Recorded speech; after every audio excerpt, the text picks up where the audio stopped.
Jakub Baranowski, aka Highway, and I will be competing in the NLC as support for Team Bifrost.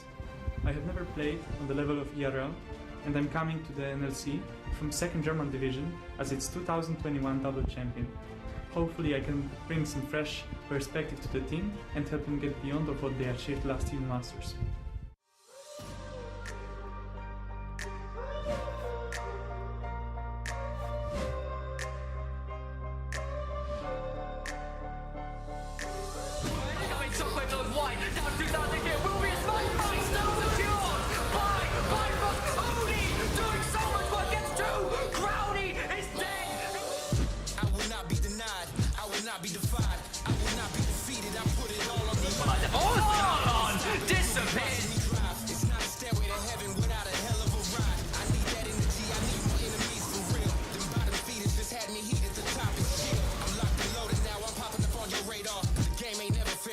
Work hard and play hard. Minor setbacks just led to something more major. Can't stop me now, you can't stop me. Can't stop me now, you can't stop me. Need I remind you in case you forgot? You know I'm coming for that #1 spot. Yeah, I can't be stopped. You know it's level to it. Yeah. You've got Shikari on the side. Viking could be in trouble here. As you see Shikari dive on top of it. Viking is in trouble. He's the one with the smoke. He's taken down. FTG goes as well as Akali dives on through for the doubles for Bifrost. They don't lose a member. In order to lead, I had to learn how to follow. I had to swallow my pride today and not tomorrow. It's never picture perfect, trying to be the bigger person. I'm living and learning even if the bridges are burning. No cracking under pressure, I'm testing the waters now. I may have too much pride to keep my head down. The rest is his story if I don't write my own now. Destiny awaits me and I got somewhere to go now. I'm taking anything coming my way, taking anything coming my way, taking anything coming my way. Can't stop me now, you can't stop me. Can't stop me now, you can't stop me. Need I remind you in case you forgot? You know I'm coming for that #1 spot. Yeah, I can't be stopped.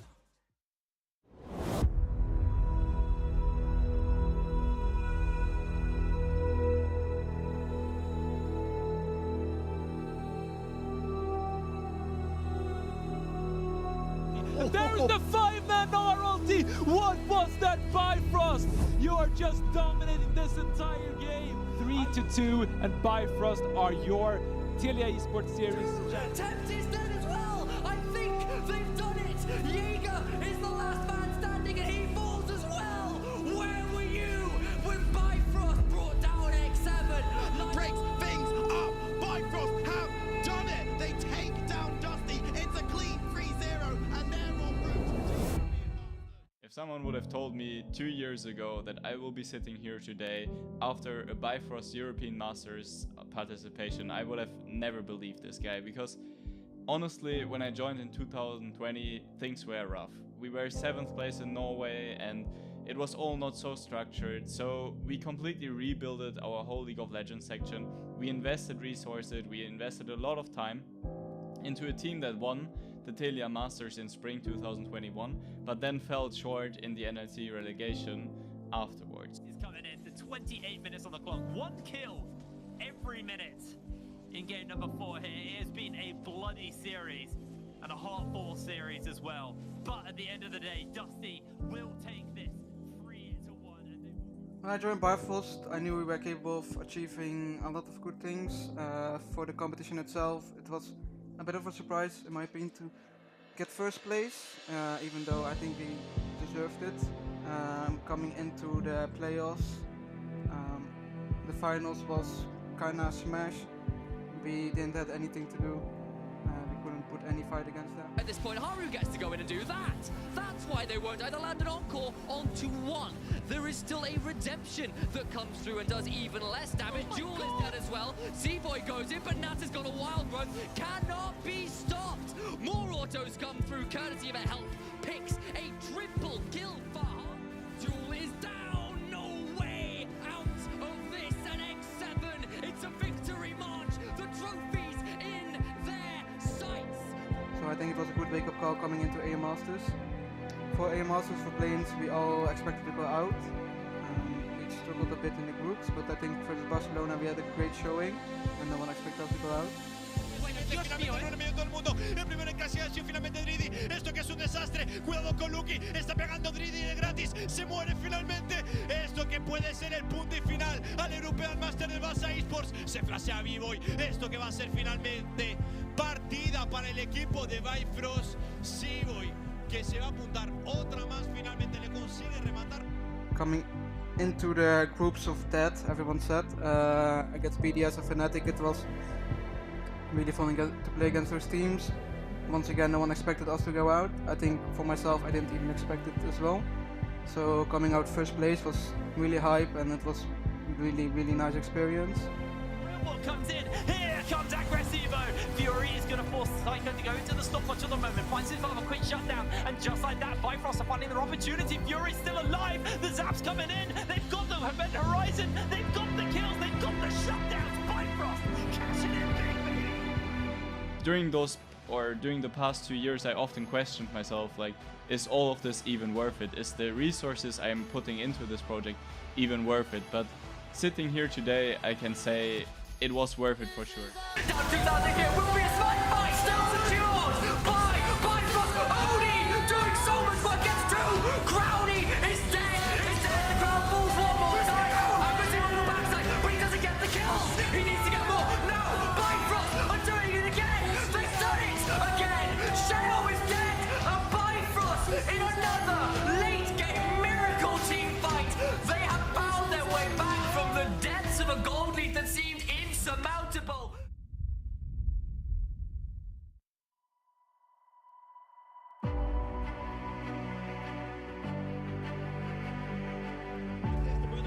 The forward flash instantly goes in. They want first blood. They will get it. Diamond claims the kill.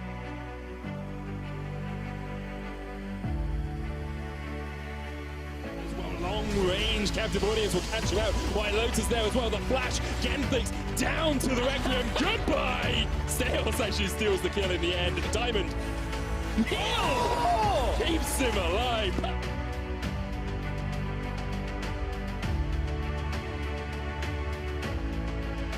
Kira in the middle of everything. Pulled back. Diamondprox. A beautiful fight to kick in.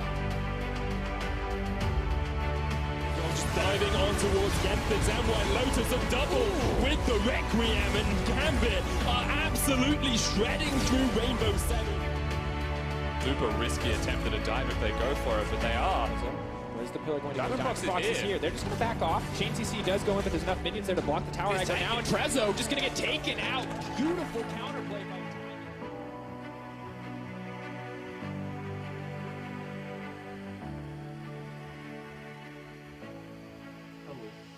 I'm Vanir, also known as Diamondprox. I'll be competing in the Northern League Championship with Team Bifrost.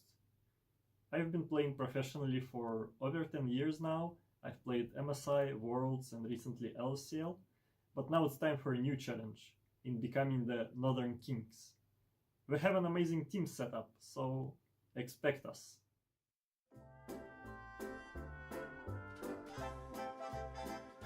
I would buff Anivia because it's my favorite champ, and I want to be able to blind her without getting dumpstered in lane. It's probably have to say Heimringer. I think I used to be a bit of a Heimringer connoisseur back in the Swedish scene, and used to play him a lot bot lane. So if they were to buff him, so I could whip it out and then they'll see perfect. Because now in this long range meta, it's not playable. I mean, honestly, Maokai, he needs some love.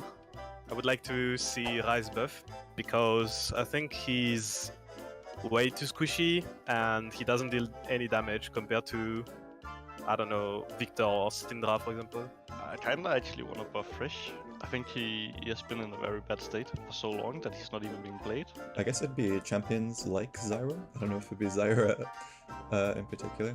I think in general, I want there to be like more anti-engage like support options that are super viable. I think that would be like the main thing that would push the meta into a different direction. Because we've seen kind of like Nautilus Leona in support role for a really long time. And I think if there were more options like Zyra or Taric, it would open up kind of a lot of champions in the game. I would buff Rengar because I miss playing that champ, and I feel like, although he's decent at the moment, I still miss him when he was broken, and I'm one-shotting everyone. Lee Sin for sure, because I love playing the champ and I would like it to be more broken. I'll buff Echo because it's fun. I would buff Set with TT at the end, not Set the Assassin. Since I enjoy playing him a lot and he hasn't been meta for a long time. Probably Twitch. That is one of my favorite champions. And he has been very shit for a long time, and also his Q is bugged, and that's very frustrating to play as.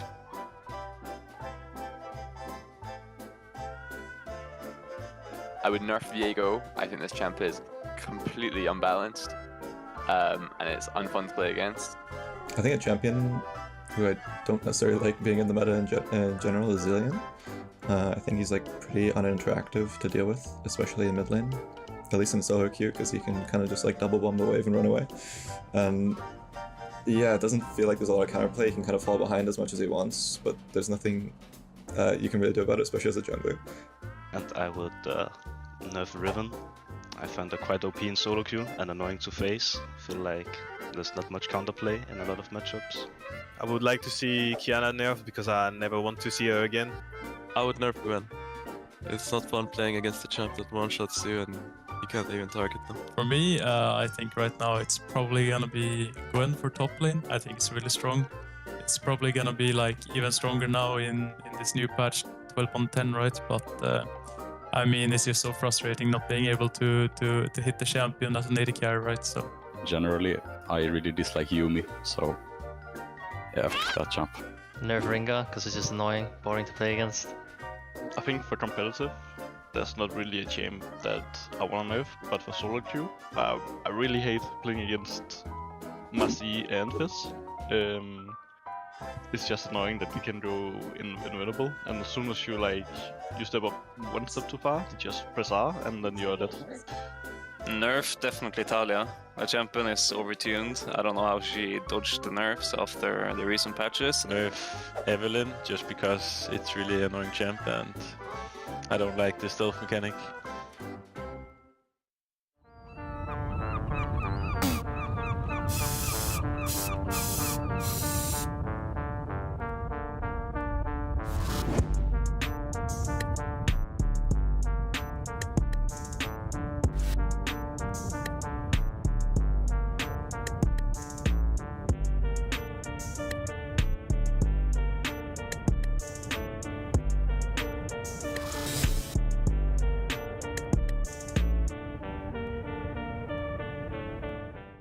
Hi, I'm James, this is FGG, and today we're here for the Beyondbuilder.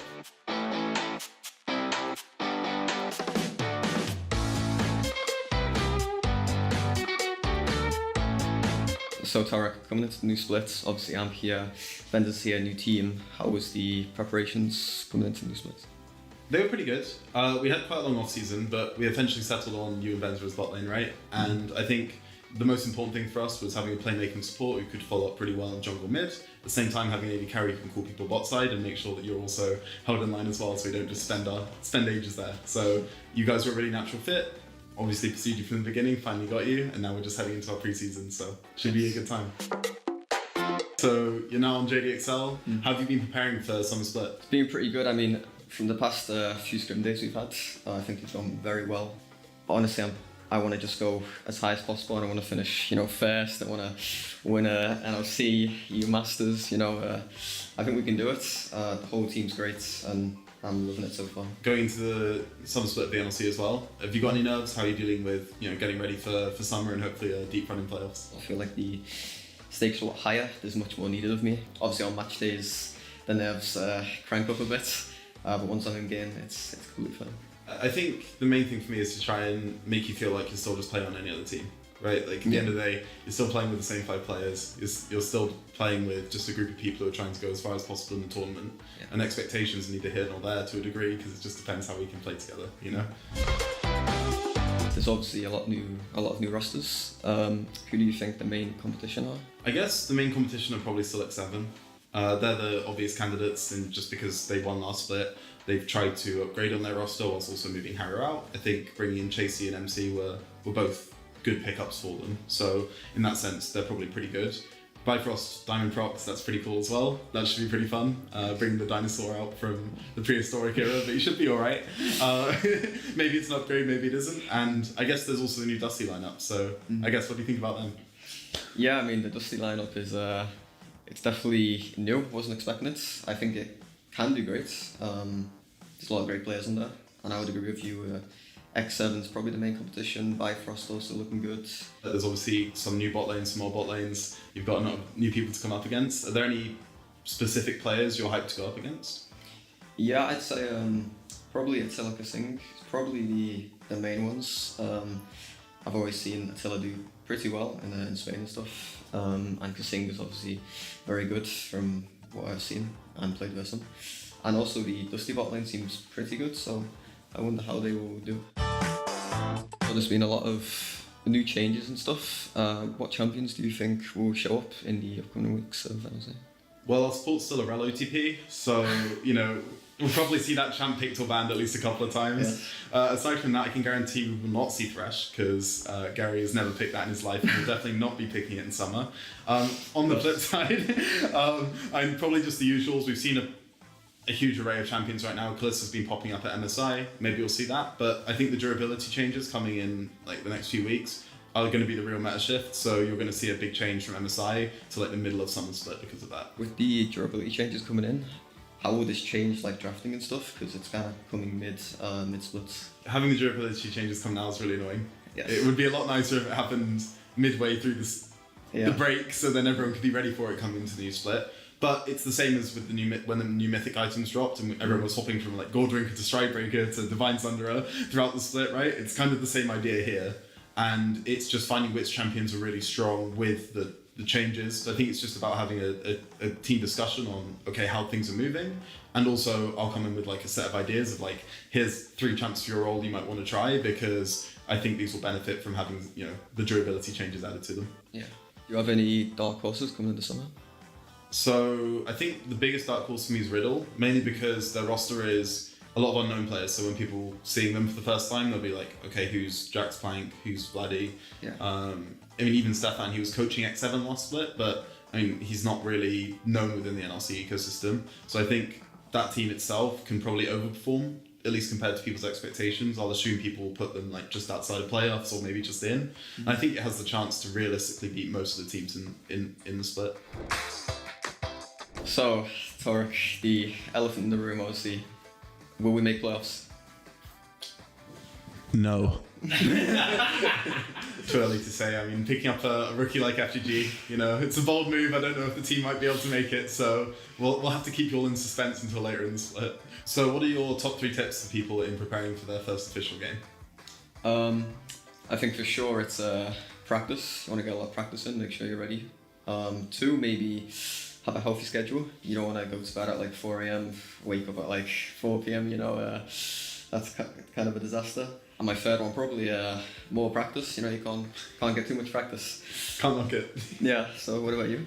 At least from a coaching perspective, or what I look at going into the split, it's making sure I've got the right roster first and foremost. I think you can sometimes win the split in the off season, and I hope I've done that so far. The second thing is making sure everyone's on the same page and how we see the game, making sure that when everyone goes into our first official, we all really know what we want to achieve, even if it's not entirely set in stone yet. Having a general idea is good. And then obviously just having a good draft plan ready. I've got to make sure it's my first draft, because that means I can have some mints later on. That's how it works. So Gary, obviously a lot of players use emotes and spam them over the course of games. Do you have a specific emote of choice that you like to flex during our officials? Yeah, I'm not much of a spammer, but I do like the B collection. You know, happy B, sad B, pretty funny. That'll probably be my choice, yeah. Shout out to the team at Beyond Energy for making this happen, and make sure to use the code XL for 10% off at their store.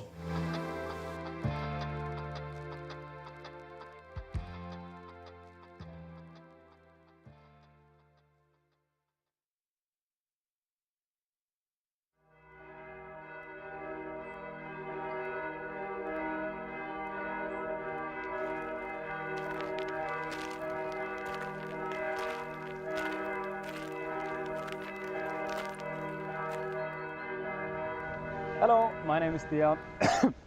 Sorry.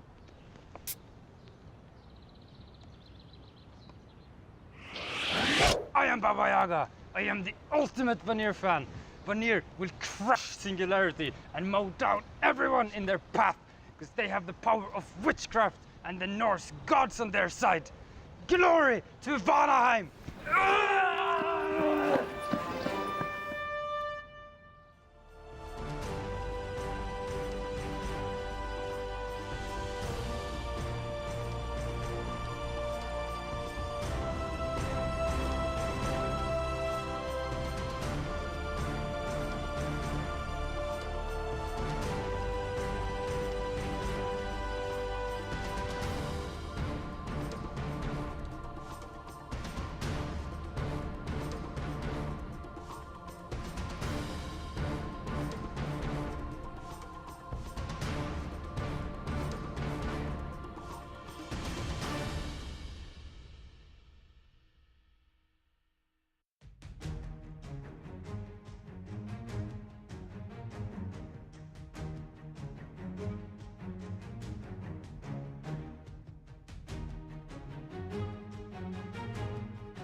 Screwed.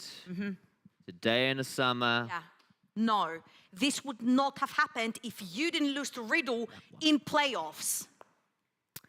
Are we winning, kids? No. What is happening? It's day one of summer. Haru is gone.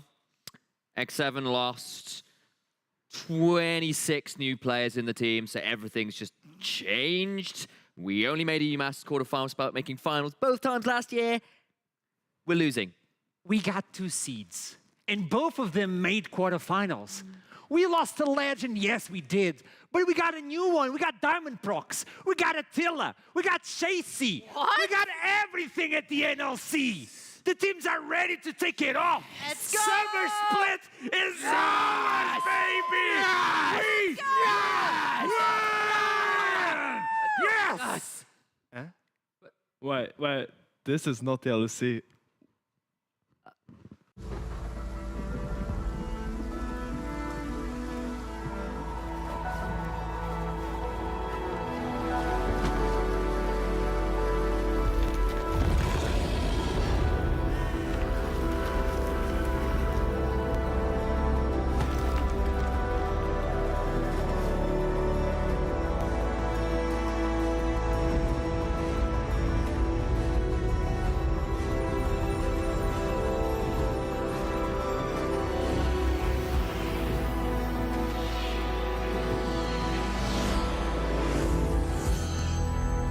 We are live from Berlin, Spandau for another great day of the Northern League of Legends Championship 2022 Summer Split.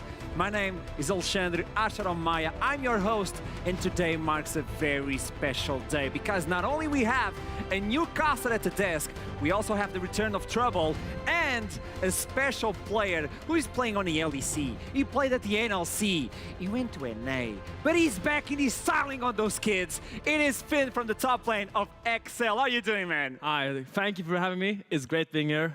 Great being back at the NLC. It was so long time ago since I played there, but now being back, it just feels so natural. I'm looking forward to seeing some great NLC action.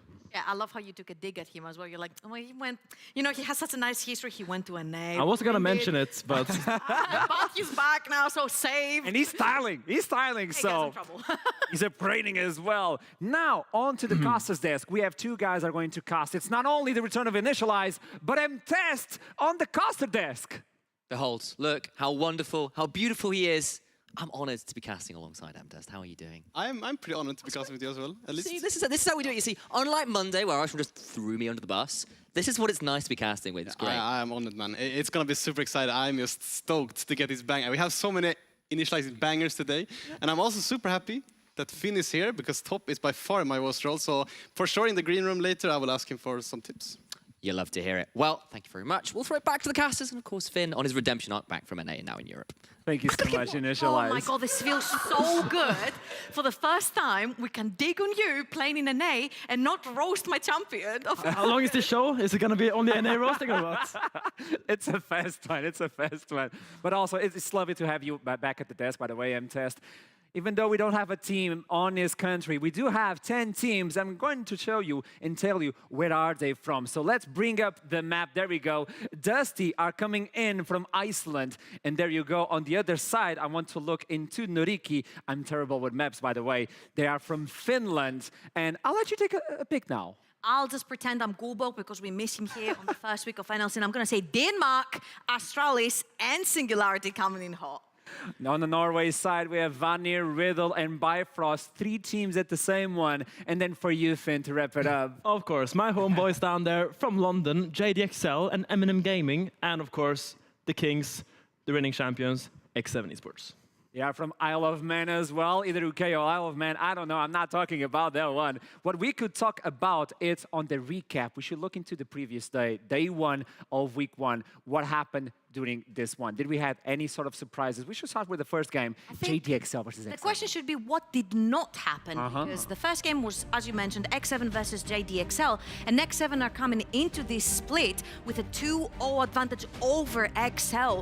What XL did to them was just not legal at all. The macro, the early laning phase, the drafts, the champions, the individual mechanical gameplay from Dan, from Eminem, it just looked so clean and clear. And I know that I cast this game together with Nicholas and we're talking about revenge. This was not revenge. This was making a statement that Excel made a mistake last split, and they're here to fix that. And up next, we had Singularity versus Vanir, and I think this was the first time that I saw an identity coming out of Singularity. I saw them moving together as a team, having a very clear plan how they want to dive the backline, but then the draft didn't really meet his expectations, having a little bit more peeling down the bot side, whilst they want to hard engage and dive in the backline with the top side. And I think Vanir built a pretty good kiting peeling composition to sort of nullify what Singularity wanted to do. This is a good image from Singularity. They're showing up, and this is exactly it. Even though Vanir outplayed them at the end of the game, throughout the beginning of the game, they were showing their true colors. And if this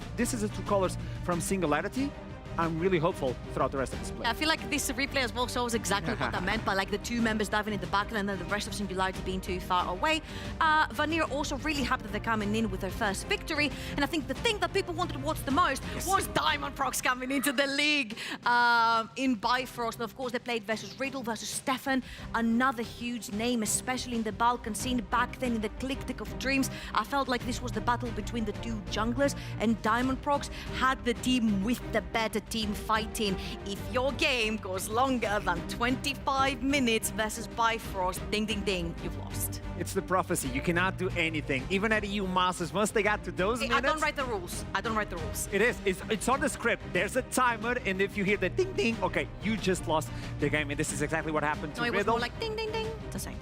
Oh, so it's like a bell on the ring. You gotta get it right, yeah. After that one, it was Eminem versus Dusty, and I gotta say, Dusty are looking really clean this split. Absolutely, I think they absolutely dismantled Eminem. Again, they had a very clear plan. Kebros with one of his signature champions, the Darius, he was running down the top side of Eminem, and then in the mid lane you have Buckland, the only remaining member of the old Dusty roster back in spring, sitting in the mid lane, chilling, 200 CS plus, pre-20 minutes, 11 CS per minute, and then you have then Voxnake coming in on the roster, and this is one of my favorite plays because he will pop the Redemption, Grievous Wounds will apply on him, but he will pop Wish right before Redemption strikes down as well, so no Grievous Wounds applied on him, they're all cleansed, and he gets his entire HP back to full, and I think it's a joy to watch the Voxnake back in our league, coming back with not just the traditional AD carry, but bringing in some more flavor. Wrap it up, it was Nuriki versus Astralis, and as soon as he swapped his name back to Sinkux, well, he's back. Astralis is back.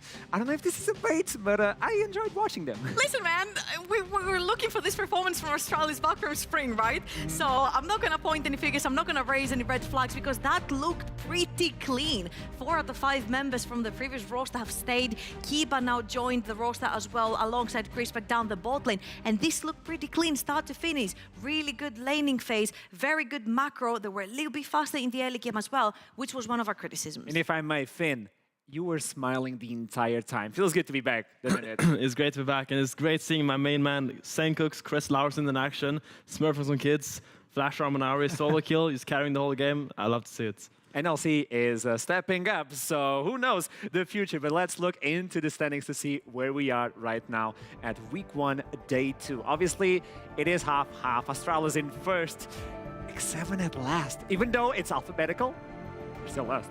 You know what? I'm gonna give the first word to our guest right here. I'm gonna be really nice and be like, do you see anything that surprises you just from the names that you see?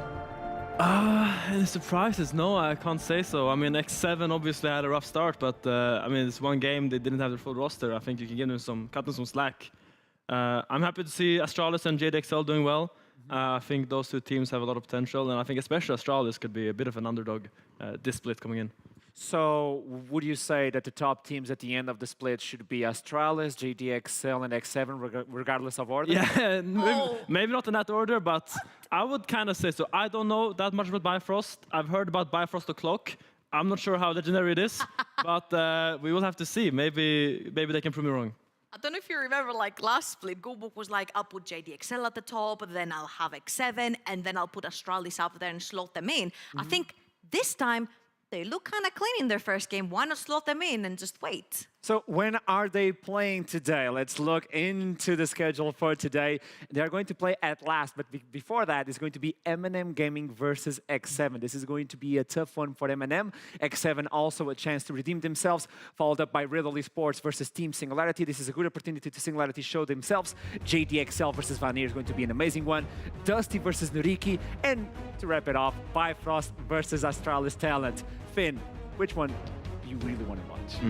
I mean, my eyes are for sure on the Bifrost versus Astralis, just because of what a statement I just made. I kind of have to see Astralis step up and beat them now.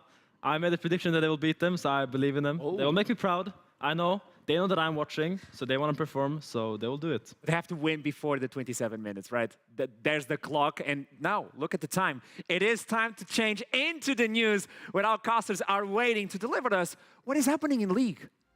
Thank you very much, Josh. And indeed, it is time for some NLC breaking news. I'm not sure what hour it is, but it's on the hours, so to speak. I am Initialized, and I'm joined by new host, Test. How are you doing, sir? Doing perfectly fine with these news that we have today. So I feel like a news anchor, you know. I'm feeling good. That's the idea of the segment, Sam. I'm glad you feel that way. Just to let you all behind the scenes, that's what it's supposed to be. But moving on to our first bit of breaking news for all those gamers out there. Summer Games Fest is about to kick off. Sony have their showcase starting tomorrow, but of course next week the Summer Games Fest proper kicks off, including some stuff from Netflix in their Geeked Week. On the 8th of June particularly, Arcane teaser will be coming out, so for anybody who's still interested in that show, obviously a phenomenal season 1, do keep your eyes on that date, so it should be pretty exciting this time next Wednesday. Anything you want to add in on that? Anything you're excited for? No, I mean, you made it pretty perfectly clear. They had a really good season 1. It's just the same for Astralis, right? Can they keep the momentum into this and It's been like one episode in that regard. You got to see a little bit more. Look, the start was nice. Got to see how they go on from there. But moving on, we've still got to talk about some stuff that's come out for 12.11 because some changes have already been teased after the mega patch of 12.10. Exactly, the durability patch, right? 12.10, so many changes. Pretty much when I play it now, it feels like kind of a completely new game. There's so many champions now that they can't really play. Kiana, we talked about in the green room, maybe not the best champion now after this patch, but 12.11, you see so many buffs, so many nerfs, and one thing that I want to take a look at in particular is Ryze is once again for the 15th time on the buff list. Let's see if this time they can make him, balance him around, I guess. It's just been such a hard champion to balance throughout the years. Another champion I want to talk about really fast is Seri. Yeah. They removed some of her utility and gave her some more damage. They actually removed the passive slow completely, so no slow on that passive. They have longer CD on E, but you also have more damage on your Q, and it's going to be... Yeah, I'm not sure if this is going to be enough to get her back up, but it's interesting. Some adjustments at least, but we do have to move on because we have got to talk a little bit about the wider ERL scene beyond just the NLC. Shocking, I know. But of course, Ultra Liga, LVP, Strauss Prime League all started now. GLL has started as well. I believe the LFL is kicking off tonight. So you've got some big ERLs to keep your eyes on. Of course, you all want to stay here because why wouldn't you be watching the NLC? But if you need some more league fixes after you're done with the show, do tune into the rest of the ERLs to keep an eye on what will be happening towards EU Masters and, of course, just the greater league ecosystem. Last segment as well, got to talk about some more specific NLC stuff because we have still got a situation where Vladdy is suspended for Riddle, so there'll still be some interesting roster shenanigans going on there, but Tempt is back for X7. Yeah, and this is just what I can say, right? X7 lost last time around to XL, and they can just call the coping card, right? They can just say, guys, we're playing with a sub, we're not really up to our full potential, but today, the real test starts. Exactly. Of course, maybe some things around jet lag and stuff, but Temp was absolutely phenomenal at European Masters, so I'm very excited to see what that guy can do. He was smurfing there. I'm hoping he could smurf in the NLC again, but that will be it from us. So back over to Arsharom and crew to take us away with the rest of the show. Thank you so much, Initialize. And if we're talking about jet lag, I know you still have a little bit of it. Where were you, Finn? Oh, that was so smooth, Arsharom. I'm gonna give it to you. No, I actually, yeah, as you say, I just came back from Korea the other day. We've been there for like 3 weeks now, I would say, roughly. And had a bootcamp with the team there, playing against all these super Asian teams, all the good teams. Also helping out G2 a little bit, you know, just playing solo queue, playing scrims, having a good time, practicing for the splits. You were the reason they made it all the way to the semis? Probably, yeah. Let's be real. Thank you. I mean, for helping you. Thank you so much. Yeah, no worries. But yeah, we stole your boy MNS as well a little bit, and saw that guy play some scrims. Very impressive. But it was a really good time for us in Korea, and it was very enjoyable. All in all. If I can, what is the great objective of a boot camp for a team like Excel, for instance? I think for us, last split, we didn't really make it as far as we wanted. Playoffs is nice, sure, but we have kind of higher ambitions than that. Playoffs is a stepping stone, sure, but we really want to make it to Worlds, obviously. That's the dream of everyone, winning the split as well. So we wanted to get a kind of a head start of the rest of the league by having like a boot camp, playing against strong teams, and coming into the first weeks of summer with full confidence, full focus, and full inform, and just hitting the gate really strong. So I think that was the plan at least. We'll see. Maybe we'll lose every game. No, I don't know. It's also like super important than in Korea as well. Yeah. Like, every pro you'll hear talk about solo queue, they're like, I really want to go play in Korea, play against all these huge players. You've got Faker playing in there. Like everybody's goal is like find this guy in solo queue and beat him in his own game, right? So going into Korea, playing that higher level solo queue, then having all of these other teams coming into Korea because MSI is there, and then you get to scream them. You get to play against international teams that you haven't had the chance in the entire year, right? I think it's very instrumental for a team's progress. And I gotta ask, this is more analytical. Oh, this is very serious. What is your favorite moment? Was it the temple? Was it the lollipop? Was it the blessing from an old man in the middle of a temple? No, it wasn't the temple, or it wasn't the blessing, or it wasn't the candy. I think for me it was at least just seeing us put on such good performances against such strong teams gave me a lot of confidence coming into next split, and gave me a look at the ceiling of our team. I think our team, we are very good in scrims, but we need to be able to translate that into stage. But seeing the spark that can like grow into something big was very nice to see for me. You don't need to talk about teams. You don't need to talk about names. But how did you guys fare in the scrims versus the high teams? Like, We did do very well against good teams, yeah. So I will expect a lot from I will Excel? not tell you more than that, but we did perform well, I would say. We'll leave it up to the open. Okay. And talking about that, you also brought someone from the NLC to Korea. Yeah. We did bring MNS, your How main was man, it? the king of solo kills, the machine, the solo bolo. The solo bolo master. Yeah, we got him. Any more titles? King of volatility. He looked into the fight. Exactly, yeah. I'm bringing out all the narratives right now. No, but it was great. Having someone that speaks Korean obviously helps a lot when you're in a foreign country. He got a little bit of scrim time as well, just to like see how he fares against the good players of the other regions. So I feel like it's gonna be nice for him coming back to NLC now. It's gonna be like he has all the training weights off, and he feels fresh from the bootcamp. And can we say it worked? Well, I was about to say, I think it worked playing against all these high LP challenger players and also screaming against them as well. I feel like Eminem coming back into this particular split, I had a few question marks, especially since his playoff series versus Riddle, that did not go very well. Coming in, and yes, I think 4 towards 5 solo kills, if you count the Senna sealed out of there. Yes, it's very impressive. His mechanical play has never been short of perfection, right? But I feel what I always had question marks behind is his decision making and the way he plays around the team. I felt like in this particular game versus X7, he was a very pivotal factor on why Dan also had all this freedom to move around the map, right? Every time he would shove mid lane in, he would instantly either search for enemy jungler, play stun vision, shadow his jungler, move together in the map and try to create plays, because he was, in most of the plays that Dan created, that Excel created, he was part of that as well. And I think that was a huge factor, and I'm glad to see him back as more of a team player, but also the solo baller king that we all know. And I agree with you. I lost my faith on that series versus Riddle, and it's coming back. Another faith that is coming back really high. It's another academy team, Astralis. Astralis, week 1, day 1, they popped off. Trouble, I gotta ask. Okay, Am I being debated? I'm just gonna grab the hype train and just put it down and just step on it for a second, because Astralis spring split. Huge expectations, but the ship synced instantly. I felt like coming in with 4 veterans, 5 Danish players, 4 veterans, 1 rookie that was supposed to pop off, and then we saw instabilities in the top side of the map for Carlsen. We saw Wendell and Crispec not doing very well on the 2 versus 2 in the bot lane, and then the rest of the map was very slow, didn't have much coordination, so it felt like, yeah, you've got 5 Danish players, so communication shouldn't be a problem, but then it just was not synced up at all. Coming into this iteration of Astralis, you take 1 player out, 4 players remain, Kiba comes in down the bot lane, and at this point, Crispberg looks really good alongside Kiba. I felt like their laning phase was crisp, the wave management, the way they were performing dives, the way they were defending, the way they would spread the bot lane pressure through the map. Senkax and Taxa also looked really good together as a mid-jungle duo. We saw Carlson holding on his own, which was a big sort of question mark that we had when Carlson would not get a lot of attention, he would fall behind, and this didn't happen. This iteration of Astralis is working really well. I think, Finn, you played with some players too from Astralis. Yeah, so I always play with both Senkox and Crispberg in past teams. And I really want to see them put a lot of emphasis on drafting for Senkox in the mid lane. I want to see him play these skirmish-heavy mages, such as like LeBlanc, the Ari that he popped off with.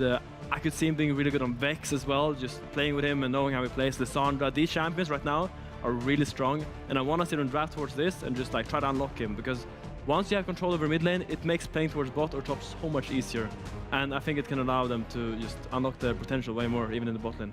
And I really love how we mentioned specifically Taxa and Senkax, because they're two veterans in the scene as well. And this is our second academy team. Our first academy team is Excel. So if you're hyping up so much Senkax and Taxa, I would love to see a complete bloodbath between Eminem Dan and Senkax Taxa on 4 very brawl skirmish heavy champions. So it's still really early. We're still at week 1, obviously day 1. Spill the blood already. Okay, you want to do it right now.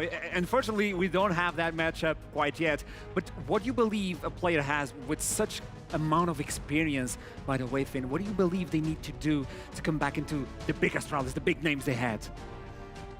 Yeah, I'm not sure. I think they need to find their footing and need to develop an identity. They need to find something that works and then just build around that. Whether that is a strong set bot lane or these skirmish-heavy mages in the mid lane, I needed to find something that works and then structure everything around that, because then it makes it so much easier to just build up a game plan and execute on it. So do you believe the hype train is real? I know Goldberg is not here. I need someone Danish. Okay, I have to believe, because we need a second academy team that is as strong as Excel. So I want to believe, I do believe from the first showing that they have, and I hope the hype never dies. So let's see what the academy teams are going to do throughout their split, but we need to jump into the first game, which means we need to understand Eminem versus X7. So this is why we had a few words with the players from Eminem to understand where they want to go and what do they think about X7. Take a look.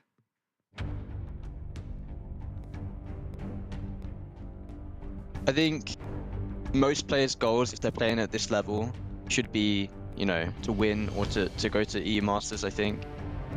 You know, it's the best tournament in the era to showcase what you can do. You know, I want to win, so we're putting in the work to win. To go to EU Masters, you know, you can get scouted there. If you do well at EU Masters, you know, it's good for LEC, for example. And my goals is generally to perform better than last split. Last split didn't really go as planned, and I really want to prove to everyone that I'm good enough. For Eminem personally, I have really high expectations. Maybe some people will judge us as not the best in each row and paper, but we have a really similar way of viewing the game, and we've the same with the coach, and that's why we were brought together. On paper, our team is definitely not the best, and I think we're rated quite low, but I think people will be surprised about how well we do during the split. I think everyone's here, you know, to win. Everyone's here to try hard, and it's not uncommon for teams to, you know, fall off by the end of the split, be it due to bad environment or, I know, other factors. For example, you take last NLC split with XL going out early to Riddle. XL was supposed to be the second best team or the first best team. They go out to Riddle, and then you then think, oh wait, Riddle can get far, but then Riddle go out. So it's like nothing's really predictable, basically.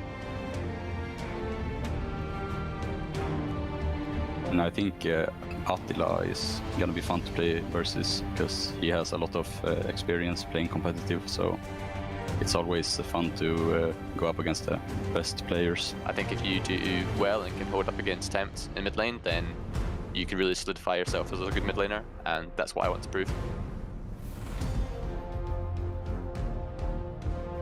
I think they might be a bit worse because, in my opinion, Haru was just so fucking good.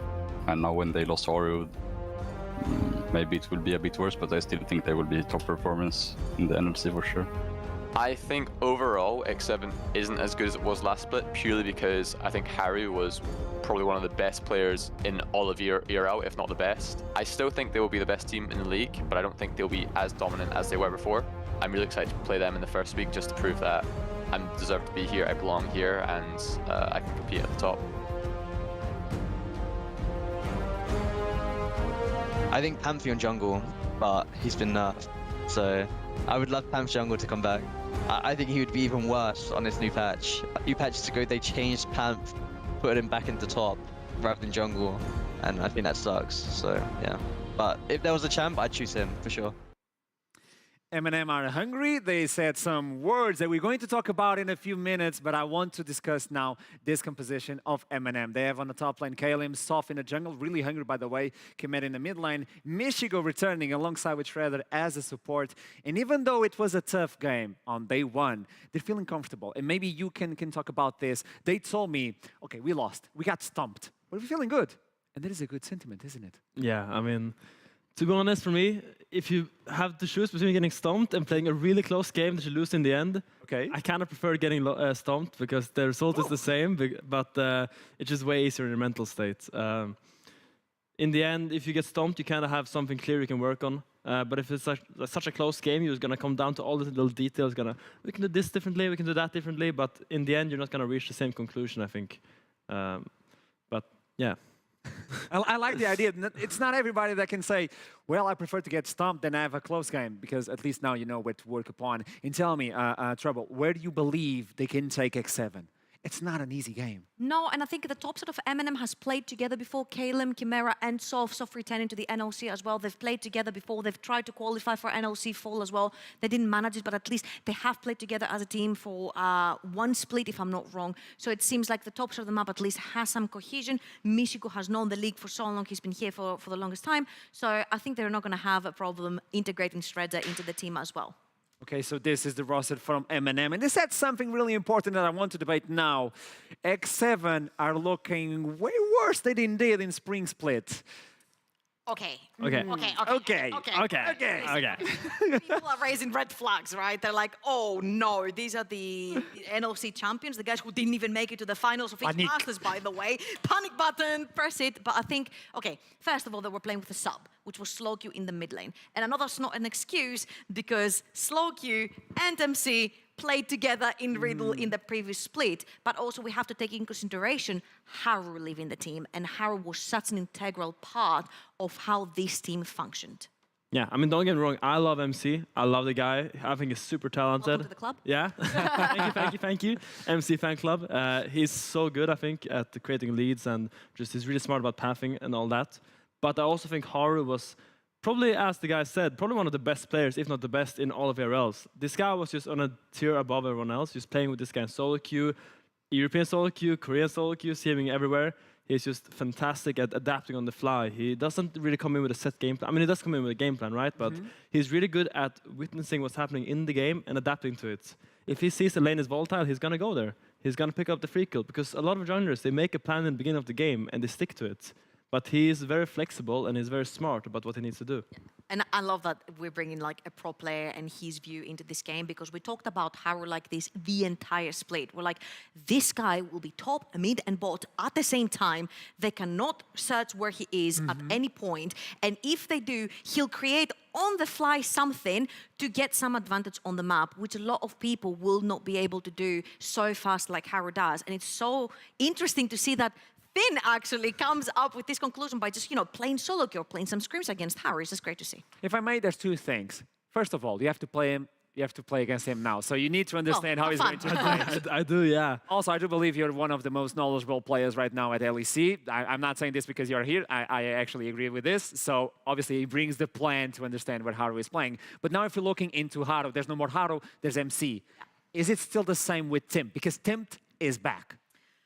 So here's the thing, right? MC has a very particular champion pool that needs to be complemented by the mid laner. And Slowky was that mid laner that had Yones, Aurelias, Tristanas, Lucians, Yasuos, the AD champions that would complement MC's Nidalee, Rumble, Diana, all the AP champions that he wants to play. Now, Tempt is an absolute beast in the mid lane, but I have not necessarily seen all the AD champions coming out of his pool, right? Now, don't get me wrong, Tempt is a legend, and in EU Masters, he had an absolute insane performance, as you can see on the stats on your screen right now, almost 30% damage percentage of his team. That is absolutely massive, always ahead at 15. His damage per minute was also insane. I remember I was sitting there watching him actually, and he picks us in, and I'm like, oh, what a resident sleeper pick. We're literally just gonna fall asleep. And this guy started solo killing people at level 3. That guy's pretty good at League of Legends. I watched him play, I watched the stats. Like, this guy is obviously very experienced. He played in LCK, and now he's in NLC. He's just stomping kids, you know. I love like another Saturday for him. For your take, what do you believe X7 is now? What is this team? What is your take at X7? Well, I have big questions around the top lane. I need to see Chase do a little bit more. I don't really know who he is. I don't really know him.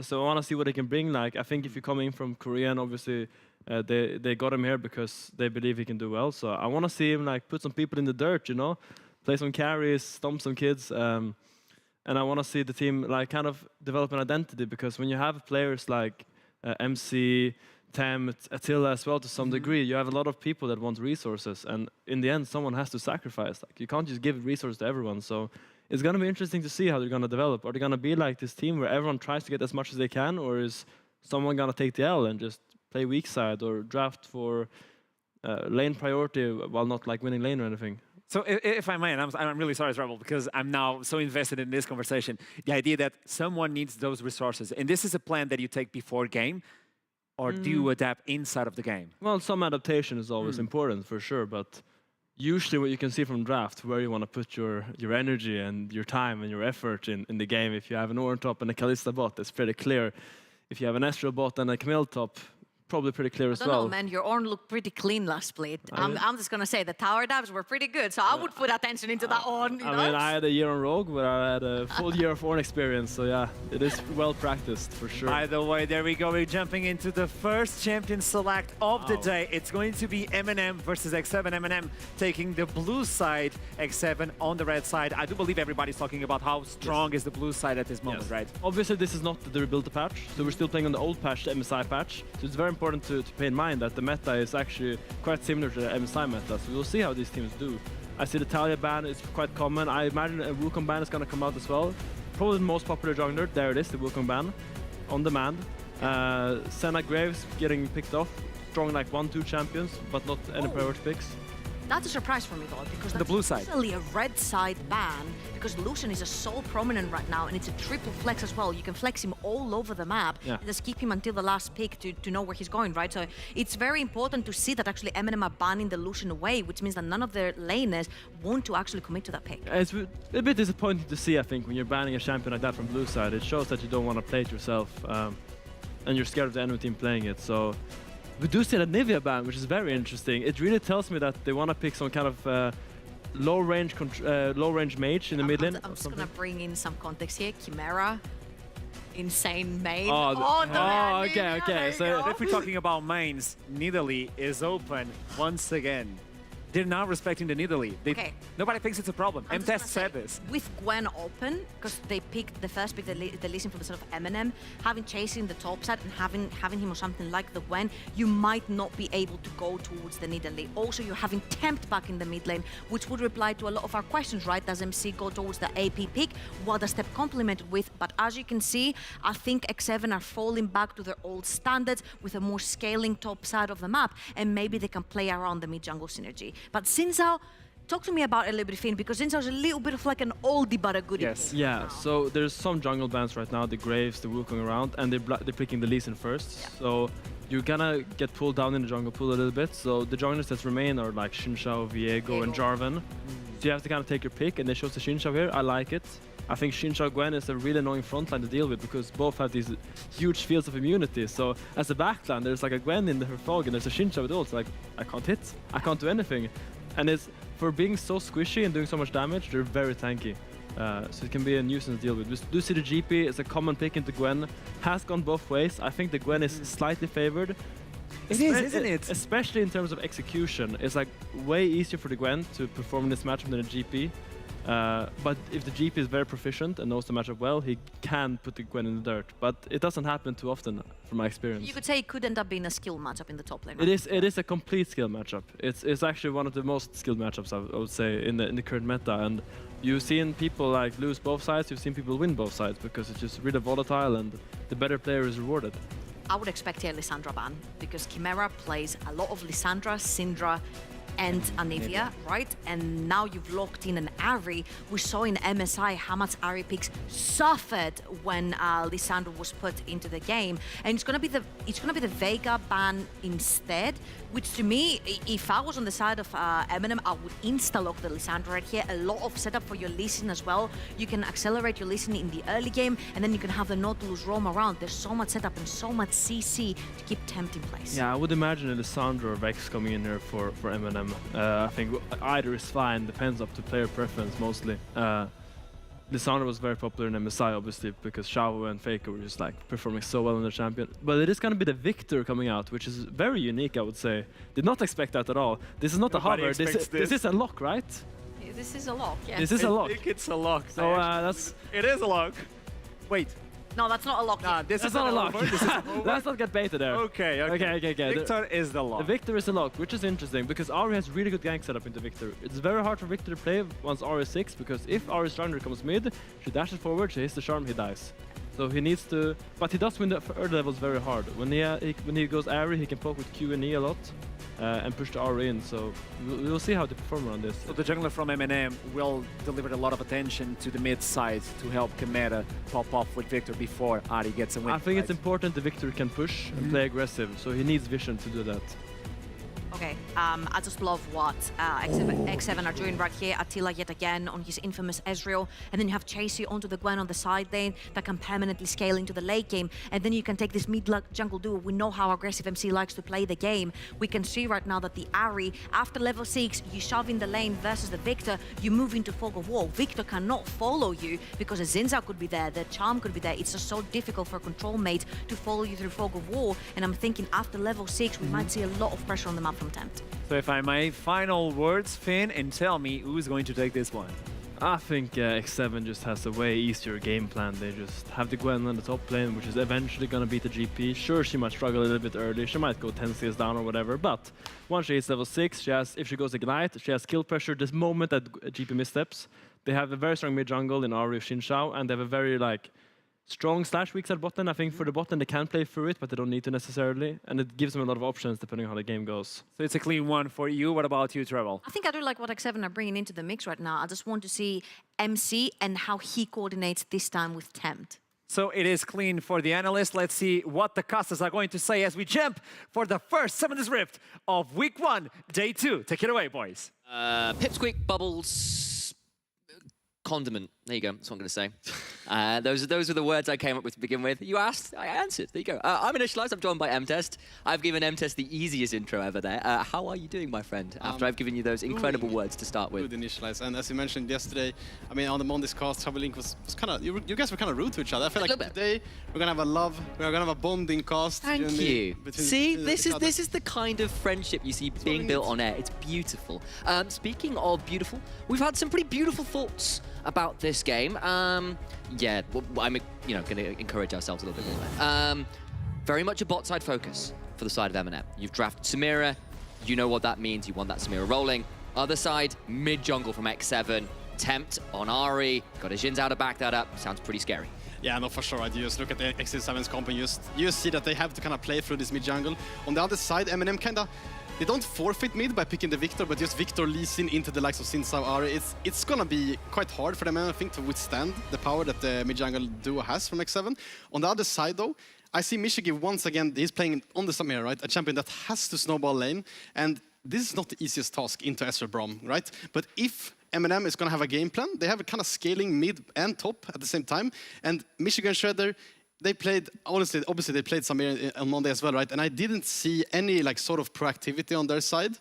This time around, though, it could be hard against the likes of Ezreal Braum. And we'll call it out as well, because Eminem had a bit of a rough first game back to the NLC. They've switched out most of their roster, with the remainder of Michigu being that one remaining member from Spring. Eminem started Spring pretty well. We saw some great stuff, particularly out of that mid-jungle duo. They pushed X7 a massive way. They nearly caused X7 their first loss. They couldn't make it stick, and then we saw some coaching staff changes, and Eminem kind of fell apart a bit, all things said and done. They've revamped for summer. They've come in, and their first game, all puns intended, was a bit of a curb stomp. That Darius was a monster. It made things very difficult. We have, however, got a level 1 invade, and that means we've got some action starting off as Nautilus lands a dredge line. MC's going to have to flash out early ignites on. I think he's just dead. It's first blood to Soft, and that is exactly what Eminem wanted to see. Oh, that is rough for MC and the homies. They actually were... Going to keep going. Attila has to flash. He's going to get hooked again. I think he's just dead as well. It's 2 to the Lee Sin. Damn. I did not expect that right off the bat. X7 Black was there. He wasn't topside. It was a 3v4. Yeah, legit. Kalem, obviously, I mean, really well played there. I guess from GP, just knowing that if they go for the invade, which they can with the likes of Ezreal, Braum, and the Sims are really strong level 1. Seems good, you're right, yeah. Just a really good prediction there. Now, I said that you cannot really... It's hard to snowball bot when you're playing against this really safe bot lane of Attila and Kasing on the Ezreal Braum, but now Ezreal without flash, Sinsa without flash as well. It's now kind of up to Soft to be able to keep snowball this lead that he now has. Well, you needed to see how they'd be able to pull it off. This is the way. You can see it's the 3-man stack. They start off the red buff, but Kalem is there. It makes it the 4v3. Shredder lands the hook, and from there, things get ugly for X7. Yeah, I mean, you just see, look at the draft, and you see that Braum, you just... Braum is obviously a OP level 1 Ezreal as well, but when Kalem goes in like this, they just know they have the numbers and they know that they can win this fight. They also had both of the Michigan Shredder put both of their wards actually on the entrances there, so they knew what was going on. And I mean, it's really smart play from them. This is what you need to kind of take down X7 like this. It is a big, big moment for them, and that is not what you want to see from X7, who, of course, had a rough game the first time round. They lost to XL. They're kind of rivals for large parts of Spring, and now you've got your kind of starting roster. It's here, it's together, and this is the level 1. That is not what you want to see. It cost them 1,000 gold pretty much at the beginning. It gets Soft on this Lee Sin, a snowboard lead. He can start impacting the rest of the map. You've got 2 assists on the Samira, which we were saying, look, that's into Ezreal Braum. That should be pretty hard to punish. You've already got a flash off Attila. He's died once. Kasing is going to be there, but he's Braum, right? He's not going to have that much pressure in lane, and that means bad things for the likes of MC, who is replacing Haru, lest I remind you, the former world champion, a man with an Ezreal skin in the game, because he made Ezreal jungle work, for crying out loud. Soft was looking for a bit of invade there, won't quite find it, but this Lee Sin is off to the races. MC, who got his Nidalee on Monday, couldn't make it work. He's in onto this game too, with a Jin Zhao, early pressure, dies level 1. That is rough stuff. Yeah, that is rough stuff indeed. And you see now that Eminem obviously is going to get the bot wave control like for the first levels, and that means that Shredder could recall early. He could go towards the top side that Soft was already have. They could have maybe gone for that invade, but they don't want to risk what they already have. Lee Sin, obviously, Soft already 2-0 on this Lee Sin. And now the good part is as well that when Shredder moves up to the top side like this, he gives Chimera pressure, right? He gives Chimera the window to push out mid, and that means that X7, their bot lane, they counter the dive Michigan alone, and now Shredder obviously is going to be back for the slow push, going to be able to grab all that XP, and now it's going to be up. This is kind of one of my points that I had for Eminem in their last game. They didn't really abuse the fact that they could use their slow pushes, and now I want to see they have the window now to do a slow push. Maybe they could, if they only take away the Gromp from MC, I want to see them do something proactive. Use this early advantage, try and translate that into lane states, which means you can use your priority to make things happen in the jungle. Completely agree. Soft is going to start up, but he hasn't got that priority you were talking about. He's just gone straight in. He's going to get knocked up with a 3-talent strike, and a WQ from Tempt will secure a kill back. They didn't do all the steps. You just outlined them for it here. That was primarily what you don't do, as Chimera has to flash away from the charm to boot. It'll be a flash for flash, because of course Tempt flashed as well. But that is a pretty now vulnerable Victor. Yeah, and as you mentioned, right, both mid lanes using their flash there for sure were for Tempt, who's going to get level 6 maybe on this next wave, and that's obviously going to be better for him, right? But as I mentioned, Soft, they went for the invade, was really good. Now we... Wait. It's not done. It's fighting all over again, but this is now a Braum here. They're going to try and get in. Samira's got that blade well rolling. Gets the kill. Could not get those passive stacks. So Kasing has to flash across the wall, and Eminem do bite back. They get a kill onto the all-important Samira.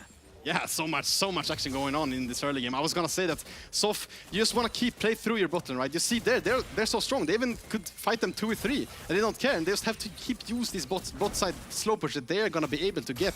Chimera now without flash, as you mentioned, not gonna be able to have as much priority. Once again, they just have to be able to use this bot lane prior that Michigo and Shredder has. See whether they can make it work. Of course, on Monday, it kind of didn't. We saw Shredder on the Alistair, and he just became a steak on the table for Darius to sort of fry up medium rare multiple times in that game. The Noxian Guillotine was working overtime in that one. This game, though, 3 really beautiful dredge lines already to secure 100% kill participation. Only 6 minutes into the game, which is great news. About a 500 gold lead. It was evened up a little bit after that kill came back, and some decent punishment as Attila is going to get hooked again. They are heat seeking. I was not expecting that, but clearly I should have been as Shredder is shredding X7's chances in this game. Michigu's going to keep hopping forwards. He's just dead. He's just gone. I don't care what you've got. There'll be a little bit more flair and a double kill for this Samira. Now 3-0-2. This is what I just love to see, right? We saw on Monday, Eminem, they kind of, what I would call it, they lost in the worst fashionable possible, because you don't want to lose by just kind of bleeding out. You don't take any fights. You just kind of lose slowly.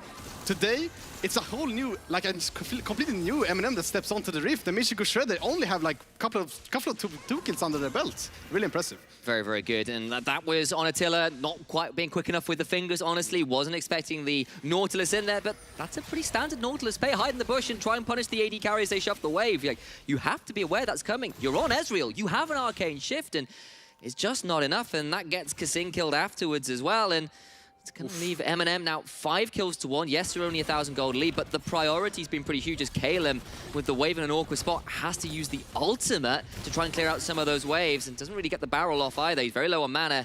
Chasey in a very strong position in that lane. Look, 20 CS up in what is supposed to be arguably a counter matchup, even if Finn was saying there's a little bit more flippy than that. Yeah, and Chasey obviously just coming from the challenge of LCK, like just proving that he can play whatever matchup he wants, and Kalem obviously really struggling now already, down kind of what equivalents to 2 kills. And now he's going to pick up the Sheen. It's going to be a bit easier for him to lane, but Chasey, I mean, looking good so far. Now MC using the fact that Kalem is not going to be able to fight on the top side, and MC will just start up the Herald on spawn. And that's what he's going to do. Knows that the bot side's a bit of a wash right now, but the top side is going exceptionally well. That's why the gold isn't actually as far apart as you may think. It's about 800 in the favor of Eminem, but Camera and Sof are going to come over and prevent this being taken for free. Actually going to see some resets at X7. He decide not going to be able to do this one pretty well, and actually might just end up being a leash for Eminem as Sof is there with the level 6. Clear out that minion wave, and that's a dead Shredder out of nowhere. Not quite sure who picked that one up. I was not paying enough attention to that one as I was eyeing up the Herald. Still, that is another kill onto Tempt, looking at the scoreboard. Even so, still going to pick up that Herald regardless are Eminem, even if it does come at the cost of Shredder, who was a little caught out in mid lane. Yeah, and this would have been quite a big investment for Eminem. Michigo, you know, left bot side to be able to come to this team, but the saving grace, Camera's TP, he's going to be able to pick up that bot wave. Now, even though Shredder, as you mentioned, kind of got, he didn't get caught in mid, he was actually engaging on mid. Okay, that's what it was. I didn't quite catch it. There you go, thank you. And I just died between towers, I think. It was really, I mean, I love to see it, you know, Shredder just playing completely aggressive. He wasn't able to kind of play aggressive on the Alistar against the Veigar on Monday this time, but this time around, he just playing, he just don't care, man. I just love to see it. It's gonna be interesting now, though, because Sof has to kind of, he doesn't really have a lot of option, I feel like, in terms of the Herald. He cannot really put it on top side because Chase is obviously going to be so strong on this Gwen already.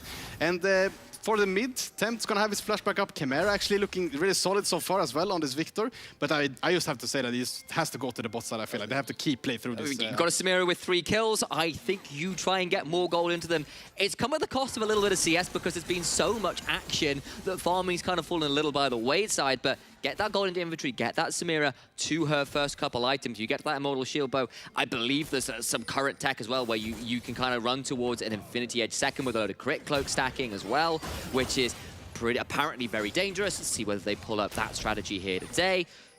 The point is, Samira needs a couple items, give her more gold, she becomes even more dangerous. Thus far, good start from Michigo as Chasey does pop the ultimate on that top side, won't quite be able to find the kill even with the Ignite, but may well force out the flash, as seen, and we'll look for a reset as MC just hunting around to see whether there's a catch available, but won't be able to find the gangplank quite yet, but will force a recall all the way by the tier 2. Yeah, and this is obviously the upside of GP, right? When you have that kind of barrage, you can just kind of pop it. But X7, they kind of recognize they cannot play through bot side, right? They just have to go for the top side. But now, since GP is actually in the game with it, no other champion would have saved that wave state that it was. And Chaser would have been able to probably pick up like 1 or maybe even 2 solo plates off of that if GP didn't have ulti. But now, it looks still really good for Eminem. X7 forced to go for the cross ramp, right? They cannot go into the bot side. But Eminem, I mean, they are not in a sizable lead yet, but just the fact that they came onto Monday, right? Felt like they were not able to play their comp. They couldn't really find any fights, and already in the first 11 minutes, they have more kills than they did in that 30-minute game. Exactly what we wanted to see, especially from this new roster with a lot of players coming from the likes of Div 2. Called Kemero was on Monster Gaming last split, did really well in the regular season, and then couldn't quite make it all the way work in the playoffs. I apologize. There we go. Correct. But thus far, so good. And particularly for Michigo, the remaining member, right? 3-0-2 on the Samira, getting things rolling. Actually looking more like what the comp was supposed to do yesterday. But of course, on the other side, X7's mid-jungle, at least the mid part of that duo, doing pretty well. Tempt back on stage, most CS in the game, 2 kills to their name, very ready to try and find a way to stabilize this game even more. Look, the gold is actually back in X7's favor because largely discrepancies in CS towards that top side. Oh, yeah, JC already has the rift. Oh, good grief. Kalim is sitting on just components of his next item, and I mean, it just looks. I mean, I'm gonna be positive, right? Eminem, you know, still looking good on this bot side, but Attila, despite being under so much pressure early, is 10 CS up. Is Chase gonna get caught now, though? He has got a hallowed miss. He's got to be really quick with it. It's not quick enough. That means he gets put up and knocked down, potentially. Shredder gets that one. Well-deserved. And Chasey finds himself on the receiving end of a well-timed roam from Shredder. Yes, and Shredder just, once again, he just kind of knows the wave state of the game. I mean, he knows that this Samira on the boss that cannot get punished, so I mean, he has free time. He just go up to the top side and make sure that Chasey cannot keep snowballing this lead that he has. This is really good for Kane, right? He's going to be able to kind of be being chilling now a bit at least until Chasey gets back onto the lane. And you were mentioning, Initialize, that Tempt are the 2-0 on this Ahri, feeling kind of comfortable. And this just... He has just been kind of a rock for the team, right, the last split time around as well. And this is kind of the difference that makes, even if you're playing with a sub as good as Slow Q is, Tempt is just another level, man. And now they're gonna use this to invade the top side. Tempt definitely making his presence felt here. We're going to see a little bit of invade onto the blue, but if those Kasing gets caught but throws up the door, has got to stand beside me, will use it with a barrel over the wall, chunks out a lot of people. Cannon barrage afterwards, the HP bar is so damn low. Blue buff is taken. MC trying to heal up best he can, does now full, but in comes Chasey trying to heal out. The needlework gets one back, it's a 1-for-1 right now. Flash charm from Tempt makes his namesake work for him right now. Charming indeed. Now Michigo's here, flash for the blade and gets on through. Wild rushing, pulls the Inferno trigger, and a double to Sof. You don't expect that. You don't expect Michigo to go up to his top side once he recalled, but he joins the fight and turns it. I thought Tempt and Chasey, they would just be able to kind of roll over that fight, but Michigo, really clutch play there. Obviously, Shredder flashes onto Tempt, who didn't have any charges left, and they're able to turn the fight. Really impressive. Oh, I thought it was done, but a flash Wild Rush gets you in there, and suddenly you are all primed up to make it look like Dante from Devil May Cry. Inferno trigger pulled well and truly there. Still no Mythic, but well involved with all the kills thus far is Michigo's Samira. Yeah, I mean, he's going for the Mercs now that I look at his items, which is, I mean, it's a bit interesting. I would probably go for maybe some sort of Hex Drinker on the third item, but I guess he just wants to get that Infinity Edge as fast as possible on the third. So, I mean, I guess respectable, probably not something that I would have thought about, but I mean, Michigo has been proving himself to be kind of a smart player. He plays a lot of different mages, actually. Plays Veigar, plays Victor, he builds kind of a little different things, so I respect it. And I can see the argument in the sense of, look, you get some attack speed from using your E. Yeah. Actually, never mind that. We'll have to see a bit of a fight in mid lane. It's Tempt to try and get up, but just goes straight down. Soft gets a killing spree. 5-1-2 now on the Lee Sin. That first pick paying off dividends. Attila flashing away from the dredge side, but he's so damn low. So is MC. They're going to try and turn for that barrel. Does so much work. Kasing is dueling out with Michigo as the Herald is spawned, but that will be a very dead Santa Claus. No Christmas presents under the tree. It'll be coal under that one for Eminem come the end of the year. But right now, they are just going to take their just desserts and eat it. A Rift Herald for them. 12-4 in the kills.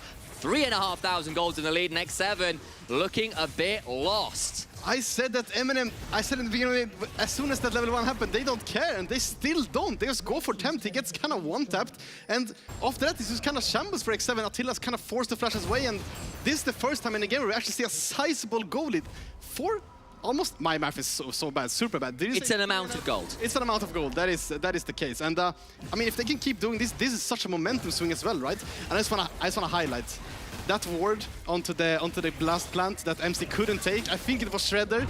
My man, this guy's MVP. Shredder is having a phenomenal game, and Michigo 404, enemy health bar's not found right now. There is that first item, Immortal Shield Bow. Dirk's in inventory as well. Called out the Merc Treads, and honestly, if you're going to be diving in that hard, it's double AP carries in your solo lanes. You've got a Braum who's going to be providing CC. If you feel you don't actually need that much attack speed, because you're going to get from EA, and honestly, Smear constantly wants to be using abilities more than basic attacks a lot of the time. I can see the wisdom, and Michigo is making it work, at least right now, and X7 really need to stabilize. We're a long way away from something like a Soul being forced against them, but getting caught by hooks like that constantly is really problematic. It's going to block out the Glacial Fissure with the Blade. Well, Michigo styling on this one, goes golden, but it will not buy anything aside from a couple more seconds of life. Third time to the death chamber for Kasing. Herald number 2 is spotted, and Eminem, it's an absolute demolition. MC's now caught. He gets knocked up. The Crescent Guard means nothing. Chasey being run out of the jungle by Soft. Temp's coming down, but I don't think it'll make any difference at all. Third turret of the game. We already see bounties on the side of X7. They're looking so scared. They're looking so disoriented. You mentioned that how can X7 stabilize, right? And the first thing is you cannot get caught like this in mid. You're playing Ezreal Braum. You're playing such safe champions with the Ahri as well. You're supposed to be able to buy time, but the more you get caught like this, the less control you're gonna have of the game. And now it's honestly, it's just in Eminem's hands, right? X7, they can still make the comeback. They still have these like kind of godlike solo lanes in terms of chasing, in terms of temp. They have the Attila, which, shout out to Arkham, you know, the 26-minute rule, but I don't think that applies here. Well, they're going to have to at least not keep falling deeper in the hole if they want it to apply. Kasing gets hooked, and I think he thought he was going to be okay because the Glacial Fissure would buy space until it is destroyed by the Blade Well. Yeah, I mean, you could argue about that hook. I've seen worse hooks actually, you know, not... True, it wasn't quite as egregious as some out there. But after this, right, you know, we didn't see that on replay there, but Braum gets caught, okay, fine. I don't think you lose the whole mid tower for that, but then MC gets caught as well, and then it's just going downhill from there. And I really want to see now, X7, you know, they have really experienced player on the roster. They kind of have to do the same thing as I have to do right now, is take a breather, okay, chill I'll down. tell you what I want to see right now is how everyone else at home is watching the NLC. Hashtag NLC at home. Shout out to mental support. I'm sure you appreciate that one, MTS. The NLC is the only thing that can beat a sunny day. Look at that, looking absolutely gorgeous outside. Really is a nice time to go touch some grass, or at least mow it. Keep your gardens nice and neat, people. That's basically like when your mom tells you to go out and you just open the window. You know? Yeah, just take your laptop outside and watch the NLC. Watch it on your phone, use that mobile data. That's the way forwards. Still, lovely to see how the rest of you are watching at home. Do continue to use that hashtag. We'll throw up some more tweets throughout the day. See how the rest of the fans at home are continuing to enjoy the league here on the second day of summer. Checking back in with the game, though. It is about a 5,000 gold lead, just shy, more like 4,500. This Tempt being chased away from this tier 2, does dodge out from the dredge line and gets away from that hook, but now maybe they've dived. This happened in spring as well. Eminem, you can't lose like this. This is what happened when they threw their massive lead back in the early round robin of spring, but this time it will only cost them one.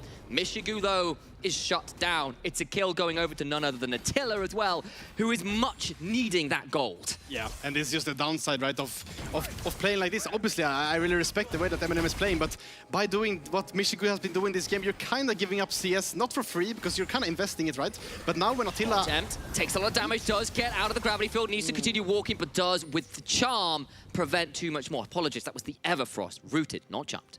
Oof. Okay, so Attila, as I mentioned, 40 CS up on this SJ because he's just been kind of chilling on bot while Eminem has been making plays elsewhere. And now when he gets that shutdown goal, he's gonna be super, not as strong still. They still have a kind of a long way to go actually, 14-5 in kills, but I talked about stabilizing, right? And this is how you do it. You calm down the game. You have so many experienced players. Attila, you know, has to be able to calm his players down. Now when he has 2 items, I think he can relax his team a bit and say, guys, just give me 1 more item, I'm gonna carry this. Well, there's the transformation on the Muramana as well, and you're right. Those CS discrepancies have kind of been built up in bot side. Chasey's lost his a little bit, unfortunately, because he was a long, long way ahead until that pressure got rotated from bot side towards the top side. But that gold lead It was 4.5, looking more towards 5,000, now down to more like 3,500.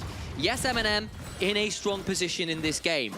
But we've seen bigger mid-game leads thrown before. We've seen bigger mid-game leads thrown by Eminem before.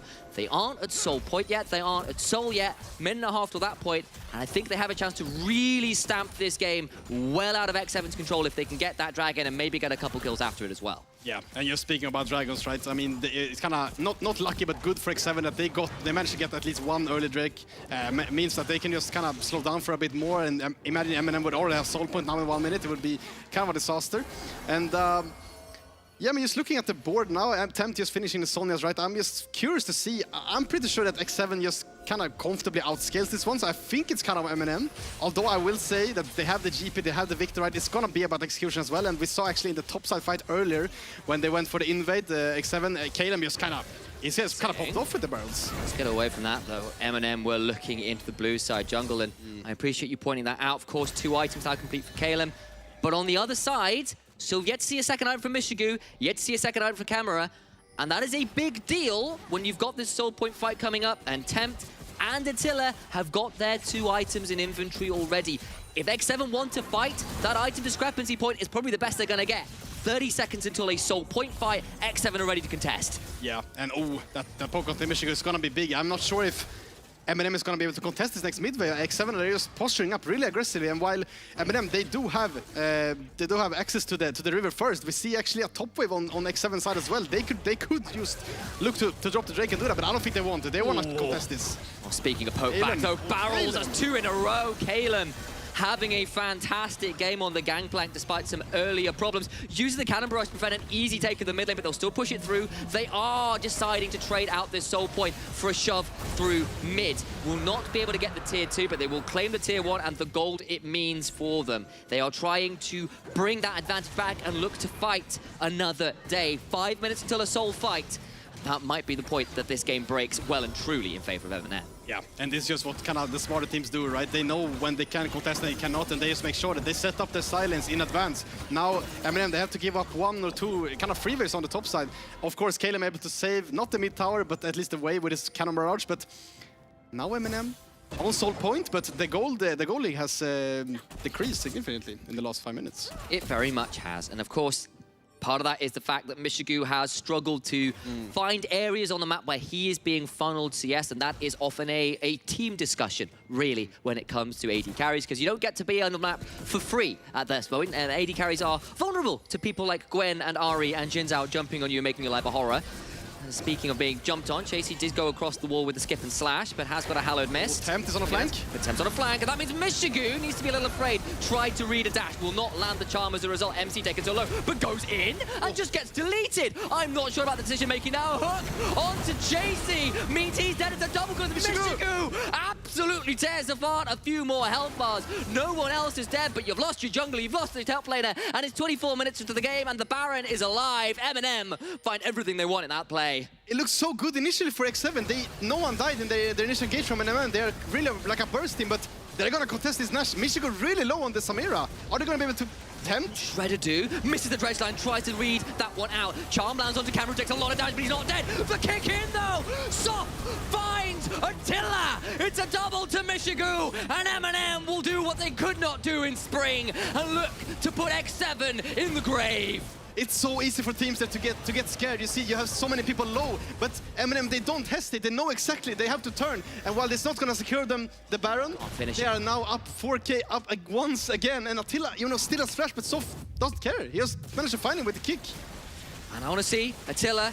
He doesn't, at least on this replay, doesn't have the flash. I don't know as a spectator, because in Real, he seemed to have it up, but honestly, I thought after that charm lands and the health bars get so low, it should have been good, but Soft, what a phenomenal kick. Yeah, man, that is, I'm just kind of speechless at this point. I see Eminem, they're kind of having MVP performances on all around the board. I mean, Chimera just been kind of solid, dishing out the damage, making sure he's not getting caught in laning phase and in mid game. Caleb had a struggling early game phase, but been able to pop off in his fights, hitting multiple barrels, and obviously Mishigu so snowball on the Samira, Shredder hitting so many hooks Soft there with kind of a game-winning kick, honestly. I mean, they're just playing super well all around.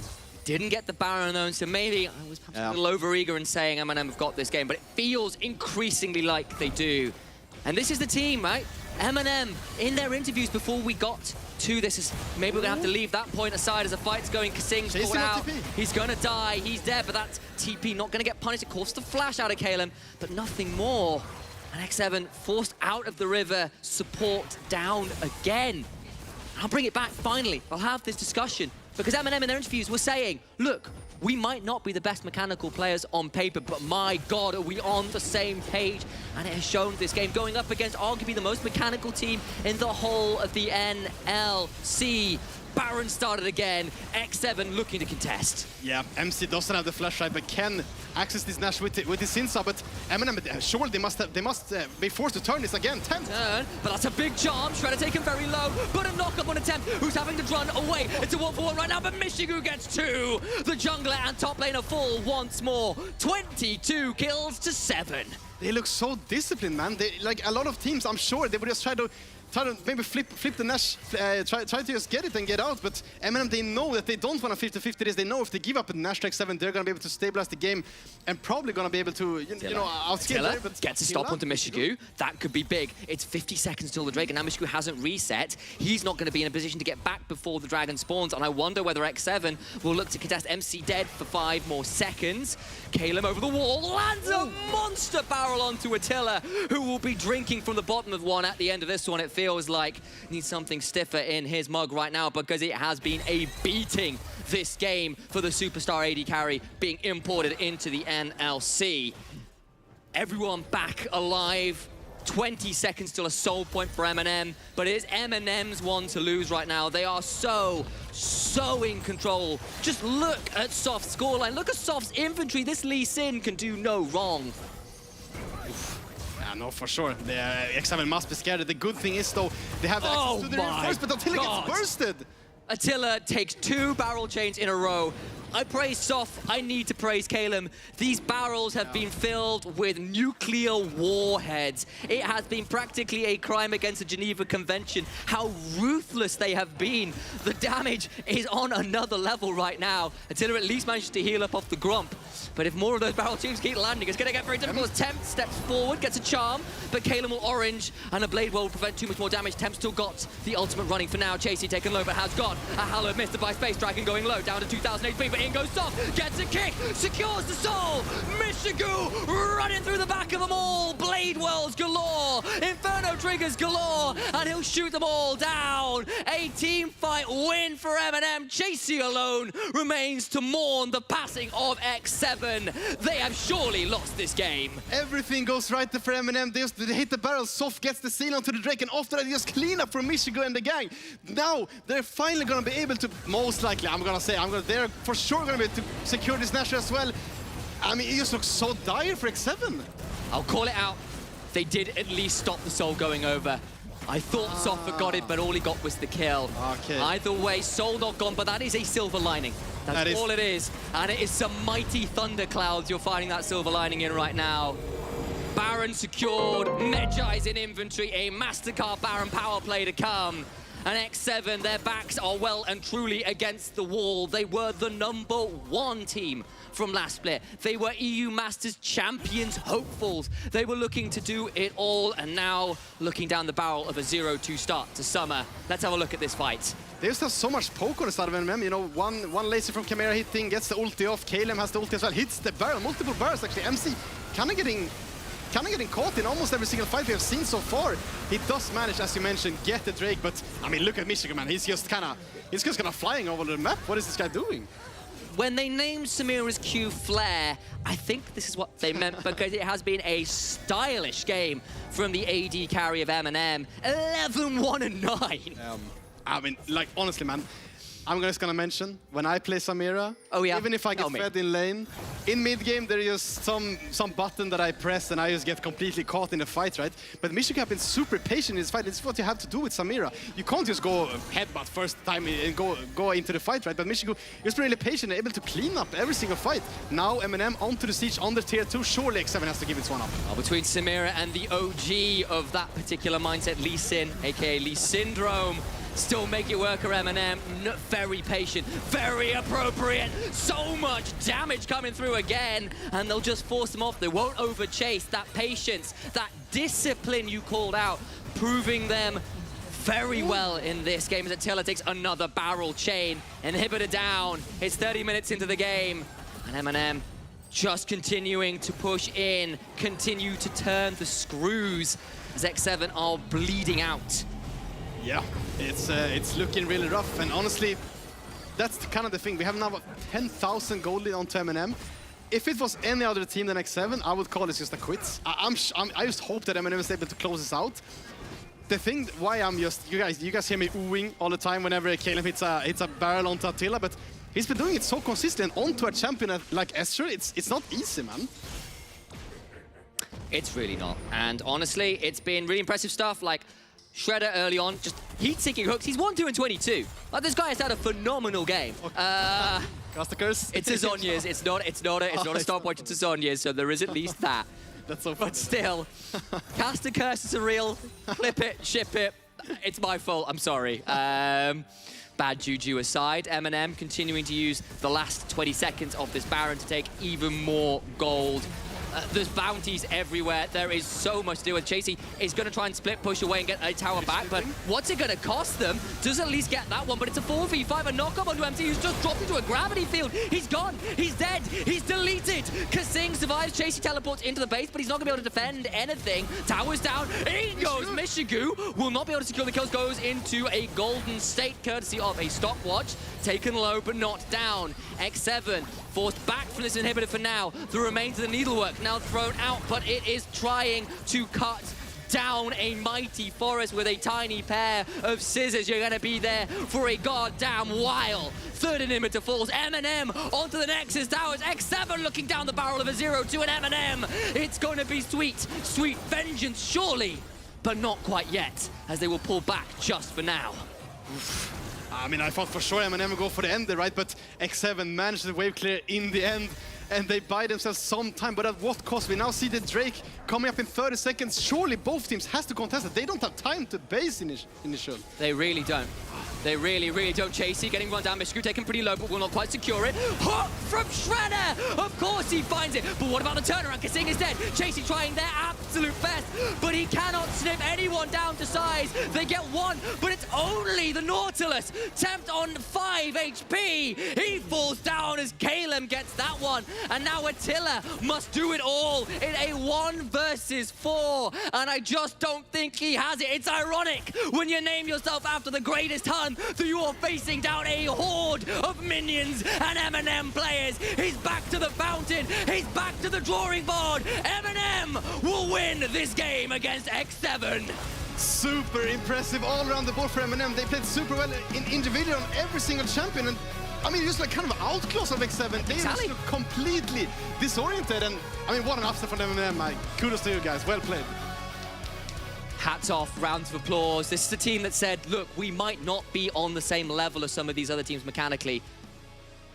Look at that game again, tell me otherwise. Come out of that one with your heads held high. From the turnaround on the level 1 invade, it was all Eminem, all day. I'm gonna be honest, man. We had Kamera on the interview on Monday, and he said they're gonna be able to watch out for what they have to. And I didn't. Obviously, I just love to hear that. And when you're able to back it up as well, man, respect. It's so sweet. And look, don't get me wrong, this is an X7 team that hasn't practiced that much together yet. Has had Tempt just fly in, so there's a lot of stuff going on there. This isn't X7's final form. Even so, they do a fantastic job here, do Eminem to bring them down. We're going to throw to the analyst desk to take it away from here. Thank you so much, Initialize. This was something. I never saw this episode of the Ninja Turtles because this Shredder was completely a menace, and you were talking about it throughout the entire game. Yeah, I was very impressed by his play, actually, the Nautilus, because it started from the minute 1, actually, because the X7 team tried to go for this late invade, which is pretty safe when you have Braum, because Braum passive level 1, obviously, very, very OP. But Shredder finds this crazy hook at an angle that actually makes them win this fight. Even though Kyler moved on to help there, they were actually winning that 3v3 because of that insane hook. And then also, like how the game progressed, top lane was a disaster for Eminem. But Shredder's use of his lane prio managed to salvage the situation and got the GP back into the game. And we saw the GP's barrels later on. He actually had a huge impact in the team fights. And I think Shredder was a big part of why he was able to become that strong. Because not everybody talks about the supports, but this support did something this game really important. But tell me, where is the button? We need Panic. We need to talk. We need the button because I gave the benefit of the doubt to X7, losing to a JDXL that played like absolute demons on Monday, and I'm like, wow, this team looked like on fire. X7 lost, sure. But now they're playing against Eminem. They're playing against the team that always dances with the devil of relegation. Every single season they're in the NLC. You're playing against one of the lowest teams in the league, and you're bringing in this performance. Yes, I am pressing the crisis button because this is not what I'm used to seeing from MC. This is no excuse for Tempt to come in, literally arrived yesterday in Europe, might have jet lag, might not, and being your best performing player in the team. Chasey has not showed up yet. Kasing looks lost. Attila is trying to do things, but he's only playing Ezreal, right? He's not on a Jinx or an Aphelios. And it just seems so difficult for X7 to just find their footing, find their style. And this is not to say that, oh my God, X7 is going to get lost completely. The championship was just a fluke. It was just one season. No, I think they just need to go back to the drawing board and see how they want to play the games with the pawns that they have this season on this chessboard, because everything has been shuffled around. And I really want to get the visual aid of what you were talking about, Finn. I do believe we have that replay of the beginning of the game that pretty much solidified what happened. There you go. So this is a lady game. This is perfect. And there you go. Shredder finds a good angle. And from here on, X7 got lost. Look at this hook, man. It was so clutch and so clean. And I said this in the green room as well, but I really dislike this GP sacrificing his own lane for this defense because... It was not needed there. He was maybe needed there, but either way, GP against Gwen, this matchup is decided on the first levels. Yes. So if GP is not there on the wave, pressing his Q button, on repeat, Glock, Grasp proc, he will not be able to control the lane. So it does make me a bit sad that he couldn't actually use his pick very well, but as I said, Shredder, the beast on Nautilus, managed to help him get back into the game, and was smooth sailing from there for the Pirates. You brought something, I think you forgot about it in the green room, that the GP lane was completely busted. You were talking about that. And Shredder came from the bot lane to make sure that the lane was not frozen, that it would be able to help the GPs, so Gwen wouldn't do Gwen stuff. So there's a lot of map awareness coming in from Shredder in this game. Yeah. It's not only the hooks. Yeah, and especially for Herald, which is such a key objective these days. You kept saying, this is X7's Herald. Yes, okay. Tell them why it was X7's Herald. So GP stuck on a turret. He has no mana, no corruption potion stacks. Gwen just came from base, tip it back. She has, I don't know this item, we got Leeching Leer. Yes. That's a Leeching Leer. Full top prio. This GP is out of the game. It should be a completely free Herald for X7. Then this beast of a man, Nautilus, just walks up to it and gets it for Eminem. I have to wonder a little bit, where was the Braum for X7? Like, why were they not making a plan around this Herald? Because their top lead was so big. Maybe there was some communication issues. Maybe they didn't communicate. Okay, top gap is so big right now. Guys, just come and we get the Herald. Stuff like this needs to be communicated. And I'm a bit disappointed that X7 couldn't get this Herald, because I think it really was theirs. Yeah. It really was theirs, yeah. Okay, as much as I was disappointed in X7, I think this iteration of Eminem, I really enjoy seeing Michigu come back. Michigu is like, I have two modes. I'm either going to play Ziggs or I'm going to play Samira in your face. And he looked really good. The entirety of Eminem looked good. The bot lane looked particularly good. And I just want to bring up a dragon fight that I think completely sealed the deal for the entire game. It's this fight where X7 have complete control of the bot side of the map, but you see how huge the victor is at zoning away members for X7. X7 do not particularly have any hard engage, and once the Ahri has been taken out, you see that Gwen is being zoned away by the victor ultimate. Zinza cannot do nothing but just die after his ultimate has gone down. And look at how free spins that Michigu Samir is getting this entire game. And after that, they also stroll all the way to the top side to get the Baron. Of course, finish the game through all the pressure that they get from the buff. But I feel like it was clean from Eminem. Like, I felt like I had this head scratch with Soph, where he like dies level 3 into the enemy jungle and he gives a shot, and I'm like, your GP sacrificed his lane.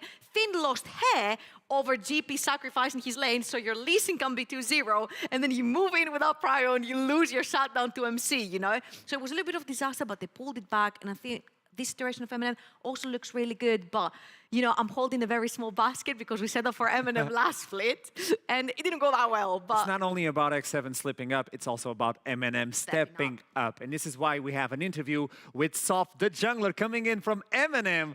How are you doing? So yesterday we talked a little bit privately, and you told me, I mean, we lost, but we're feeling good. We're feeling really good. How are you feeling now?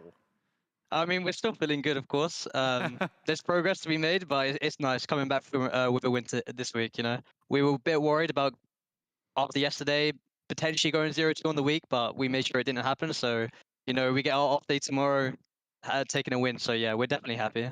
Especially against X7. And we need to look into this game in the way you guys played in the early game, especially in the jungle. You guys were waiting for the late invade, weren't you? Yeah. I mean, they have an insanely strong level 1. It's Ezreal Braum with a jungler who can follow up, right? So we kind of thought they'd late invade. So we warded both entrances.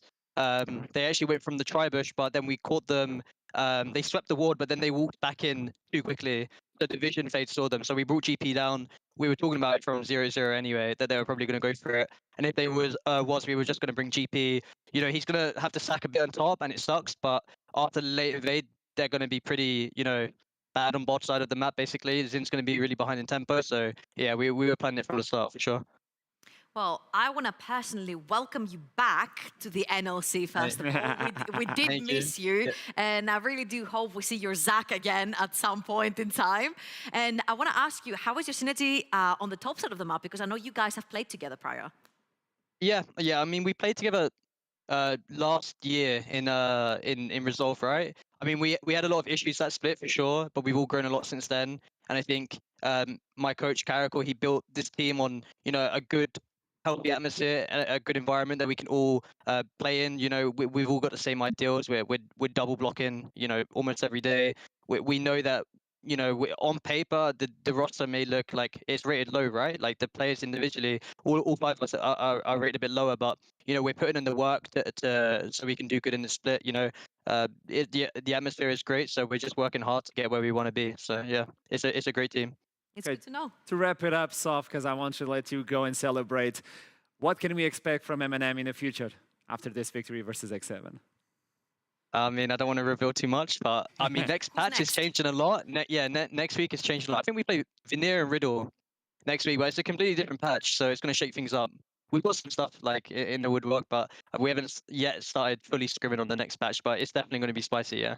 Okay, it's going to be spicy. Maybe the blob is going to come back. You never know. The blob is back? The blob is going to be good, I think, next patch. Oh, okay.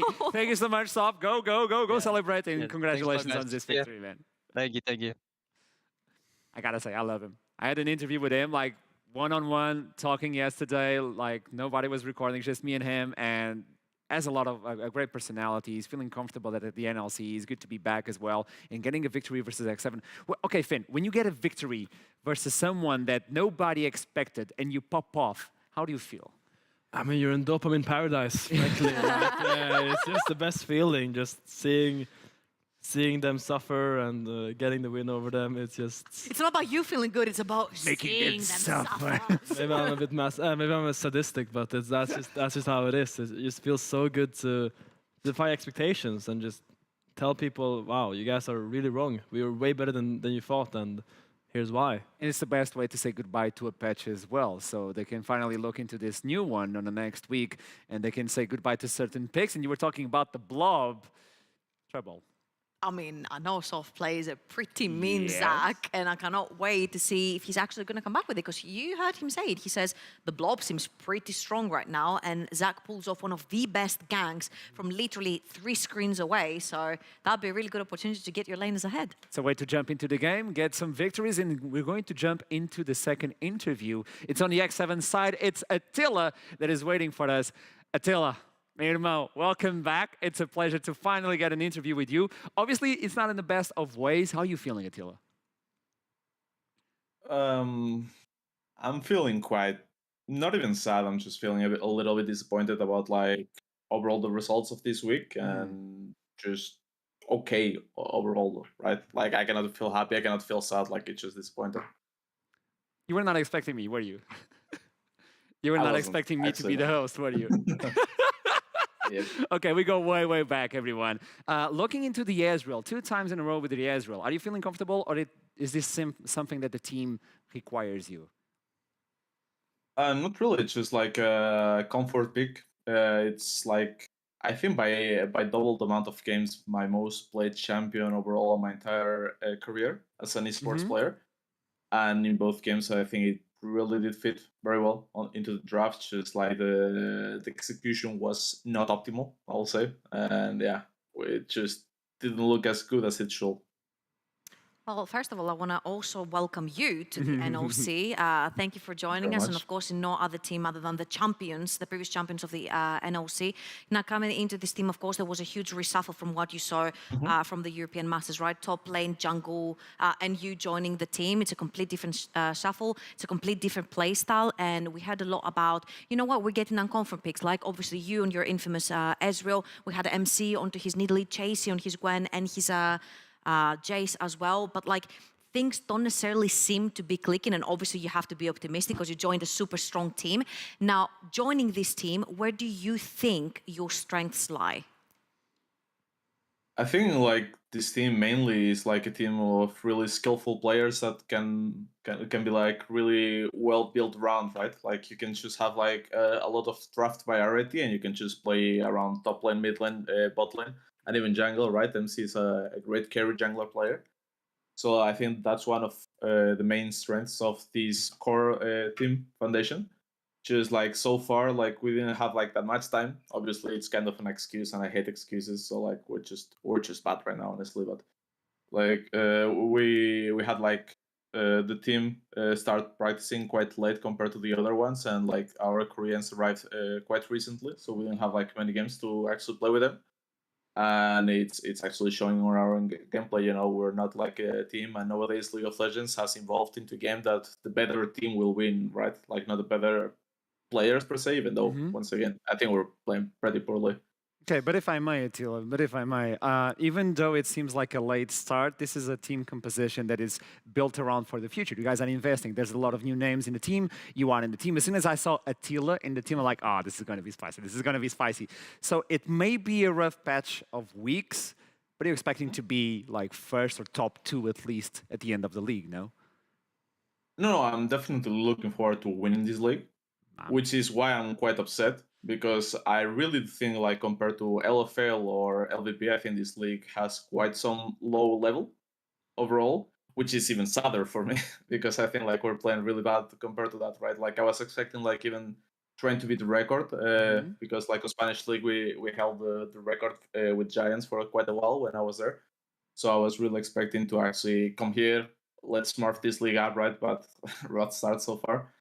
But I just don't think the league is as good and powerful as the other leagues. So that's why I'm hopeful we're gonna just start winning a bunch of games, and hopefully we start getting our team together. You know, like because otherwise it's just shame on us. Because as you said, like this team is meant to just go Europe side, right, and do better than the other one with Nata, Jagger, and Haru. So hopefully we just can stop inting. Like as well myself, I think I can do a much better job myself individual wise, and then I'm pretty sure once the switch just clicks for us, we'll start just being X7 and just start collecting the wins. So it's a rough start, but let's see what happens. You know, you're built around trust. You're built around hype as well. I know you. I followed you for many years, so I'm expecting to see the Attila right back. So thank you so much for the interview, and I'll see you soon. Thank you very much. I love this face. As soon as I said hi, I was like, wait, what? Asha?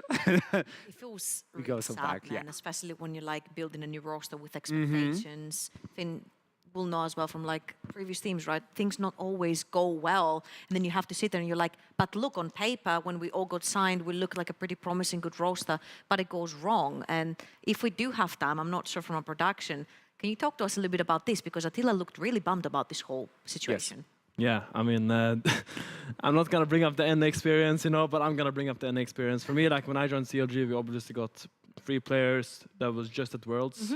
We got probably the best historical NA made in Beyondbuilder, and we got Smoothie as well, a very like talented sport, so we had very high expectations. But then we completely flopped during the split, and we just didn't perform ever up to the standard we set for ourselves. And it's just a very hard cycle to get out of. You kind of have to break free of the negative feedback loop and try to figure out one thing that works and then build around that. So I want to see X7, like, I think Tempt performed very well this game, and I want to see them as a start, try to play around Tempt, and then transition that to the rest of the map. Just get like a foothold, a strong foothold that you can expand upon. So who's our strongest player? This build around that. Yeah. And it helps when it's a mid laner as well, because mid lane is like the most OP role. Let's be real. Oh, is it now? Yeah. It is. Okay. It is. So when your best player is your mid laner, at least for now, I'm not saying Tempt is like the best player on this roster, but from what I've seen, he's the best performer right now. Might as well take the advantage of Tempt right now. Yeah. So I think they should focus on this guy. They should draft him strong champions with agency, and then just see what happens. Sometimes it doesn't click right away, and sometimes it just doesn't click. Let's see which one is it for X7. But with this defeat, let's look again into the standings, and this is going to shock a few guys back at home. At least it shocks me. X7 now isolated. This is something that I never thought I would say. Isolated at the bottom of the standings, but it's only day 2. There's more ahead of us, so let's lift the spirits and move on as we're going to look into the next match, which will be Riddle versus Singularity. And we're coming back with one of the favorite bits for everyone back at home, with the fan on the street. My name is Romy, and I'm a Riddle fan, and we're going to beat Singularity easily because we have the most Norwegian players and the best Riddle fans.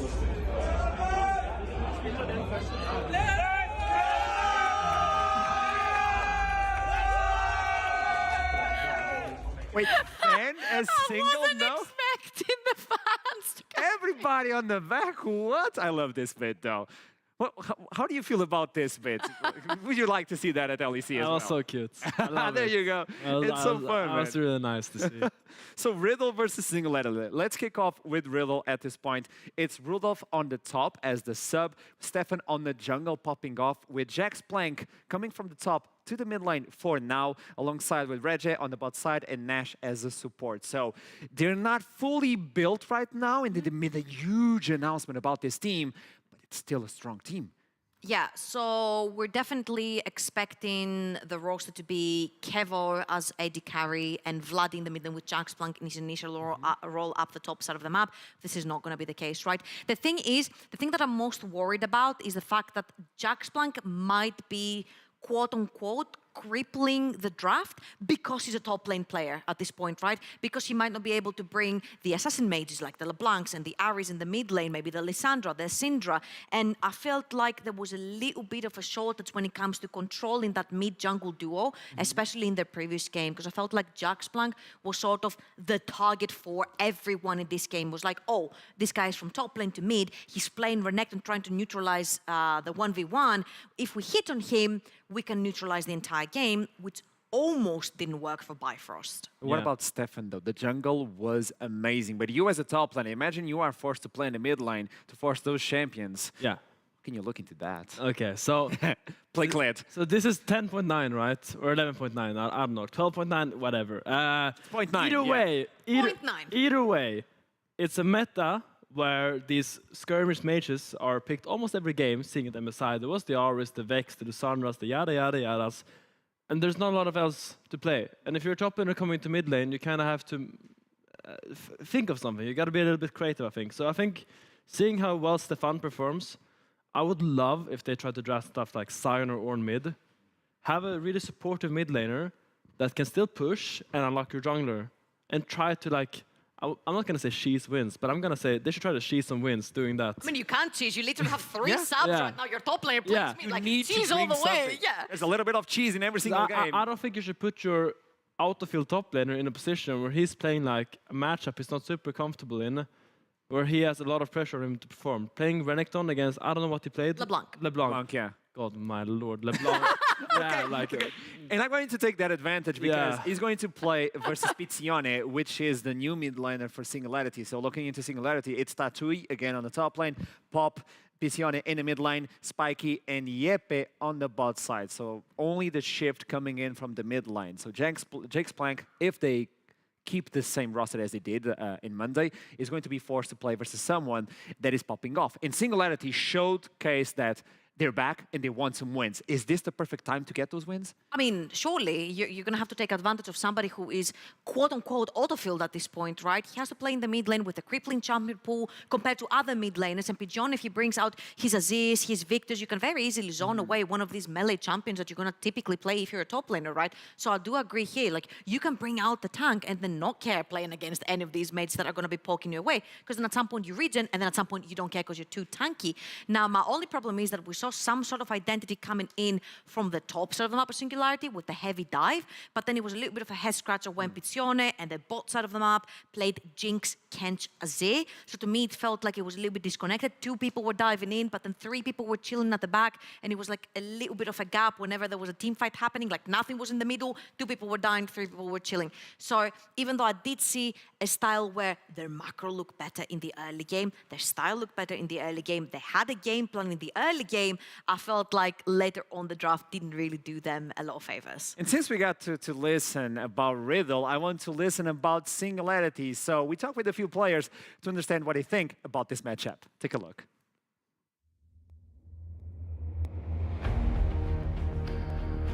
I think they'll be really strong. I think Kevo was a relatively strong player in ADC. Nash is a pretty consistent support player. Their Greek solo laners are very interesting as well.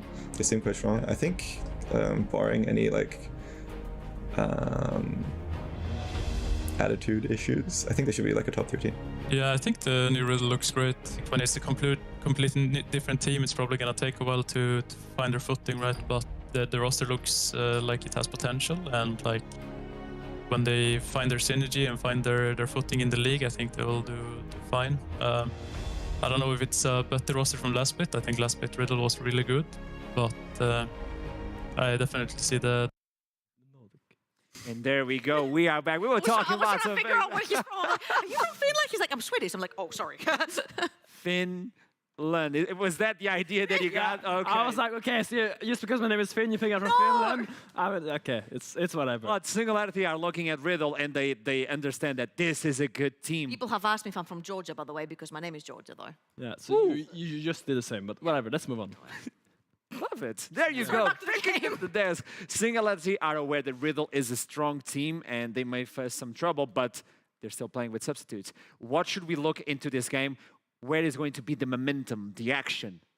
What do you guys think? Where should we focus? Okay, seeing how Stefan actually performed in the previous game with Riddle, I would be very interested to see the matchup, the stylistic matchup versus Pop, and what Pop wants to bring out. Because in the Singularity draft, they first picked the Nocturne. They really believe that the pick does not have any counter picks, but then it was just lackluster when it was diving in the backline all alone. Now, I would like to see a more cohesive draft. If you want to pick for that Nocturne, give him backline divers, give him more people that can access the backline to complement the pick, right? Yeah, I actually really agree on that statement. I think Nocturne, really strong champion right now.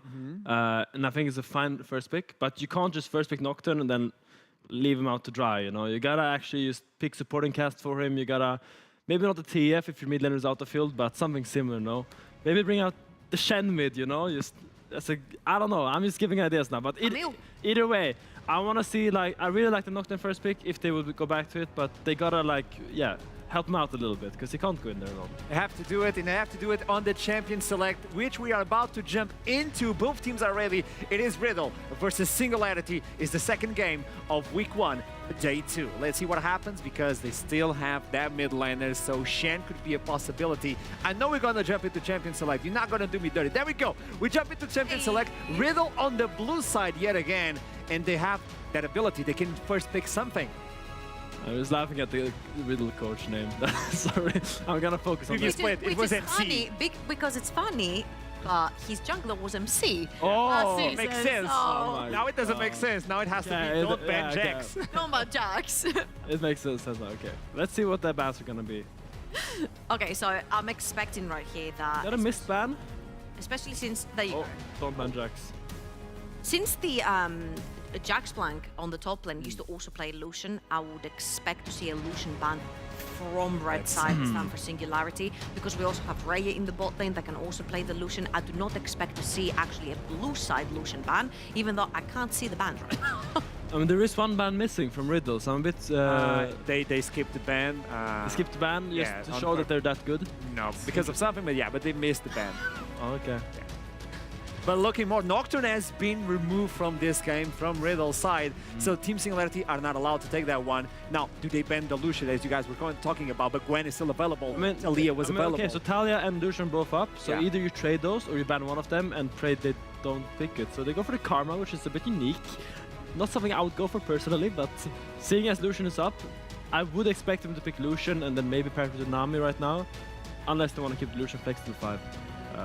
Oh, hi. This is for you. This is for you. This is a momentum like Finn is in the studio. Oh, and that's for you. And I'm gonna be left out to dry. Oh! We got the trio, the Trinity Force. Guys, so cute. Okay. I'm a big Tatooi fan right now. The Cartus jungle again. Okay, so saw this. Pop did this last split as well. Game 1. Right now, you're blind picking it into potentially a heavy skirmishing jungler with priority double solo lanes, right? Because mind you, yes, Jackson might not play a mage, but he can take the Karma mid lane. We saw Rudolph play the Vladimir. So if you have 2 AP solo laners that can shove in the waves, that means your jungler is allowed to move in and try to potentially find the Karthus. Yeah, I'm a bit mind blown because Lucian went to 2-3 on blue side. That's very unique to see. Usually this champion is very highly contested. But there we see Nami coming out, which does indicate that this is solo lane Karma, which is a fantastic outfield pick, even if you're just playing solo key and Silver 4. Hoplin is played too, right? You've played it before, so... Yeah, so it is a great pick when you're out of field because you can just actually help out the jungler a lot. You just move around the team. You don't need to farm as much as on other champions. That would be a spiky special, but we are taught not to ever talk about hovers. Yeah, it is locked in. Which is, I mean, the Raven is an answer to Lucian. Usually people pick stuff like really aggressive bot laners like Kalista or Draven into Lucian because if you don't match these champions like early game strength, you might just get demolished in lane. So what people usually do is they pick a strong engaging support to engage on the Nami, and they pick a super strong AD carry like Kalista Draven and try to fight them, which is what they're going for here. But it's a very, very volatile bot lane matchup. The first man, the first one who dies just loses the game usually. So the attention is going to shift to the bot side with the junglers with this sort of bot lane, right? Seeing as SNG have like a kind of farming jungler, this really opens up Riddle to heavily draft into a heavy bot lane style play. So we'll see if he can do it here. I'm thinking that right here, because of the draft you're having, you could even go into something like a Kindred jungle.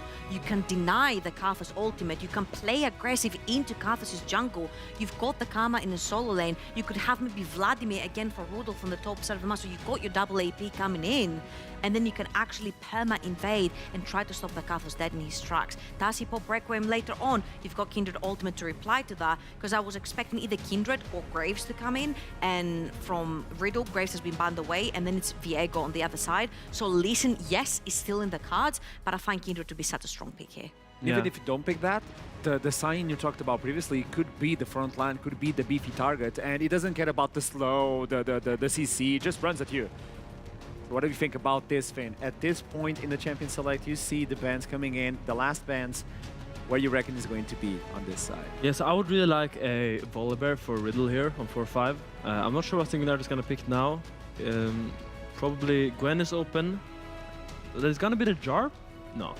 Yeah. What? It is. So it's a Solar and Karthus coming out there, which is it's interesting. It's been popping up a little bit more here and there. Jarvan into Lucianami can work in theory, but I do like it more because now they can actually match them in bot lane. You don't want to draft Draven and Nautilus into Lucianami and have a full clear machine in the jungle. So I do like the pivot here.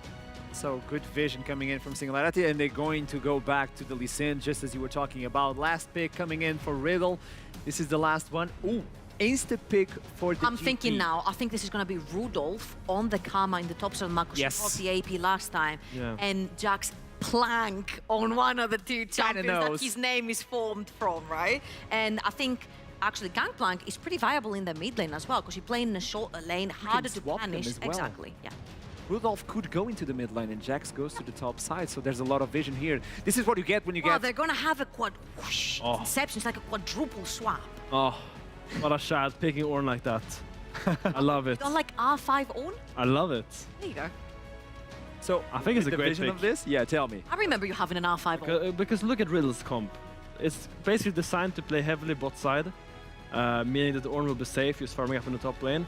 And their only magic damage threat is from the Karma and the Nami. Basically, this Ornn, if he can get to 2 free item, optimize heavily into armor, he's gonna be unkillable, while also allows his team to play full into the bot lane. So I think it's a great pick right now for Singularity. This champion select coming in from Singularity was amazing. The way they shifted, they adapted. This is a good vision, like you were saying. Personality coming in hot from Singularity. What about Riddle? I think it was like a great swap of the Karthus from jungle to mid, because we saw Pop playing Karthus, so we're like, okay, Pop is bringing Karthus again, but first pick, it doesn't make sense. They swap it. Really good drafting right there from Singularity. And I'm again a little bit worried because I think a Frozen Heart rush from that on, he can walk into any bush blind and he will not take much damage because, yes, the Karma hurts early, but not too much later on. Really fast is going to take it. Finn? I think the Team Singularity. Okay, what about you? I'm going to stick with Riddle.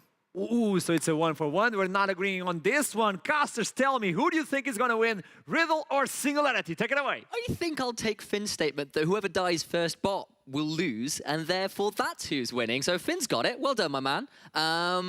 Welcome to the NLC, everyone. This is how it goes. We end up with Gangplank v Karthus mid and Lucian Draven bot lanes, and I don't even really know where to begin because there are so many threads to follow here, MTS. Jaxplank is playing Gangplank in mid lane. The Karthus gets flexed out of the jungle into the mid lane. We've got Lucian Nami versus Draven Nautilus. It's all going a bit crazy. Couple quick points of order here as well. Riddle did have to miss a ban because they were late, so that is why that ban was missed first up. And of course, Vladdy is still suspended due to behavioral issues. So that is where we're at on that front. So that has left Riddle with some interesting positions in terms of how their roster's signed up, but it's probably affected why the drafts have also ended up a little bit odd. With that out of the way, what angle do you even want to take here? Because there is so much to go on. Yeah, I mean, no, I just have to do the same as you did, right? I have to agree with Finn, like, the better bot is most likely going to win this game. I do like the fact that Singularity decided to, you draft a heavy early ganking jungler in the Jarvan and not put Karthus there because, I mean, once again, as Finn mentioned, like if you're playing Draven Nautilus against the likes of Lucian Nami, when Lucian Nami has a Lee Sin on the side, you don't want the Karthus on your side. So, as you mentioned, really interesting draft from both sides here. The Ultra Chad pick coming up from Tatooi as well. The Ornn last pick from on the... You're into a Karma, you've got a free lane. I mean, if you want to make this team fight even more wombo, you've now got Ornn ult, Jarvan ult, Karthus ult, Nautilus ult, Draven ult. Like, that's a lot of basic. You've got to stick them all in a big shot glass and blow them all up. Yeah, I mean, I respect it a lot. You know, you have the Karthus, you have the Draven. Draven can pump us so much damage if he's fed. And I mean... There's so many mirrors, though, because Lucian Draven, two very aggressive early junglers. You've got Karthus GP, two people with global ults that want to farm up and affect the bot lane. You've got two early aggro AD junglers. You've got two kind of scaling top Zayd. One's an Enchanter, one's the Ornn, tank engage option, but similarity in kind of how they want to play out at least this early game. Somewhat, of course, Karma gets shoved, etc. But like, that's a weirdly mirrored draft for being very disparate picks. Yeah, no, that is for sure, right? Then we see Jaxplank actually. Jaxplank is on the top lane now, so respectable. Okay, I see the switch. Going back to his roots. Rudolph now. This is going to be a kind of challenge for him, right? Because Rudolph is coming in as a sub for the Riddle Academy team, and he's top lane main, obviously. Now putting him on the Karma mid and playing against a Karthus, who is for sure he's not used to play against, right? It's gonna be nice to see. This mid matchup obviously probably was just gonna be about the farming. It's all gonna be about the bot side, but still nice to see Rudolph on the mid lane. So players are where they are, but we have seen a slight switch in positions as we've seen. Obviously, Jaxplank is supposed to be the starting top laner for Riddle, so want to see what he can do here now in a matchup where potentially the Gangplank can punish against that Ornn a little bit earlier on, has got that first strike as well, so can try and trade that out with the Qs and get a lot of those procs. Of course, Karth's got the first strike as well in the mid lane, so we'll try and trade that out against the Karma, who will likely have shove there, so I kind of see the angle of what Riddle have done. I just need to see whether it works as Paupers swiftly got to level 3 and has turned up bot lane, which is, I don't think, any surprise to anybody. Yeah, no, I mean, for sure, Paupers has to kind of cover his bot lane here. They want to push in the wave to make sure that Stefan cannot pull out an early lane gank, but they're actually going onto Nash. You get the hook onto Nash, but I don't think get too much more. We'll get some trades back. Paup will just throw down a Dragon Strike, but will not throw down a flag beforehand, so nice little hook from Yepe, but it won't lead to anything. Porp now going to return back over towards the Scuttle Crab and has still got his whole blue side jungle to clear. It's put him a little bit behind the pacing, but it did allow him to shield his bot side. Yeah, and this is just kind of a small investment from Porp, right? He's losing a bit of time on his clear. Stefan is going to be able to pick up the top crab. So not really too much going on, but I mean, it's just good to be able to make sure that Spiky and Jeppe can make sure to push in that wave without getting punished. And now Stefan wanna punish mid? What about it? Peccioni decides wisely not to keep going forwards. If only he knew. There is a Q so available right there, right now. But they'll decide against it, and he will get back to base. Speaking of back at base, though, people, let's have a look in about how everyone at home is watching. NLC at home, look at those beautiful smiles there from M. Juliet. If I pronounce that horribly, I do apologize. But it's nice to see little grins on there from our fans. Do keep throwing out that hashtag NLC at home. We'd love to see more of how you are watching the league. Two happy chads. Love to see it. That is. Are they as happy as we are? Yeah. I thought, you know, each night, I thought coming into this game, I thought it would be so explosive just the first 5 minutes. Right. Kind of both jungle, Guardians pathing to bot to make sure to cover both of the sides and probably beginning a lot of fights. But I mean, it's been kind of quiet so far. It's kind of like those old Western samurai movies when they were drawing a lot from each other. It's like the first person to draw loses. Yep. And they've decided that right now those guns are in the holster, those swords are in the sheaths, and no one's quite been willing to draw yet because you blink, you lose. We've kind of been over that. Fimp was pretty adamant on that, and I think all of us are kind of agreeing is Stefan continuing to just dance around a little bit in this top side, not really leading to all that much, but entirely a surprise with the champions around there. Yeah, no, for sure. And I just have to look at the fact that Singularity, once their champions is level 6, they're kind of all coming online. Oh, yeah. They have the cards of the draw, and it's going to be kind of, I think that's kind of, they're going to turn it up a notch. But I'm kind of surprised to see, I mean, Spiking up here, they kind of been holding it down here on the bot.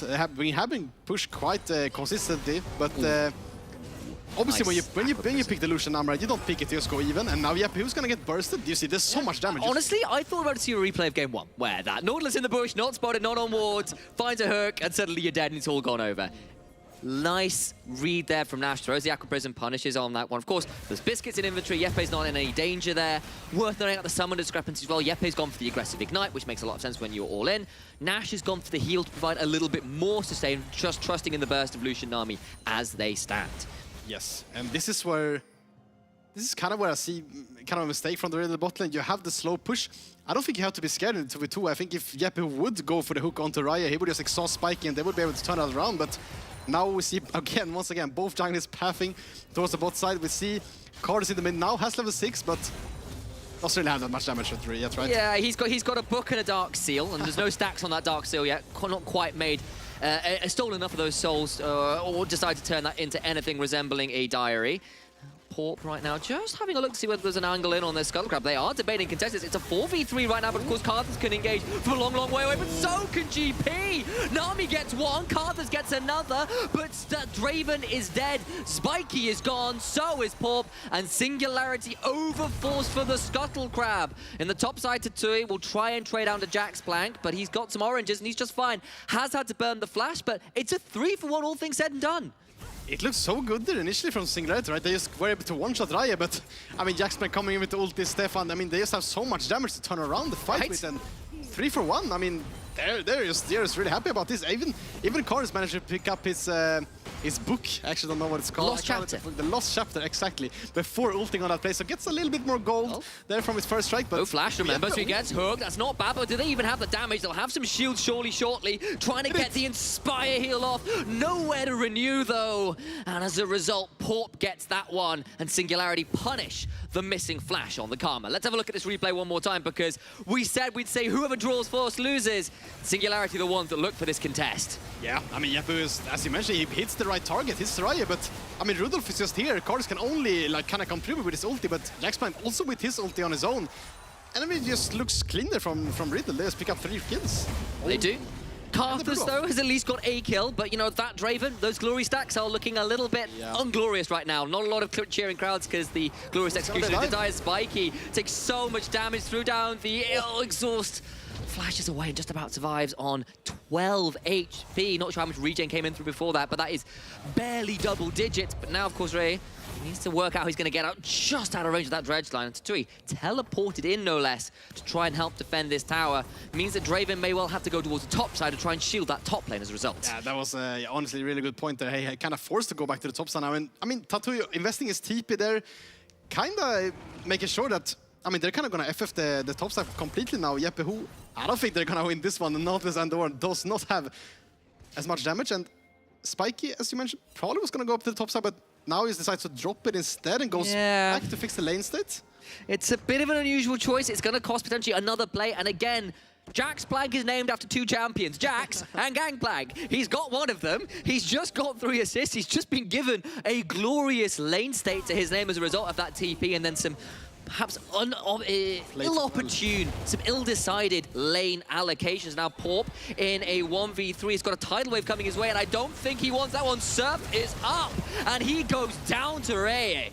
And that's just the potential, right? Pop actually has the teleport with his Spellbook, with his Spellbook as well. Didn't have the flash. I mean, just solid pickup there from Riddle and Tatooi. He's going to look for that. Oh, and he is a tank. He's an assassin. He's a burst mage as well. Will not be able to find a knock-up quite yet, as all the while we've got a little bit of a fight going on in the river. It's a 3v4. Jeppe finds himself on the end of a queue and falls down to Stefan. Remember, this is the guy who was popping off the other day. Jax Plank being left to the Requiem. Bichona gets that one. And at least Singularity find that to spare their blushes. And that's the silver line, right? I mean, Cardus once again picking up the kill with his ultimate. But feels like every time Singularity walks into River, they just lose. Riddle are constantly ready to pick up the fights. The River is not theirs. Yes. It's really not. Yeah. It's definitely a Riddle name tag on that River. And I mean, they secured the first Drake, not the earliest of Drakes. I mean, it's 10 minutes. The solo is not gonna be like a 22-minute solo or anything, but still good for Riddle. They are just keep scaling. They're finding themselves now in a just look at the mythic discrepancy. You've got a Gordringer, a Trinity Force, and a Gale Force versus parts right now. You've got like the fire from a fireplace in your inventory. It's like in a, I don't know what is a balmy cinder. It's like a balmy cinder? It's a balmy cinder. Yeah. What stupid question? What is it? A balmy cinder? Yeah. So everybody knows what that is. I'm being mocked by my colorcaster people. Honestly, it's 2 games in, and this is where he's at. He's already learning. Double, do you want to check in here as well, though, a little bit with some things like that gold discrepancy, because it's 10 minutes in and you can see some big leads in the likes of the AD carry role and the jungle. Stefan on Monday really had a good performance on the Viego. Yes, there were some issues in terms of lane control and objective control early on, but that mid to late game efficiency was so good. He's now going to get himself first Herald as well, and this Lee Sin in a very powerful position to continue impacting the map alongside the rest of his team. Yeah, no, for sure, right? I mean, they just have such a strong core now with the Lee Sin, the Lucian, Nami as well. And it's kind of what Finn talked about, right? If you get behind as either Draven or Lucian in this game, it's sad. It's really sad. You're gonna be close to useless, and that means that the only real damage they have right now is the Karthus. Anish is still no flash, so there's an option here. Cataclysm comes through, but there's gonna be a cannon barrage. Gonna knock him up, but not knock him down. Porp's taken so down low, and he just dies. Trial by fire, and Porp is burned alive. That's just... that's it. Did you have to do that to them, Jax Plank? That is a grass ball, not a spellbook on. You have Ignite there, you win that. You don't, you die. Yeah. And this just puts, I mean, they invest in the top side. They try to go for a play and shut down Jax Plank, but that means that Raya can do the same on the bot side. Oh, Jeppe takes a big chunk now, needs to try and get away. Won't quite fall until the Ardent Blaze gets it. Sonic Wave resonating, strike, flash out. Stefan just styling all over it. And that just means that the Herald is for sure gonna go down right onto this bot side. They're probably gonna get the full tower, and I mean, we talked about how Singularity, they have to play through bot side. They cannot invest anything into the top side, and they've not been managing to do so every time. As I mentioned, every time they walk into River, they just die, and that means you're not gonna have the control that you're looking for, and Riddle securing the first tower. Looks solid. Against the Lucian, against the Draven Nautilus. There we go, get that name right correctly. He's in the mid lane. They are going to try and play towards their strength. Rudolph does get a renewal off to keep his HP bar high enough. Flashed away. It's going to be bloody close, but it's not quite enough. Has got an Inspire Shield to keep himself alive. Flash down, but a surviving Karma. Now see this replay. Port burns the Flag and Dragon, so doesn't have any burst. Yeah, I mean, you're super well played from him, right? I mean, the thing is as well, he can kind of play this disrespectfully because he has the good vision, but also if he's getting ganked, I'm gonna quote Odamna on this one. Whenever he says that whenever they try to gank him on the top side, my team is just gonna do something on the bot side, and we see Jeppe getting completely one-tapped by Raya and Nash. If you consider one tap like a full culling, you know, that's like pretty much a full magazine. So that counts as a one tap, it's like a 26 tap. Firing back here, I see. You know, I've got my points. As a Spiky is not going to be firing anything at the minute, as he takes a bullet to the face. And it turns out bullets are slightly more powerful than spinning axes right now. And yeah, the negotiations were very short. That parley ends very quickly. And yes, I'll make an episode 1 reference because Obi-Wan started. I'm very excited to watch more of that show. Moving back to League of Legends, 6,000, well, 5,500 gold. Doing maths on air, always a dangerous proposition. Either way, lots of turrets still to get. There's still plates for another 10 seconds. Singularity desperately trying to hold on to this tower, but the whole of Riddle are here to try and get some more gold in their pockets. Won't quite secure that third plate in the top side, which I'm sure they're very frustrated about. And this is just they're kind of bleeding out, like Singularity kind of forced to go onto the top side. They have to kind of match this Lucian Nami, or they're just going to keep bleeding plates. On the other side, though, now we see kind of a weird lane state where Draven is up against the Gangplank, obviously not going to have any pressure whatsoever in that lane. And this just means that while Gangplank is just farming the camps on the bot side, Riddle can keep pressuring on the top side despite Singularity putting 3 members there. And I mean, they're just losing all over. Yeah, yeah. And don't get me wrong, you're a ranged champion, so you can always try and play the mind game with Gangplank about trying to hit the barrels. Yeah. Problem with the Draven is you're pretty calculated about where you're going to stand, because there's a big sort of symbol on the floor which says, I am going to be here in about half a second. Where Gangplank goes, great, I'll put a barrel there, try me. And that's not the best lane matchup as a result. Yeah, I mean, it's just also when you're playing against such a guy who is kind of mainly the champion, right? I remember when I tried to play Gangplank, you can do whatever you want. I'm not going to hit those barrels, doesn't matter. But I was able to do triple barrels for, for all of a week. And then I stopped playing it because at that point they started changing the way solo queue works, where you can queue for your own rules, roles, not rules. And so I stopped playing as much Gangplank, and now I can barely do a double barrel, and I'm very bad at the champion. I'm not very good at the game in general, though, so that's not really saying all that much. You are not alone about that. I remember my fellow top laner Truklax taught me about the Phantom barrel, but I'm pretty sure it's just a double barrel. He's just gonna call it the Phantom barrel. It's a particular way of doing 2 barrels, I think, is what it is. Jamara would be able to explain it to you. Probably Hipra as well. Both of them play a mean Gangplank. Alas, they're not here, and so I won't be able to explain it. I could give you a pretty how do I put this? I could lie to you and make it sound like the truth, and then that's what it is. But that would be lying to you all. I don't really want to do that right now. Yeah, we don't want to do that right now. Because we're kind of establishing a good relationship here, casters among us. We're just being nice to each other, no lies here. As I do say that, though, Jaxplank, it's not being nice to no. Again, his negotiations are very aggressive. He's in the Renata Glass school of negotiating. Those parlays are not pleasant. Yeah. Ow. Turns out that even when he's gone to the beach, dressed up for some summer fun, he's still a bit ruthless, is this former king of the pirates. Sarah Fortune may currently be the leader of Bilgewater, but Gangplank is no mean... no slouch. There we go. That's a better way of putting it. Either way, Jaxplank very happy in this game, going towards that LDR second. Lucian, 3-1 and 4. Nami, long time now, had this Imperial mandate. There's the LDR completion for Gangplank. And you're looking on the other side, yeah, you got some item completions, but it is a long, long way away in terms of levels, in terms of just half items even. You're kind of looking at Piccioni going, please, Karth, with one shot, everybody. Yeah, no, I mean, I completely agree with you. You just look on the side of Riddle as well. It's not like they're getting completely outskilled or anything. I would say if this game was a bit more even, then you could argue that Singularity, they have, you know, the tools, they have the Aura Ultimate, the Java Ultimate, they can really start a fight whenever they want. But when you're almost 6k down, there's not really it's a bit sad. Yeah, you don't really want to start a fight unless you have the numbers, and they're trying to create the numbers now onto the bot side, but I mean, Rudolph just playing Karma, playing safe, just clearing the wave and getting back off. Precisely, and don't get me wrong, Draven is into a squishy comp, so while he doesn't scale the best, he's still going to get a point where you hit one axe and people will hurt a bit. You have got an Ornn, you have got a Karthus, both of these champions scale pretty well. But as it stands, now we're into the mid-game. Riddle are in full control. Riddle in a position to scale into this game. Riddle looking to stamp this game down. Remember, this is a team that switched out every single one of their members. They knocked X out of the playoffs. It was a bit of a shock. They lost MC, they lost Sloku, they lost the whole team. But they had a pretty close game against Bifrost in some ways. They fought back in the mid-game. That Viego from Stefan was pretty strong on the Monday. We saw some really good stuff from Rudolph on the Vladimir. Now against Singularity, they're starting to be significantly more aggressive. They can't quite get to Tatooi there, who manages to buffer his way out of the CC with a good Bellows Breath and Searing Charge. But the map is Riddle's, and the game plan feeling very much in action as Purple look for something. But I don't know how much he'll realistically be able to get here. He'll get the remains of his Crud Cap.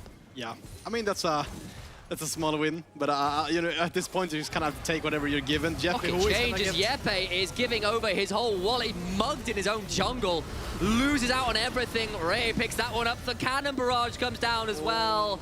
The Requiem won't get anything. Gangplank gets that one gratefully secured from across the map. And 2 dead. And the other thing that we saw Singularity get was the remains of Krugs. Yeah, I mean, you're gonna have to give it to me, that one. That was a one-shot on Tiepo. Yeah, that one counts. But yeah, I mean, this is just what happens, right? You kind of, Riddle has full control on the top side, and Yepo obviously forced to kind of clear out the vision. But this is where you kind of look stupid as a support sometimes, because obviously you want to clear vision for your team, right? And make sure that you can do something, but I mean, he's just a full complete vision. He's completely alone. Of course he's gonna get caught there. And after that, I mean, Spiky, forced to use his flash, but still goes down. And I'm just looking at this, you know, the next Drake probably gonna be really tough for Singularity to contest, but they don't even have the cards ultimate, so I'm just really struggling to see where they can get It's gonna be so close. You got a second item on Karthus. That is it right now. And of course, the Shadow Flame into Karma can get a lot of use out of that item. Great. But your Draven, those stacks that were supposed to be glorious, meaty, beautiful sandwiches, it's looking more like a meal deal right now. That's not much of a stack at all. As Yepe just dies, Stefan picks up that one. He's just been murdering the Nautilus all game long. This point in the river has just been littered with the corpses of Singularity since about 3 minutes into the game. I would love to see the heat map of this river. It's probably just like literally just red depths all over it, as Yepehu there once again is trying to get something going for his team, but super hard. And I mean, now it's like they're just gonna get the soul point. It's 20 minutes in. I just want to see now from Riddle, because once again they are playing with kind of subs, right? They're playing with Ryan as a sub, Rudolph as a sub as well. I want to see them with this huge goalie be able to set up Nash cleanly. Just secure it, don't 50-50 it, just make sure that you just get it clean and then try to end the game. On the side of Singularity, you just have to flip at this point. Like, you try to go for something. If it works, it works. If it doesn't, you're still gonna lose the game. And don't get me wrong, you've got Lee Sin, Gangplank, Lucian. Those are your main threats. They're all AD.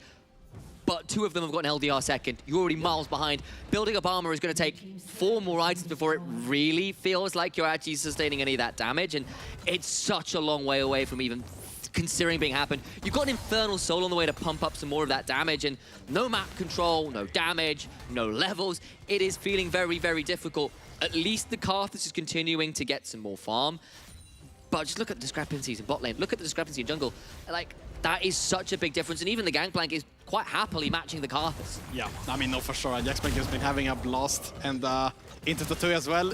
Ooh, that's rough. Oh, gets the reset on the trial by fire here. Potentially throws down the cannon barrage, looking for that solo kill. Will force the flash out of Tatooi's Ornn. No more to be found for Jaxplank, who decides not to flash to look for anything more. Yeah, and this is just the downside as well, right? When you're losing health kind of everywhere, if you don't do anything, as I said, the Singularity, you have to just flip it, man. If you don't, they're just gonna keep pressuring. You see Jaxplank now already on the tier 2, while Tatooi has obviously at the back. And this just Yepe, really no, you're 4 levels behind. Flashes away to safety. More like Yepe Ow right now. I think you might want to change the last part of that name. It's been a rough game for the poor Nautilus player. Oh no. He got the ward though, but instantly got cleared by Nash. Yeah, didn't really do that's anything. so sad. It's like, I've done it. Oh, dear. But there's a ward there though, which he didn't clear. They've got 1. That's important. It's in the Raptor camps. They've got a far side alteration in the back of the Baron pit that's being cancelled by a control ward. So that's currently the grand total of their vision in their red side jungle, namely not a lot. All the while, Rudolph is continuing to shove in onto this top lane tier 2. Won't be able to secure it. But it is a triage situation for Singularity. They need to find a way to stop the bleeding because right now they've had their whole arm torn off and they need it tourniqueted now or they are bleeding out very shortly. Yeah, I mean, arms, legs, like pretty much It's a Black Knight situation for Monty Python. It's just a flesh wound. Now Pop, though, outside vision. Has he gone too far? Of course, there's an exhaust going down, but he's just going to hold Ward up away. Hasn't used the kick. All the while, Yeppe's going to get a decent chunk, but a stopwatch prevents Raya going down. Nash takes a big chunk, but in goes Stefan again. He's going to kick Nautilus back, but doesn't really get that much. Tatooi is here, but there's just not enough damage. It looked like a brilliant flank, but they cannot finish off anybody. Heals, shields galore, and even Raya gets out alive. That just has to feel so devastating, man. Like, you hit the most important target pretty much, like onto Raya. You hit the Nautilus onto Raya. Yeppe who, not, I mean, just kind of clutching it there, obviously, but doesn't really matter. You just get, he just gets out with like single-digit HP, man. I'm so sad. They're now gonna get the tier 2. Not gonna start off the Baron though. They're gonna play it kind of safe. And I mean, which is respectable, right? They did lose. Be a little afraid here. That's going to be a lot of damage from an E into the piercing light. And Porp definitely feeling a little bit full of holes right now. Does not want to get on the wrong side of that. It's some sunburn coming out of Lucian's light guns today. Yeah. It's just super rough. I mean, this is kind of the best case scenario, right? Pop, you know, not on vision for once. Stefan playing really aggressive. Obviously, he's on the least and he can do whatever he wants. But then, Yeppe who hits the hook into the, but he actually, Raya has to stopwatch, so of course, he's just baiting, man. Gets out alive as well, and it's just disaster from there, man. They don't have the damage to finish people off. No, you don't. And Tatooi, yes, you're tanky, but you can't quite get the kills, and all the while, like, Porp plays that right? Like, he refuses to use the flag and drag, waits for the Warthog, gets in onto Stefan, then they turn onto Ray, but they just don't have damage. Piccione does a lot of work there, but the stopwatch prevents the side of the Lucian going down. In fact, I think there's a little bit of a spectator bug on our end as well, where we're permanently hearing the dulcet tones of the Zhonya's active. There isn't anyone actually just permanently a golden statue now. King Midas is not on the Rift. That would have been quite funny, though. It would have been. Just like, that would be a bug, though. That would probably mean a reset of the game. Yeah. It would be not so fun. Maybe something that Singularity could use right now, but unfortunately for them, just a spectator bug. You just hear the sound. Nothing going on there. We have 20 it's not seconds. The sound of silence. It is the sound of a distinct lack of damage, though. And the darkness of the grey screen is certainly an old friend for Singularity. I'll stop making Garfunkel references right now. As a big chunk onto Porp, who's going to flag and drag away, gets out to safety, but that means he's not realistically in a position to contest for this dragon. It's Infernal Soul on the line for Riddle. They will move on to the Infernal Drake, and Singularity just nowhere near in time to get a hold of it. Porp trying to heal up off the wave, will not be able to do that much. They're going to try and fight it out. It's a decent amount of damage from the Requiem of Karthus. But the Infernal Soul is gone. Stefan hops forward, going on to the Orn, who just doesn't feel all that tanky. Yeppe again, the point of pain. Turning it around to Stefan. Remember, Draven yet to cash in this entire game, and Singularity finds nothing at all. Porp goes in onto Jaxplank to try and buy space for his team, but he is dead again, and Riddle will shove in the mid lane. Yeah, I mean, they're just playing super well around their vision, right? Not really much Singularity can do. They're forced to face check if they want to contest the Soul. I do, however, want to give some slack to the Karthus. Like, I think whenever you're playing these kind of combos, you know, they have the Ore and the Karthus as well. As Karthus, you kind of want to get into the fight and make sure that you use your passive. But I feel like every time the fight has started, it has started with the Karthus, so they're not ended with it. And that's kind of that's so hard for Karthus. His health bar. He's going to try to turn down, has got the exhaust. Now he needs to try and finish this one up. A lot of damage back, but just out of range of the Defiles. There's nothing to lay waste to anymore. Jaxplank gets the kill. He'll get out. And all the while, the Baron's taken on the other side. They get a kill on one side of the map. They take the Baron on the other. Riddle, there is nothing they can do wrong in this game, it feels. Yeah, I mean, they just have full control, it feels like, almost from the get-go. Right. Like, from the 8-minute mark, they secure the Herald. Now we see this just snowballs so hard. So obviously Singularity, even though they have kind of tanky members on their team, they cannot face check, they cannot start a fight. It's just impossible. You look there, like, they used everything, but Rudolph just said, hey, I have Mantra E, I have my Redemption. It doesn't matter. Nothing to be done at this point. Stefan gets chunked low, but he still doesn't fall. And then there's the mother of all shield thrown in on top of him. That is getting nerfed, by the way, so good to hear about that as Jaxplank gets Porp. And then we kind of see the play down towards that bot side where the bush bait comes through. It's Infinity Edge on top of Collector in infantry for Jaxplank as well, who will delete everybody's health for Spiky! Goodbye. On the other side, we've got another fight going on. Stefan hops out, not quite dead. Finally shut down.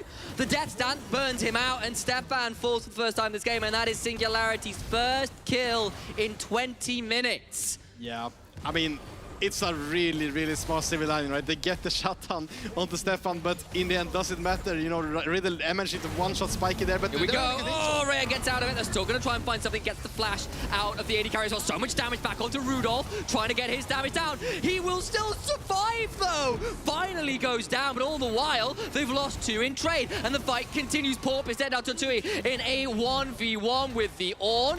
Will miss the knock-up. Piercing lights coming through. A double tap from that Light Slinger passive, flashing over the wall, but Nash is here to offer some healing. Heal Wall searing, charge away Beret, hopping forwards. Ardent Blaze comes through, that will give him movement speed, and the Forge God is about to meet the might of the Gunslinger. There ain't no one to try and get a decent knock-up. Wait, gets the 1,000 gold shut down. I speak too soon. Forge Gods will still find some damage, and you can't quite make Gods bleed that much. He's going to try and do it again. Super cheeky from Tatooi there. Just goes out of vision, knows, hits the stun this time around, and I mean, gets the shot on Tatooi. I mean, not bad at all, but once again, what did you lose? You lost 2 inhibs, you lost so many waves, so that and Tatooi, I mean, this is just BM, man. He's got a Giant's Belt and a Hope right now.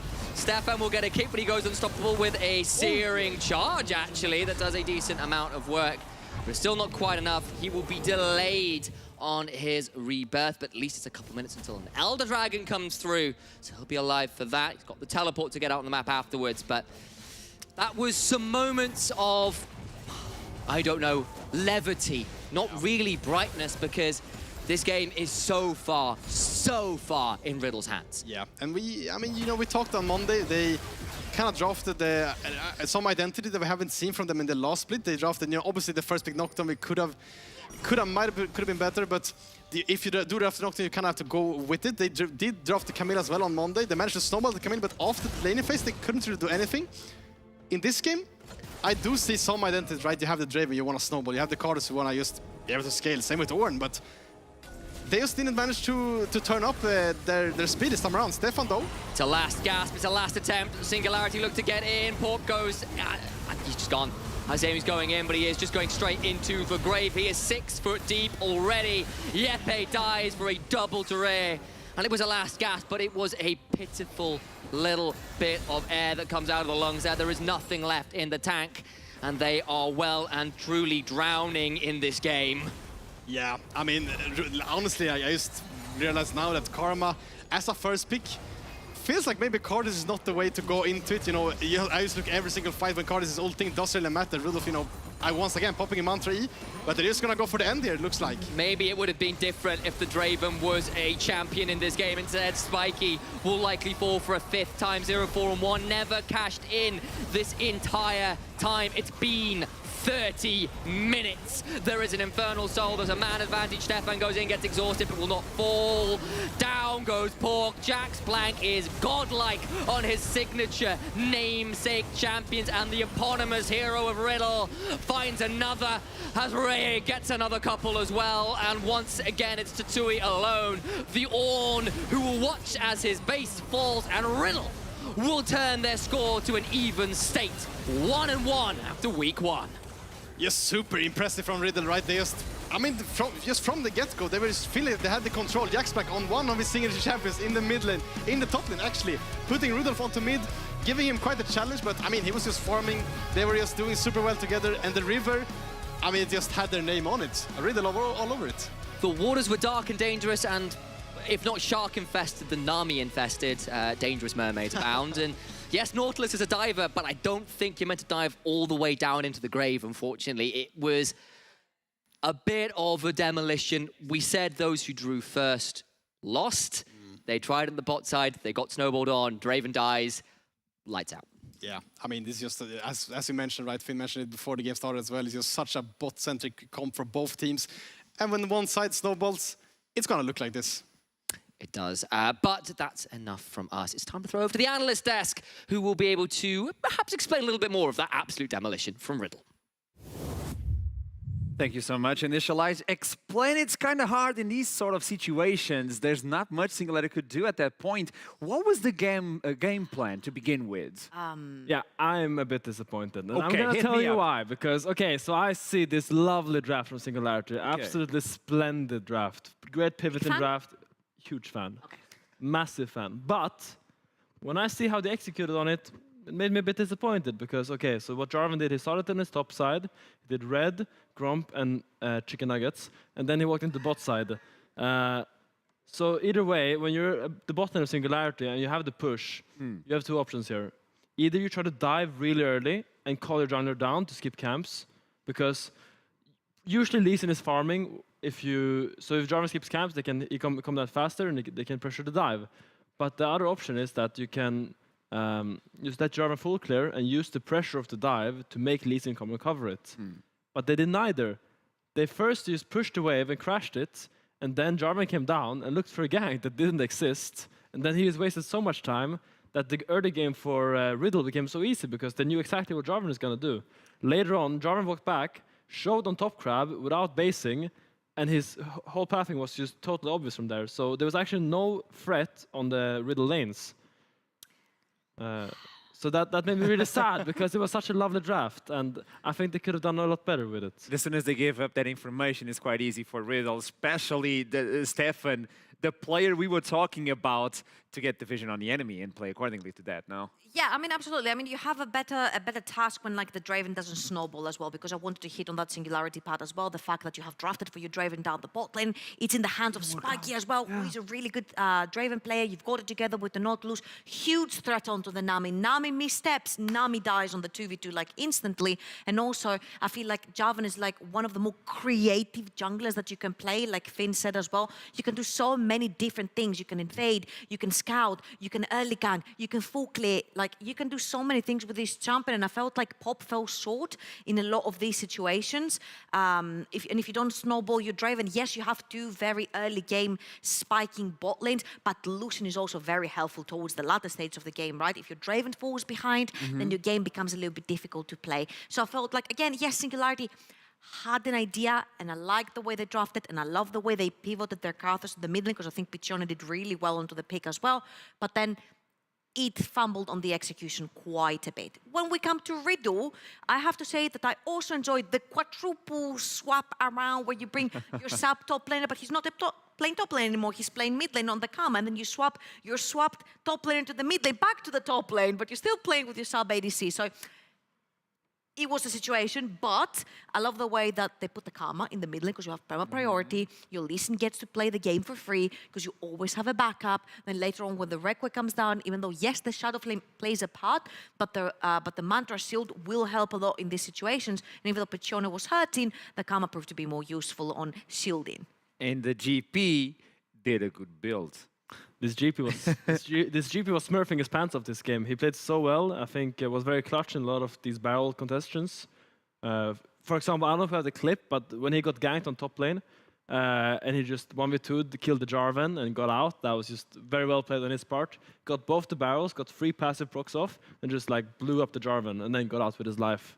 It was a complete heist. Peace. Yeah. Also, I really like this build. These days, a lot of GPs pivot, or not pivot, but what do you call it? Autopilot go into this montage YouTube highlight build, which is just like the big barrel, the SS Reaver, He almost one-shot Attila with that build. Yeah.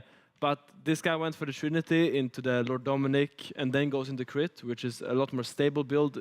It's a way higher one-item spike, and also it scales more nicely into the game, because if you buy this full lethality build, full crit build against a tank on side lane, you're really squishy not only, but it's also hard to actually kill him. So you don't actually put that much pressure onto him on side. And I do believe now we have the opportunity to go into the interview from Riddle. Reggie is with us for the interview today. There you go. Hello, welcome to the interview. Pleasure to meet you as well. First time in the interview. Hello. I was expecting someone else, but let's do this. So, how did this game win for you guys? Because you were listening to us, Finn, the way the Draven was picked and all that, but it didn't win the way for Singularity. It went for you. How do you feel the game went? I mean, it kind of went the way we expected. We were like a bit scared. You wanted to pick Draven because it's kind of a ballsy pick, but we were like, it's fine. Unless like they do something crazy, we're gonna win it. Okay, it was not aggressive on the bot side. I was expecting the Lucian and Anami to be a little bit more aggressive, try to go for the drive and remove the stacks, but you guys kept it cool at the beginning of the game. Yeah, I mean, we were kind of scared because they have a Jarvan that he might just do like, you know, a red buff into straight bot lane. And then like the lane would kind of be over for us if that happened. So we just waited, kept our, you know, how like we supposed to play it, and just waited for our jungler to come and just play 3v3. Reggie, welcome back to the league, first of all. I've welcomed back so many players today, it's crazy. Welcome back. Yeah, happy to have you back, obviously. I want to know your thoughts jumping back into the Riddle lineup that you have played previously you're back in the same team again. I want to know your thoughts on the roster and also the thoughts on like the completed roster, because I'm like, they pulled the quadruple swap, like they put the top lane in mid lane, they have the sub-top laner, now the sub-top laner is now playing mid lane and the original top laner is playing top lane. Please talk to me a little bit about like, how like your coach is thinking about all these, all the swaps, everything. Honestly, none of us knows what's going on. We just kind of went into this week. We didn't have any scrims at all, and we just like, well, let's just hope for the best and play our best, you know. And then we just decided, well, maybe it's better for Jax Blank to go top this game because he had better matchup, stuff like that. Yeah. So even though they're adapting, it's a good adaptation. It's fun. Like every draft must be so much fun for them because it's like Ray doesn't know if he's going to end up in the jungle suddenly, you know? For the enemy, it's also complicated because you don't know who you're picking against. Like, who's going to play where? And now, so are you playing with the full team right now in terms of scrims, or are you still unsure? No, I'm not sure if I'm allowed to say actually, but so I'm just gonna don't say it, I guess. Maybe we skip this question. I'm not gonna play after this week. I was just there to help for this first week because of some implications.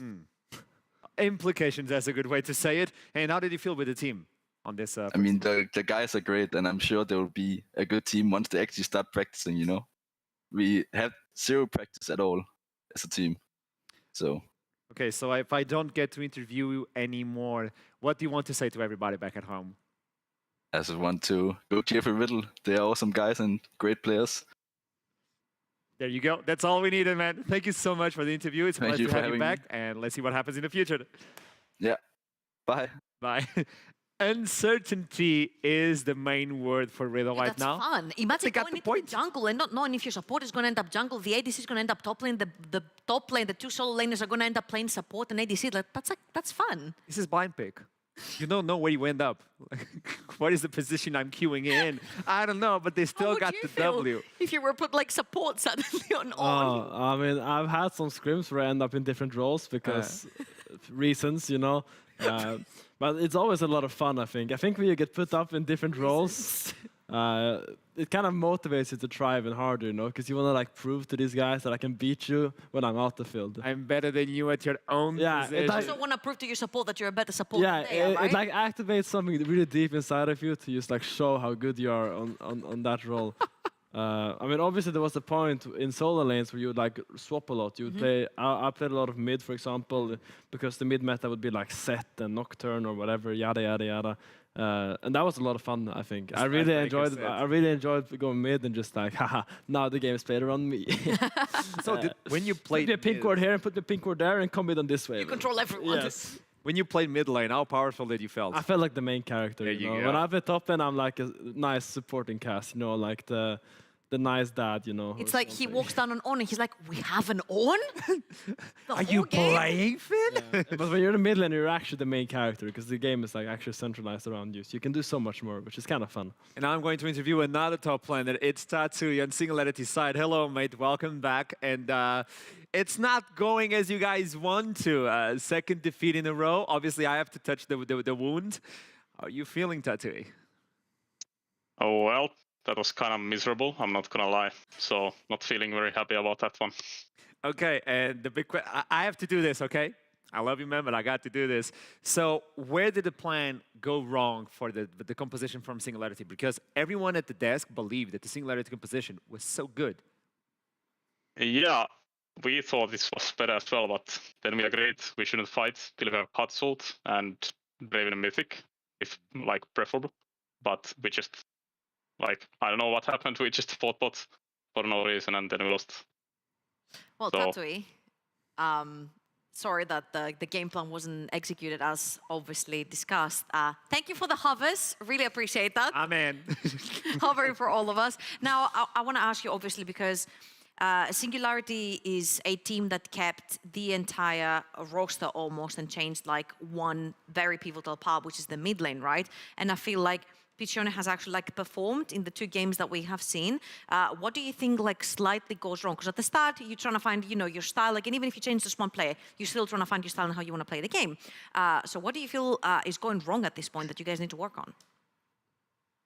Well, we have some confidence issues, I would say. We had some bad scrim results. I think we lost 27 games in a row or something in scrims. So we are still kind of recovering from that one. Well, you know what they say when you lose scrims, you win officials. Yeah, exactly. So we're waiting to see the win streak. Okay, so big question. Wait, TSM came out and said, we're stomping scrims, can't wait, and they go like 0-20, so. Tell me, Tatooi, what is the next plan for Singularity? I want to know what is on your mind to make sure that Singularity, by the end of the split, is not last place. Seems good. So,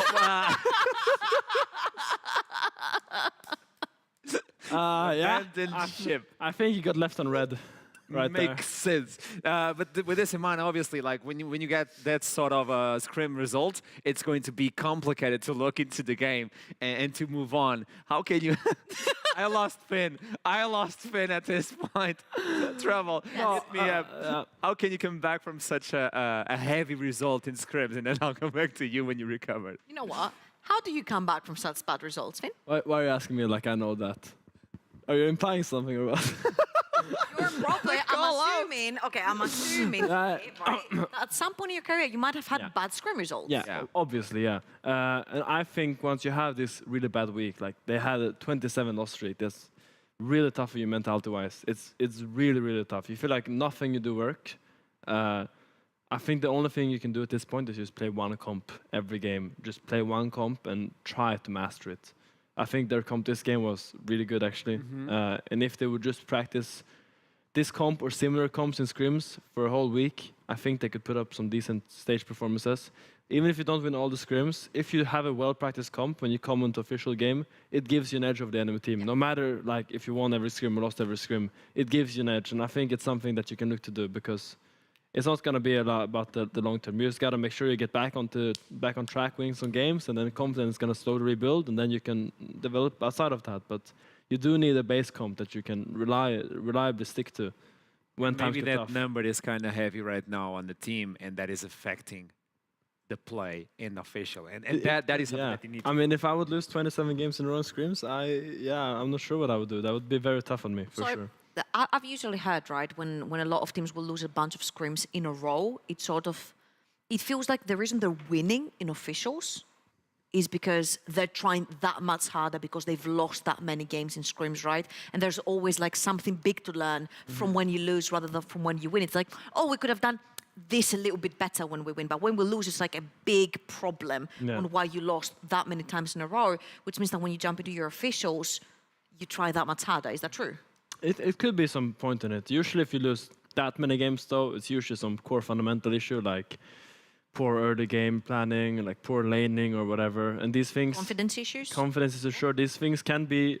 It could be an easy fix, but a lot of times it's not. A lot of times there are some fundamental things you need to address. Let's see how they're going to behave going into the future. We have to jump into the next game, but before that, let's take a peek at the standings to understand where we are right now. It is Astralis alongside with Bifrost.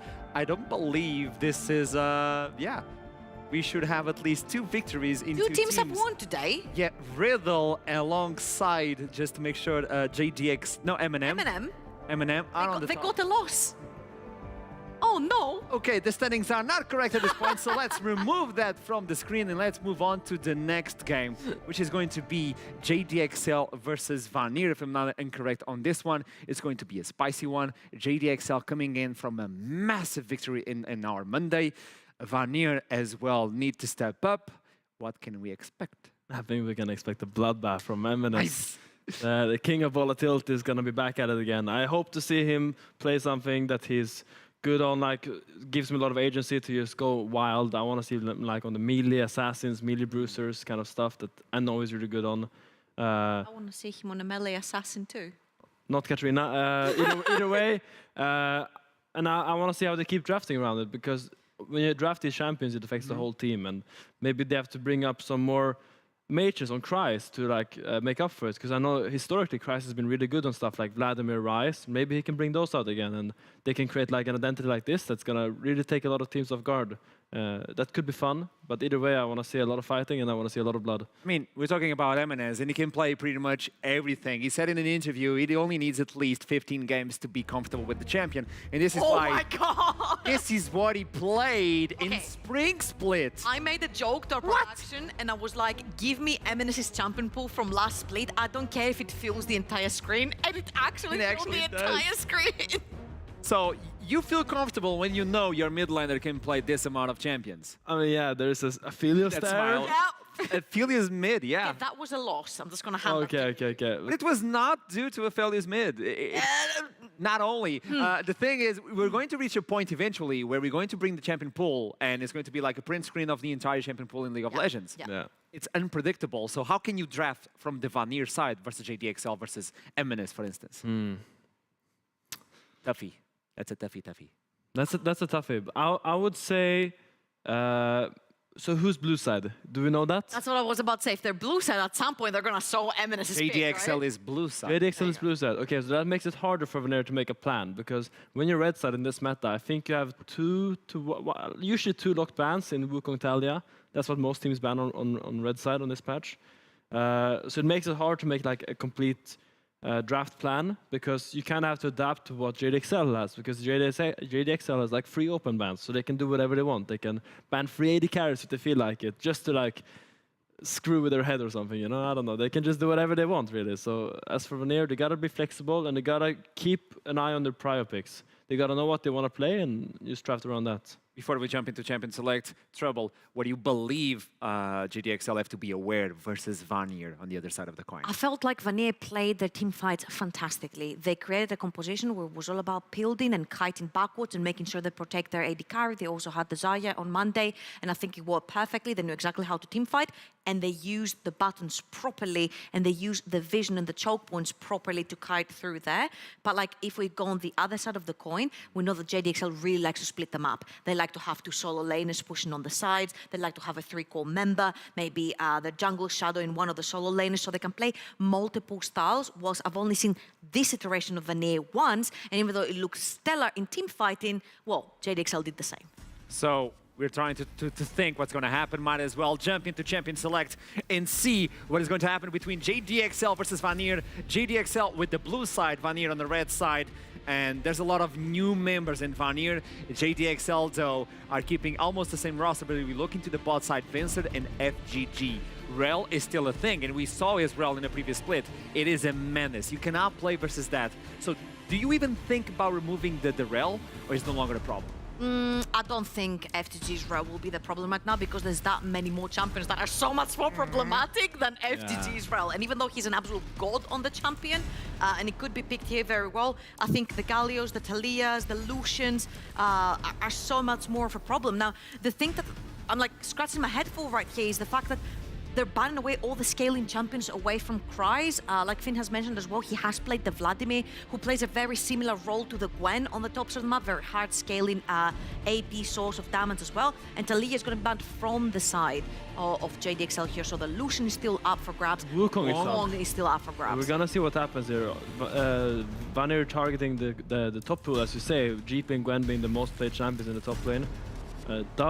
If Kreis does not pick his top lane in the first 3, it gives them 2 more bans to target top with, and that could actually make the top lane pool go very deep. There is the Lucian first pick, as we expect, should come out in this sort of situation. But for who? Yeah, it could go anywhere, but usually it does go bot lane these days.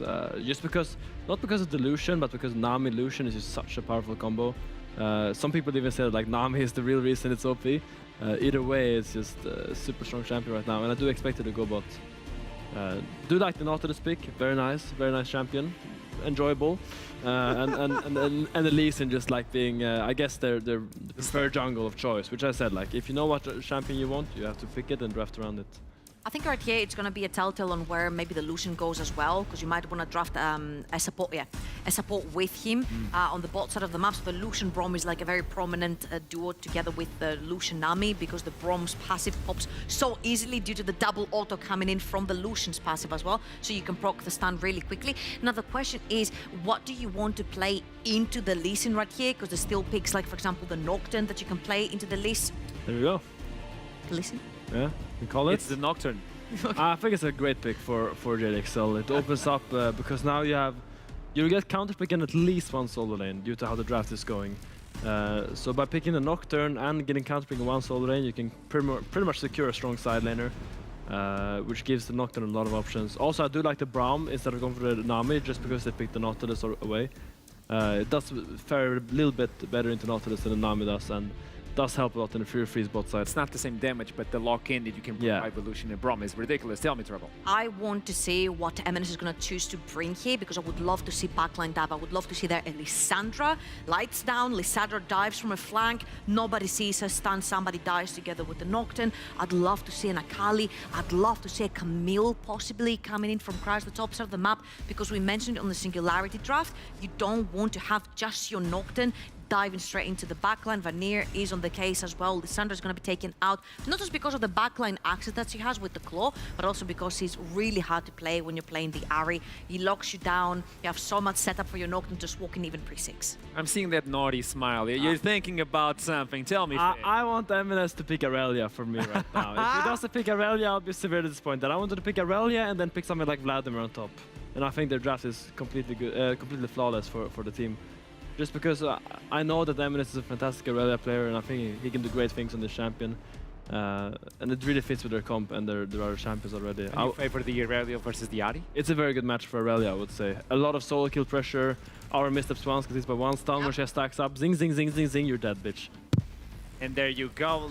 Finishing the bans at this point is going to be Persona and JDXL to wrap it up. Let's see what they're going to bring, because Aurelia should be fun here, and I know you really enjoy Aurelia. It's a really fun champion to play. Yeah, I've seen it's because of the dopamine kicks you get when you're like dashing around and you're out playing 1v2.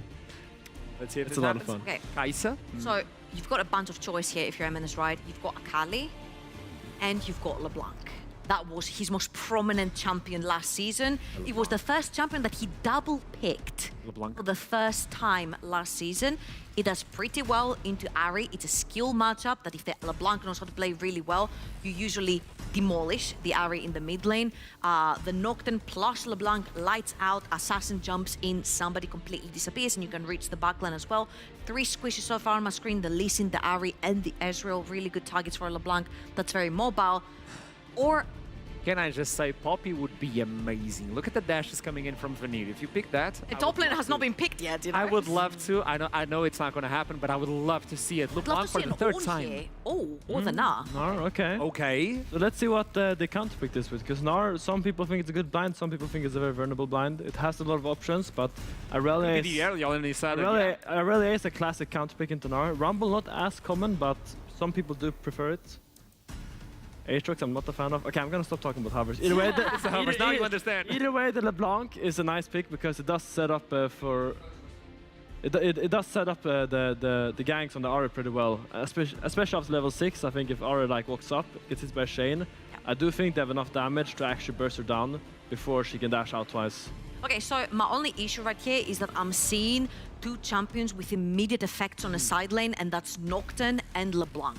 So when you have a champion that usually wants to take control of a side lane, such as Aatrox, and then be a complete menace when it comes to team fights later on, right? And chase you down, if they put Hess0 down, if they shove him away completely from the game, this Aatrox is gonna take a while to get into the game. So my eyes go straight into the 2 mid jungles to see when they're gonna start moving first, because that Nocturne is gonna speedrun to level 6, and the Lee Sin might be trying to make plays earlier on. Yeah. Level 6 is going to be amazing for one of these teams, and one of these teams may be on the, securing that first place, trying to tie it up. Who do you think is going to take it at the end of the day, Finn? I think JDXL is pretty favored looking from the draft. I think the Aatrox pick was a bit poor. I think they could have done better with that, but I do like the JDXL draft a lot. So it's a JD angle for you. What about you, Drew? An unbiased opinion. Last one. Unbiased. Last one with unbiased opinion. +1, so 2-0 for Vanir. I'm not going to say my point, and I'll toss it to the casters that are ready to take this into Summoner's Rift. Thank you so much, Arsharam and crew. Pretty heavy XL favor from our two analysts on the desk. And I think considering what we saw from them on day one and how many options Dan has in this game, I'm inclined to agree. Yeah, I mean, we just look at the Vanir's draft, right? They just kind of have to play heavily for the mid-jungle, while, I mean, JDXL, they feels like they can kind of pick their table. They have like kind of a smorgasbord, Goodbye will know what that is, of options to play through. It's great. Anyway, mid-jungles are where we've got to keep our eyes. We are going to now head on into the Rift to see how it all plays out. We've got a Nocturne versus a LeBlanc. We've got a Lee Sin, Ahri. Level 6 hits for XL and nothing has happened in that mid lane. I get nervous. Yeah, I mean, rightfully so, right? I just want to see this Nocturne. We saw it from Singularity on Monday. It did not look convincing at all. This time around, though, I really want to see them just get Nocturne to 6, play from there with their heavy mid-jungle style, and honestly, as I mentioned, they can just go to decide, do you want to play for the top side with the Gnar, or do you just want to make sure that the Delusion is going to be dumpstering people? Vanir now, though, not gonna be looking to go quiet into the Rift once I get some vision early. And we've seen a lot of Nautilus Braum today. Quite a lot, in fact, significantly more than I was anticipating. Both champions are notoriously very potent at level 1. There was a bit of a look in there from Vanir to see whether anybody could get caught out, but it'll just be a warden for the red buff. A little more to be found right now. Yeah, and one thing that surprises me the most... Look at your eyes, you look a little bit quizzical. I'm a bit shocked. I'm not sure if this is intended or not. Venzer, I respect you, man. Ignite on Lucian. Okay. Against Ahri, Ezreal, don't you want exhaust or heal? I mean, you don't. Let's see if he can. So I mean, this is Venzer. Yeah. And this is a guy who, for most of, for like the first half to 2/3 of spring, did a little bit of trolling, did a little bit of inting. He was the death leader by quite a significant margin for AD carries. He had a very large share of the death for his team over on Dusty. And then things started turning around. We saw Caitlyn Lux lanes, we saw an incredible playoffs run where Venzer absolutely slapped kids. It was brutal, brutal stuff. And this is kind of the playstyle. It's all in, it's very aggro. You've got Lucian Braum, which is a kill lane to begin with. Add in the Ignite to make sure it's Venzer that picks up the kills. I see it. It is just very front foot, shall we say. Yeah, not something I've seen in quite some time, but if you tell me that Venzer, maybe he knows this, like he knows that he's gonna be having maybe quite a lot of deaths in the early split and just saying, I mean, hey man, just give into it, get the Ignite, go to play for the kill lane, maybe he trades some kills. If you trade 1 for 2, right, you're super happy. And let's see if he can make it work. I'm gonna have to ask him after the game if it's intended or not, but nevertheless, respectable. We see both junglers path in the bot side, but they are indeed. Little ways off as, of course, Lee Sin has got to that level 3 nice and early. Dan trying to get to that level 6 as quick as he can. We'll check in with the fans at home as well while we're waiting to see what things going on. The Mighty Duck Nana checking it out from a very fancy looking workstation, battle station. Look at that keyboard, LGB. I am well jealous. That is the cleanest setup we've seen so far. You know, we saw we've seen a lot of cute pictures. We saw the first one, you know, about to touch on grass, but I'm not gonna talk about that. That's not enough, because Grace is looking for bot side. Trying to see whether Accelerate their battle station. It's a good dash away from Venzer, but it's still a 2 versus 3. The door has done a lot of work for FGG thus far. Ignite and Exhaust go down, trying to go in. First blood to Creox. Flash now out from Venzer. Remember, there is no heal. He's burned that Ignite, and the Summoner spell will bite him in the butt as Creox picks up a second. Super creative gank there from Creox. He knows that this bush is warded here at the little brush outside the lane, and yeah, I mean, he just knows it. He just goes for this, skips the camp. We saw Pop doing the same thing around the last game, but he did not get quite the kills for it. But Creox now with double kill is gonna base really early, not even gonna finish his blue buff, gonna do that later, and I mean, super creative there from Vanir. Good shit. We've seen all summoners down on that bot side now, plus Creox's flash addition as Ericsson will get the solo kill. M&S thought he had it, couldn't quite make it work. The Ignite's not enough. And that's a 0-1 for our solo kill leader in the mid lane, who decides to donate 1 over to his lane opponent. The solo kill king getting soloed by Ericsson. I think he wanted to pop the Ignite there, was not in range enough, but I mean, just look here, just looks super easy, right? Venzer has to push in the wave, and Nautilus uses the flash looks super clean from there. They actually get all of the summoners as well. Even the Ignite from Venzer. Not sure the heal would have saved them, but 2 good kills for Yeah, and I gotta call it. They tried to fight that in the 2v3, and honestly, it kind of got a bit messy there. I think Venzer could have just given that one up. Unfortunately, the moment we saw FGG flash, and there was still the Q on to get Lee Sin behind the Lucian as well. A few things were wrong, and then there's this solo kill in mid lane. Yeah, I mean, this is just the kind of what can happen sometimes, right? I mean, super clean E there actually from Eminem. If he gets the Ignite off just a bit sooner, Ericsson's just dead. But I mean, obviously, well played from Ericsson. Manages to stay calm in that exchange, and now the bot wave is kind of rough for XL, not gonna lie. It's not great. Zaremba's here, as is Kraox. He's back at the scene of the crime. I'm gonna see whether they get some more calls. Vanir are currently 1-0. Remember, this is a team that changed out their whole roster. And they actually, honestly, had a pretty good showing in spring. It wasn't championship winning, but it was a strong showing. They were a solid 4th in this split. As M&S takes a hefty trade that goes Ericsson's way, especially they're missing the chains there. LeBlanc, as spoken to me by Nightmare, is someone who's happy to take those HP trades into the RE over the minion trades, because you can just trade that out a little bit better with more spells available. But at the minute, Ericsson now with the level 6 could well look for even more punish, and that's another reset from M&S. Probably when he doesn't want to be there as Zaremba on the bot side. Gonna try and trade this one up, but Dan is around. Zaremba gonna get traded back. Remember, he's only level 3. FGG goes down. That'll be Merp to fix that one up, but it's a 1-for-1 this time. Dan gets that one. Now Venzer and Dan trying to trade those out. The Ignite comes down because, of course, they've got it. It's gonna be 1 back, and they'll make it a 3-for-2 all in all. Damn. I mean, Venzer with the Ignite just coming back up, making sure he gets dividends from taking that summoner. And I mean, I thought for sure Vanir was gonna get that fight going, but you see the power of Braum, even though he goes down, manages to get the passive off, and it's just history from there. There's Ericsson who's come down. That's the power of having the pressure in mid lane. Pops the ultimate. Venzer trying to trade up best they can. Actually doing a lot of work now. Ericsson in danger. No mana and no ultimate, so Roam's bot doesn't get anything for it. Venzer gets out alive, and we'll see this play again. Yeah, I mean, obviously, both top supporters kind of trading each other, and then Venzer with the Ignite. I think I was sure Vanir was gonna win this fight with the Lee Sin, with the Merps, with the full stack on this passive. But JDX kind of looks like they just one-tap them. That is not gonna happen next week in the durability patch. Let me tell you that. You've decided that's the way it is. We saw a shadow flying overhead there from something or somewhere. As Hezzer gonna get chunked out pretty heavily. Dan is around, but he's gonna try to get his turn fleeing. He's gonna get some healing back from those Dark Embrace flash for the Q3, and FGG goes down. Yeah, I mean, FGG looks super good, right? He just has time, has kind of free time to go up to the top side. But now when it dies like this is illegal. You cannot do this, because now you're kind of forcing Venzer to give up at least some farm. And he's going to be able to respect this. M&S though gets ignited. The chains go wide though, and that will mean Kraox gets out alive. No flash. He would have died there. Yeah. Unfortunately, 3 chains down. That will be the summoner cost from M&S, but force him out of the jungle. He'll be able to heal off of wolves and probably be just fine. Yeah, and this just gives, a good play there from M&S, right? Good try. Doesn't get Kraox in the end, but this gives Ericsson another opportunity to kind of go and pressure onto the bot side. XL's bot lane really have to play safe here. And remember, M&S has gone for the Ignite, not the teleport, and that's now 2 attempts at the solo kills that haven't quite worked out. Both have been pretty close, let's be fair. Right now, it's not quite worked out, and Ericsson will likely have that advantage with the teleport coming up in about 2 minutes or so. Of course, the last time we went for the roam didn't really make it work out, but Kraox replacing Noodle of all people, 4 1-on-1 on this Lee Sin. Creative Gankbot gets a double kill down there, is continuing to be a nuisance for the side of JDXL, who looked so dominant in their first game.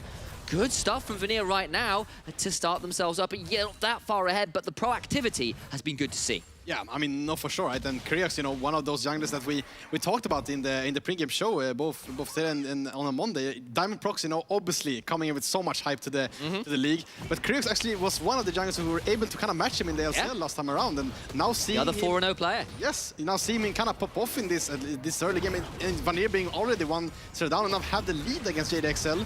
With what I will say is not a favorable draft at all. I think JDXL still has so many tools to play through, but now they get this herald and they can kind of decide the tempo of the game. Hear ye, level 6 has been hit for Nocturne. Prepare for some paranoia. It's not quite Halloween, but Nocturne will do the best to put a cosplay onto the Rift. Anyway, Time to see how much impact you can get out of that first ultimate. Doesn't have much in the way of CDR as yet, though, because that's looking like a very strict rush towards a Stridebreaker. I know the likes of Kobe and Azael from over in NA do really rate some early CDR stacking before you pop that ultimate to make sure you get more coming through, as Cries trying with Hesira just going to get a fairly decent trade here. There is a World Ender that's going to have to be popped. Cries now down into Mini, going to take a massive chunk, needs to be a little afraid, but gets away with that one as Creox is bot side. Yeah, he surely is, but Dan is here as well. It's gonna be a fight here. Turn around, and that's the passive already brought Winter's fights coming through. A kill to Venzer, who hasn't popped the igniters yet. Culling now coming through. Merps to take that much damage. The Sonic Wave lands, but will there be a Resonant Strike? There is. Flash on the tower, trying to get some more. It's two back as Merps gets a hold of Braum. Now he's gonna try and look for Venzer as well. No heal, no hope. M&S is here, but Ericsson under the tower, gonna use the ultimate to just home in and make that one free. Has got another charge of the ultimate to keep going forward. M&S going to try and hop forward. Has Zero trading up with Cries on the top side. Big chunks comes through, force a flash out from the Abyssal Chains, and M&S can't make anything happen in the bot side. Vanir, their plays are coming out favored right now. I just love to see these teams where you would expect JDXL coming in as kind of huge favorites after this game. You know, completely. Even though they were kind of they didn't quite get to their full potential last split around where they got knocked out by Riddle. But obviously, you look at their players, you would think they have an edge. But Vanir, they are not scared to take these fights. And I mean, they just pop the Herald now on bot side. They get a couple of kills, and they're just outplaying them basically. They are right now, and a lot of that is on this Lee Sin getting so far ahead. Sensor just deletes Vanir. A Q order will get it one now. Dan is going to try and win this one at best they can. It's a 1v2, but not for long as FGG is here. That will mean Dan gets the kill. FGG is not required, but he'll take the XP regardless. At least it's a 1-for-1. But remember, Creox can start putting pressure on elsewhere. They're going to get plates in mid lane. And that is still going to be Vanir making sure it's not a trade for nothing. Yeah, and speaking about outplays, right, we're gonna see this bot Reaper first. Looks so good initially, right, for JDXL. They don't get one-tapped on the engage. They managed to get the Saremba. FGG also, you know, popping the stopwatch really clean there, but I mean, they're just getting so shanked in this exchange, and Ericsson has had them move from mid first so many times in this early game, and it just shows here, they're just able to fight. Does indeed get there early, and of course when you see the kick that forces the Nocturne away from the other damage dealers, he can't keep trading, kicks him through two people, the health bar lead gets too extreme, and then this one is just a little bit too much. Creox has to flash, that comes to bite him back just a few moments later, because at this one, a Q auto just murders the Gnar. Yeah, I mean, Hesira, once again, for sure he knows that Dan is coming here, right? But he doesn't care. He knows that the only way out is in. One shot Cries before he gets the Mega Gnar. Can't quite finish Dan off, but I mean, you know, that's kind of a mental edge already. You kind of 1v2ing. Actually, FGG showing up on the top side as well. 1v3, yeah. Basically. So, I mean, huge respect for Hesira. This is one guy that I have like the least info from this team, actually. I haven't seen him quite so much. So remember, this is a guy who was over on Team Aska. He was at EU Masters alongside a lot of the other players recently. Of course, there's been some discussion around the strength of the Polish teams in a lot of ways, because for the Ultraliga, they've bled a lot of players. So many of their players have gone on to LEC, to the LFL, to other regions. But Hesser was on that team, had a pretty good showing with UCAM, and is now here on Vanir, replacing the likes of Nile, and that's the kind of stuff you like to see coming in on a roster that's been completely replaced, justifying that choice right now, it feels. Yeah, and I mean, we talked about it in the show as well. There's such a flip, and not a flip, but such an like huge investment to replace all of your players, especially when they did not have a bad split last time around at all. They were kind of performing well. To replace everyone, it's just super risky, very bold, yeah. But so far, paying off. Hesero, they're kind of playing well all over the map. Ericsson, you know, has got that solo kill early in the game, and M&S bit too greedy with that ignite, but looks just really solid. I'm just kind of curious now to see how it's gonna pan out in the mid game. We have JDXL with one Drake. Vanir, you know, could look to potentially contest the next one with that good river control that they currently have. Yeah, there's wards absolutely everywhere. See whether the side of JDXL can clean them out in time. 30 seconds or so until that Drake. Both top laners will have teleport available, as Hezero now is available. Mega Gnar just about up for Cries as well, so it will probably fall off before the Drake. And that will be a slight frustration for them, not quite timed perfectly. But either way, it's a 2,000 gold lead to the side of Vanir. No one right now feeling willing to go and stand in the river, though the zombie wards have turned what was a forest of red wards Vanir into a forest of blue for XL, and they'll now return the favor of sweeping out all that vision control. Yeah, and I think this game is so much about like being first on the river. You don't see a lot of tanks on the side of each team anyways. So really hard to like face check these. Get so much CC from coming from Vanir, also from XL. So you really want to be first on river. And this next midway now, Reka spawn, but this midway is actually really important because it gives you access to the river, and it looks like Vanir is gonna get it. Absolutely, they are going to come in RXL to push them back out. MNS fighting for the mid-wave control, and they'll get the Skull Crab as well, will JDXL. But remember, Vanir going to start roaming around to see whether they can test as well. MNS on his side, Kraox has got flash, kick available, 5-1 and 2 right now on the lead, and having a fantastic now as MNS gets out the Everfrost, continuing to try and keep Ericsson on his toes. Still just a little bit of a standoff, bit of a stalemate in the river. Yeah, and this is not what we saw last game around. Like every time someone went to the river, Singularity just kind of got popped. Now both teams kind of playing a bit more respectfully. And I just have to say, actually, I'm not going to talk. It's another lane gank. Kraox is here, but Dan's behind. We saw this before. What will happen this time? There's the paranoia. Down goes Zaremba. Teleport now coming through from Mega Gnar Cries. They're going to get some more. Land the Q onto Merge, but a little more. He's got a bit of a speed buff there from the teleport, but little more to be found. And they'll just retreat back to the Dragon. They've got the Nautilus. They'll take the Dragon as a prize, unless Kraox can find a way to make this one work. Ericsson's over here. True Shot barrage is in. Ericsson into the back end. Doesn't really land the Everfrost, though. Still going to be a fight. Cries down in mini. In comes the teleport from Azira. MNS going to come over. Dragon secured by Dan, but the health bars aren't fantastic. Kraox goes down, though. That'll be Venzer who picks that one up, but it's 2 back already. FGG falls. It's a 3-for-1. And it is big shutdowns that will be coming across for Vanir. A double kill to Hezira, and I apologize, it was Venzer picked the shutdown, of course, onto Kraox, who fell in that fight. Once again, I mean, Ericsson is just first to the fight. He managed to get in there. Kraox also gets in there. They did not manage to get the Drake, so Silver Line in there for XL, but I feel like MNS is just kind of, he's not lost, but there is kind of disoriented with the team. He's not first there. He's not able to join the fight as fast as Ericsson is, and it just looks kind of free for Vanir. Obviously, JDXL first now. This is kind of identical gang that what happened. They're able to turn this around. But even then, Cries, you know, TPing maybe a bit excessive. We're looking for a bit more, doesn't really get it, and they decide, right, with that extra man, we're going to go to get this Dragon, and they do secure it, but Ericsson's there first. And honestly, MNS on this other side, despite being level as Evan, despite being as LeBlanc, doesn't really get all that much done.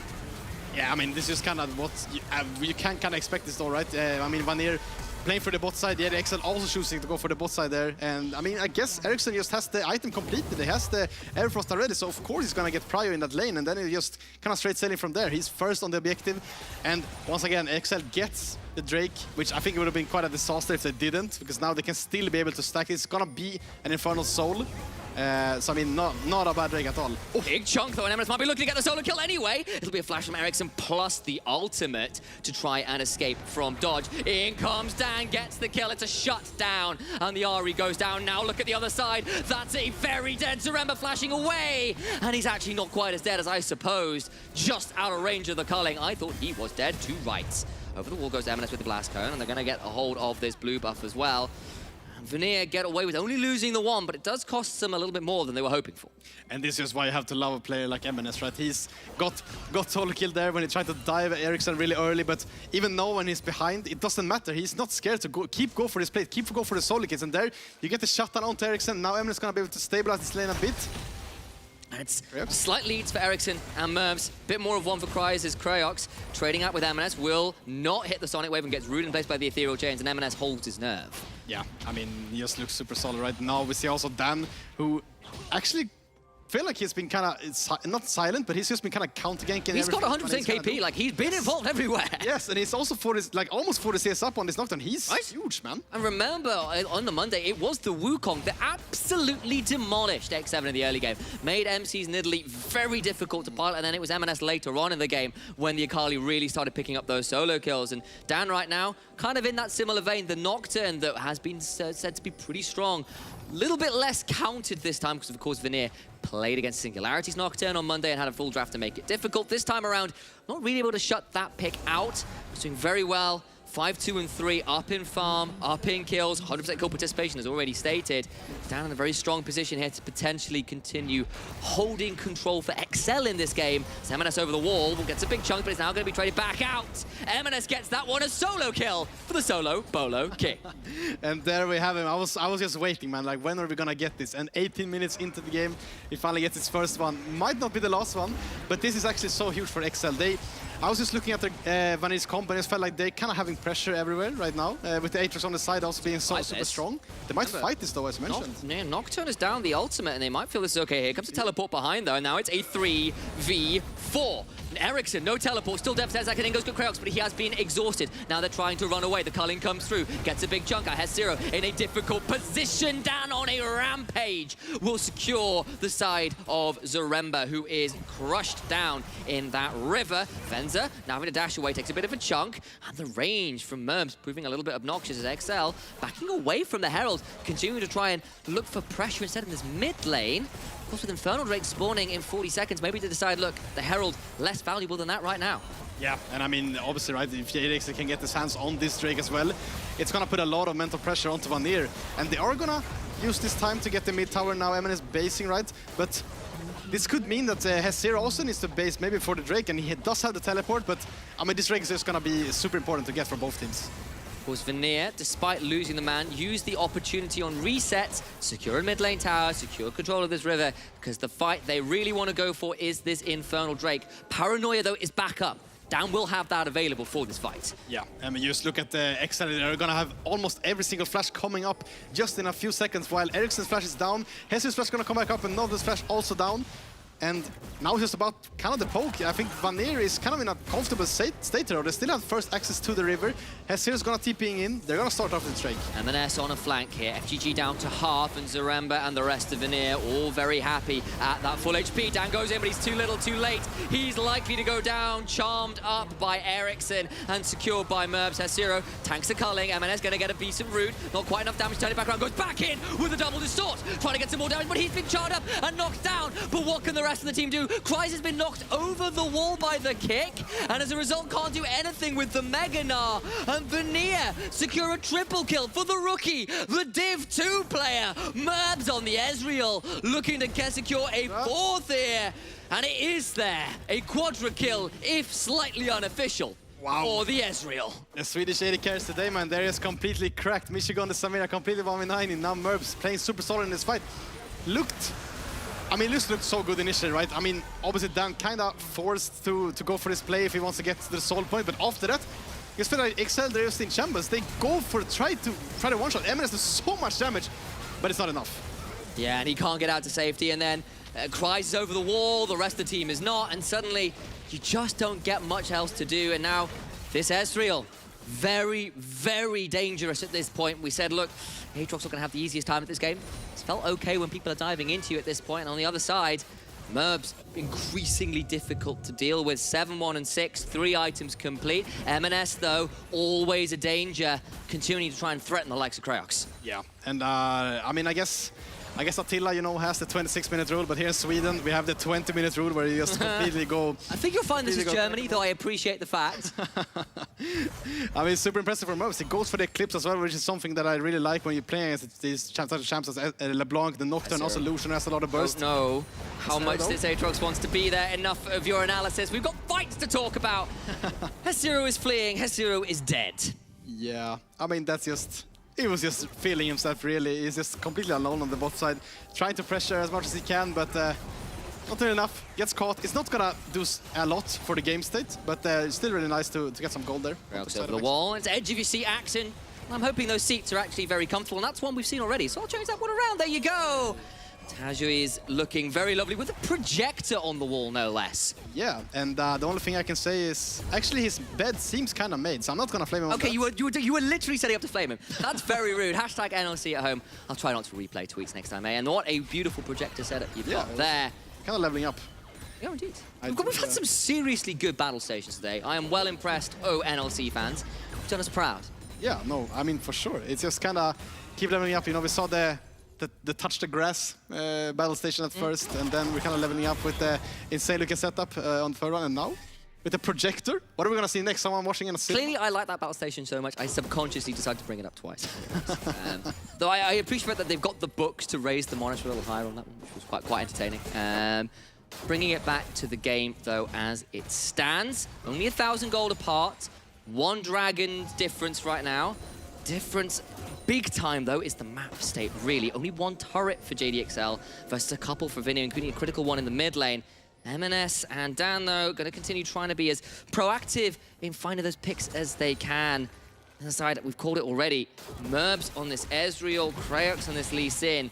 So deadly for their team right now. Yeah, I mean, no, for sure, right? And I just feel like the momentum is kind of in his favor right now. Obviously, Merbs super strong on this Ezreal, and this is kind of the thing about Lucian as well. It's without the Nami, I think it's super hard to pilot in this team fight. It's so much easier for Ezreal, even if it's not this fed, to be able to dish out the damage. Venzer really has to play kind of pixel perfect in his upcoming fights. He has so many threats, right? The Ahri, the Lee Sin kick, the Hezero, who is super strong on this Aatrox.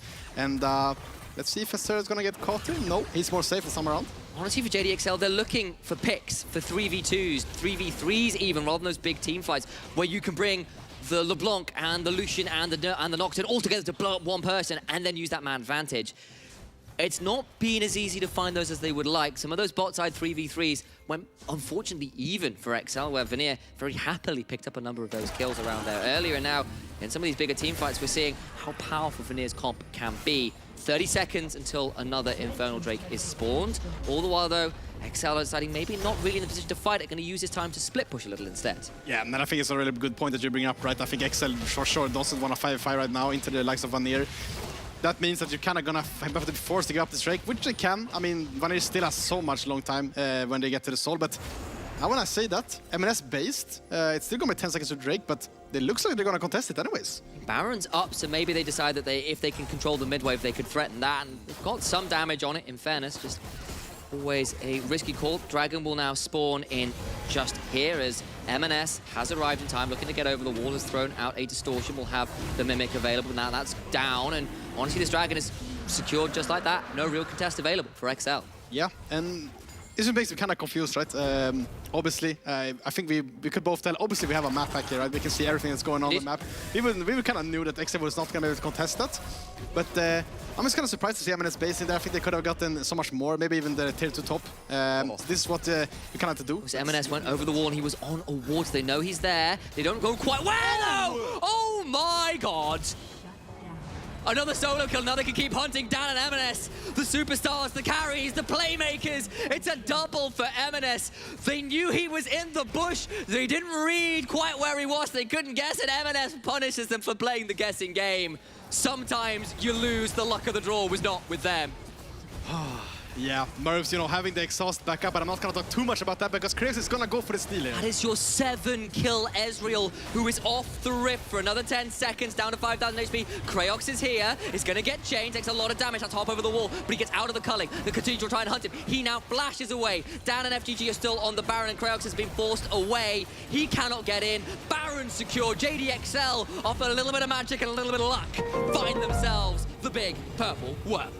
Whenever you think that, well, you know, Vanir is looking good, they're looking stable, you can never count MNS out. As you mentioned, they knew that he was in that bush, but I mean, Mercedes gets surprised still. It looks like didn't have time to, actually, by the looks of it, exhaust was on cooldown, I assume.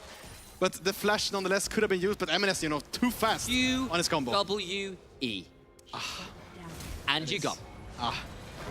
Also, you know, getting the Nautilus flash. I mean, MNS just, as I mentioned, you can never count this guy out. Doesn't matter if he, you know, he whiffs something in the lane, got solo kill. Doesn't matter. He's still gonna be such a menace in every single part of the game. And now they have a Nash on their hands with the kind of 1-3-1 comp that we talked about. Let's see how much damage they can do. And now I'm looking at a death cap in MNS's inventory. If he wasn't popping Merbs before, I think he'll be popping him now. Man, this guy is so annoying, man. There are 2 stopwages in inventory for Ericsson and Merbs, and I think they are quite necessary right now, as MNS has found a very terrifying Man, he's level 16. Like, how? That's what he gets for split pushing. That's the solo experience. He's just going to go, where is he? He's looking for Ericsson. No. 2-level advantage. That's a dead LeBlanc. Oh my god, doesn't quite manage to find it. The ult is popped. He can't quite get the kill, but half the health bar of the Ahri disappears. Not a dead LeBlanc, a dead Ahri is what I was looking for. Either way, One femme fatale just about gets out alive as the other tries to look for the solo kill. Cries in a spot of bother as Ericsson uses the last charge of the Spirit Rush to get out of dodge. And Ericsson is a player we had some worries about potentially coming into Division 1. Got demoted out of Div 2. We've seen him in NLC and he's never really had the best time, but great early start to this game. Very proactive early on. Problem is right now M&S has decided to come and show why he is so dominant in this league. As his play towards the mid and later stage of this game has been pretty terrifying. Oh, this is... doesn't quite steal it. Attila splash. Goes back to dodge the engage that gets it back in for a Ethereal Chain as well. It is all a bait and switch, and they get Crayox. He's down. It just goes so fast, right? Do they think that they can maybe catch M&S out? As I say that, Hezero comes out with a TP, but not gonna accomplish much. I was gonna say before that it's just so crazy that you have to respect M&S this much, you know. Ericsson, if that plan was not there, he was gonna get solo killed, and he has to respect, even so close to his base, he just has to play scared against M&S, and I mean, I just have to go back to this. Like, even though Ericsson was super solid in the lane, he was constantly first on the objectives, constantly first on the bot dive. M&S now, as you mentioned, with the split push, is 2 levels up, and he's just been taking over, man. Look, I know LeBlanc has a magic trick which makes your health bar disappear, but I'd like to see a new trick at this point, please. Just like that gold was in Ericsson's favor 10 minutes ago. That has been a rapid switch over towards M&S. Couple solo kills, a massive shutdown on Merbs, a Baron power play, and certainly the gold looking significantly better for JDXL, whose early game woes seem a long way behind them now.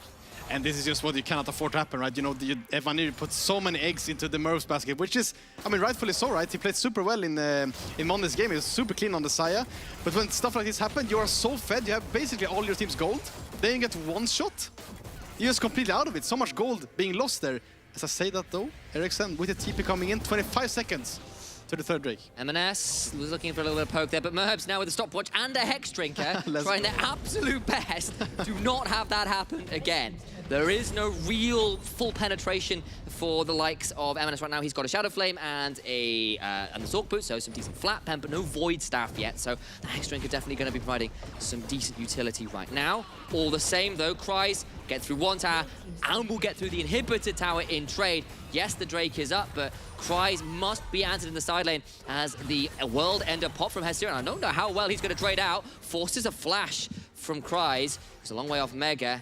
That's a decent trade out. They know where he is from the force alteration, but the Death Dance is actually going to force the Flash to try and trade that one out. Won't quite happen now with that advantage. They get in onto the Ari. She's knocked up and knocked down. Ericsson will fall, but so will M&S, who got popped. But now Crayox is dead. Merbs gets hit by the Q and has got a health bar to work with, but they just don't feel safe enough. And now it'll be Infernal Soul point towards JDXL. Man, they just forced the base or Cry's gonna end the game, man. It's so looking on Tessar. It's level 18, man. This guy is popping off completely with the Triforce, with the Witsend, completely split push build.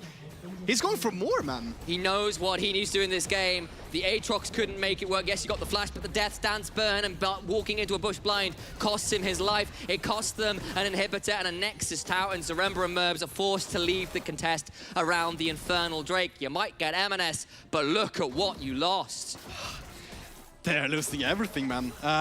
Getting the third Drake as well onto XL. They're getting to Soul Point, and now they have such a sizable lead. What looked like it was such a small, not a small thing, but M&S got. It all started with that catch on to Merbs, right? And they get the Nautilus as well, getting the Nash, and after that it's just kind of history. XL is such an experienced team. Of course they're gonna know how to play the silence with the Baron. They get so much from that. Now they just snowball this. It just looks super clean from here, from XL. Now with the Dead Man's Plate in inventory as well, so much easier to play the spacing game. He's got an Executioner's Calling and Hezero, this Aatrox. We saw some brilliance from it in the mid game. We saw the solo kill onto the Gnar earlier on towards the end of the laning phase, but right now it just doesn't feel like there's many answers into Cries. M&S building towards a fourth item. Merbs at 4 items himself, though, has got to be a Terror himself. M&S, good God, gets another solo kill. Dan did pop the ultimate, but it wasn't really required. Well, Paranoia in just to sort of give his mid laner a clap on the back. Solo kills by hiding in the wolf pit. It's literally ulting there just to high-five his mid laner as M&S just one-taps Hezero, which I mean, it just so grim, man. I just respect MNS for, he can play so many different champions, you know, Finn. Oh, the foliage in the jungle ain't trees, it's black roses. They're blooming all over the place, not just once more, all the damn time. Turns out it's all in season as MNS hops forward one more time. Won't be able to pop that Sigil of Malice this time, but Cryox's Death Dance burns him down about half HP, and M&S at level 17 just continues to haunt the jungles, and they'll move back towards this Baron with the two-man advantage. You have to feel like Vanir has to kind of contest this. They have the TP onto the Aatrox. Nautilus not going to be up for the fight. There, gonna find more damage into the chain. The double Q will cause some damage. It's just gone. And it just disappears. Decimated by the damaging Cryox, down at half HP. The Paranoia's back up, tries to dash away, but it's not far enough. Down into the backside does have GA, so will not fall quite yet. M&S throwing down the ethereal chains. On a rampage is Venzer, who finds himself the Aatrox. I might be the enemy, says Aatrox, but I'm going to die very swiftly to the heroic actions of an Ignite on Lucian. I actually completely forgot about the fact he still has the Ignite. Oh, so much damage though coming. Okay, well, Venzer now wishing he might have a heal as he takes a vast quantity of damage from a true shot barrage courtesy of Merbs at nearly full build. But they're going to retreat with the Baron in inventory. Kryze will move over towards the Krugs to steal a little bit more gold while he can. And XL are now 11,000 gold in the lead. They've got 2 minutes until what will be an Infernal Soul. They've got 4 items on their mid lane, 5 on their AD carry. And whatever early game troubles, it's now smooth sailing. There seems like nothing that Vanir can do. Yeah, and I mean, we just look at the team comps, right? Vanir kind of wants to play this kind of team fight where Merb's getting a lot of help. He's able to dish out the damage, but in these fights, both MNS and Dan with the Paranoia, they never let him damage, man. They just kind of one-tap someone from the beginning. The Merbs has to fall back. He has the Maw, but it's not nearly enough. He needs like the Cerillas as well, but even then, it's so hard for Vanir to set up a fight. M&S just hops back again a little. Remember, this is a man who has demolished the regular season in the NLC. He's 2 levels above pretty much anybody you care to mention who's not named Hess Zero on the enemy team. He's got 5 levels over Zaremba. That Nautilus is a very leaky diver right now. Over the wall he goes, got so much damage, it'll force a stopwatch out of Ericsson. But the Paranoia, the lights are out, and they go. Dan gets charmed, but the culling follows afterwards. It's a dead Ahri, the Temptress is gone.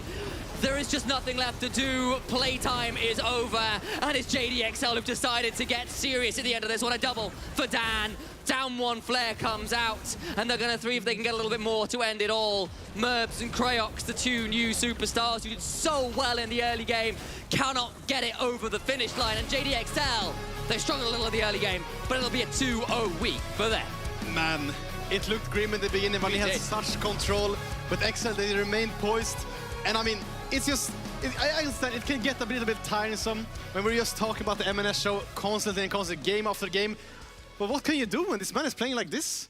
I mean, it's the M&S show for a reason. And the thing is, honestly, Ericsson had a really good start to the game. He was more proactive in the roams. He got the solo kill. M&S was 0-1-1 for huge portions of that game. And Dan, it felt like, was the one who was really holding things together. And then the pick on Merbs happened. It's actually exactly what you mentioned. Dan kind of holding in the team in the early game, and then M&S pops off, and from there, it's the M&S show. What do you know? It takes a little while for Rise, a little delayed, but the main act still hits the stage. Credit where it is due. JDXL do end up 2-0, but we've got to keep talking here a little bit. As we'll hold on for this one a little bit, as our analysts are getting pretty, is what's going on. Yeah, they're gonna have actually looking really good. I'm gonna have to say, Finn, really attractive man. I have to say. Do I need to give you guys a bit of a moment before you have that time? I have to throw it over to the desk. You will save your date for later, eh?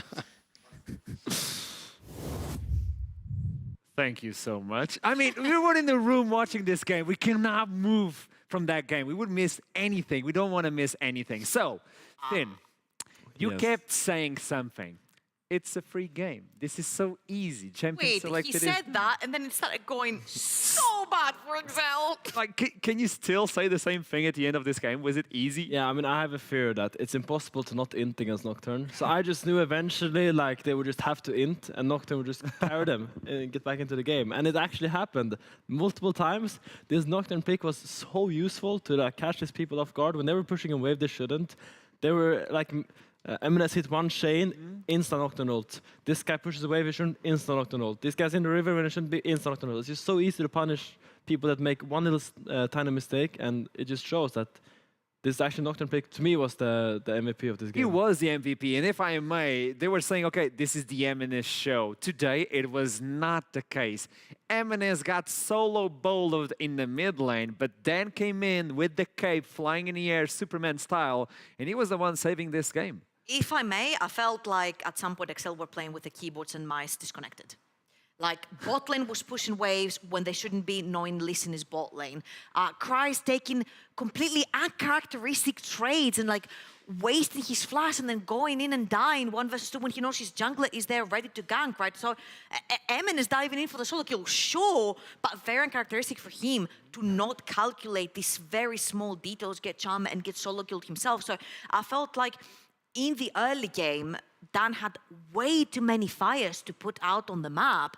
And had he not been maybe on the Nocturne pick, like Finn says, where, yes, it might sound easy to, like, put out all of these fires, but, like... I'm sorry to cut you off, but let's appreciate this Shane. This Shane is... then... I don't know. He like felt he got a bit too confident because the Shane was just too good. I think he wanted to ignite an auto attack, but he was not in range, so he kind of... He moved out, by the way. He walked backwards, and that's why he wasn't in range for the auto and the ignite. But again, these are like the small things that will cause problems for your team, right? Because your mid laner is no longer on the map. That gives Lee Sin rain to do whatever the heck he wants, right?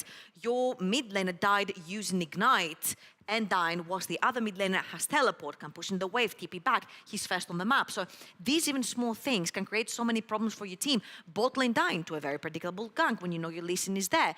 I think that Vanir had big chances of running away with the game, but again, the Nocturne pick seemed so instrumental for this particular game because he was everywhere. He was everywhere where he needed to be. He was bailing his team out. I think he bailed Cries out from a matchup that he was losing back-to-back. He bailed bot lane out countless of times, even though the Lee Sin was there all the time. And yes, when Eminem did get his items, I think we do have a replay as well for that one with his LeBlanc. He jumps into the bush. I don't know if we have that replay. Can we see that one as well? There we go. Slow it down. Bush. He has been spotted from the ward, and the Nautilus right here knows in the bush. But instead of the flash bonk with the passive, he goes for a very blind chain, which means that Eminem gets to one-shot a very fed Ezreal, getting a shutdown from 7 kills. Ezreal as well is a huge influx of gold in his pocket.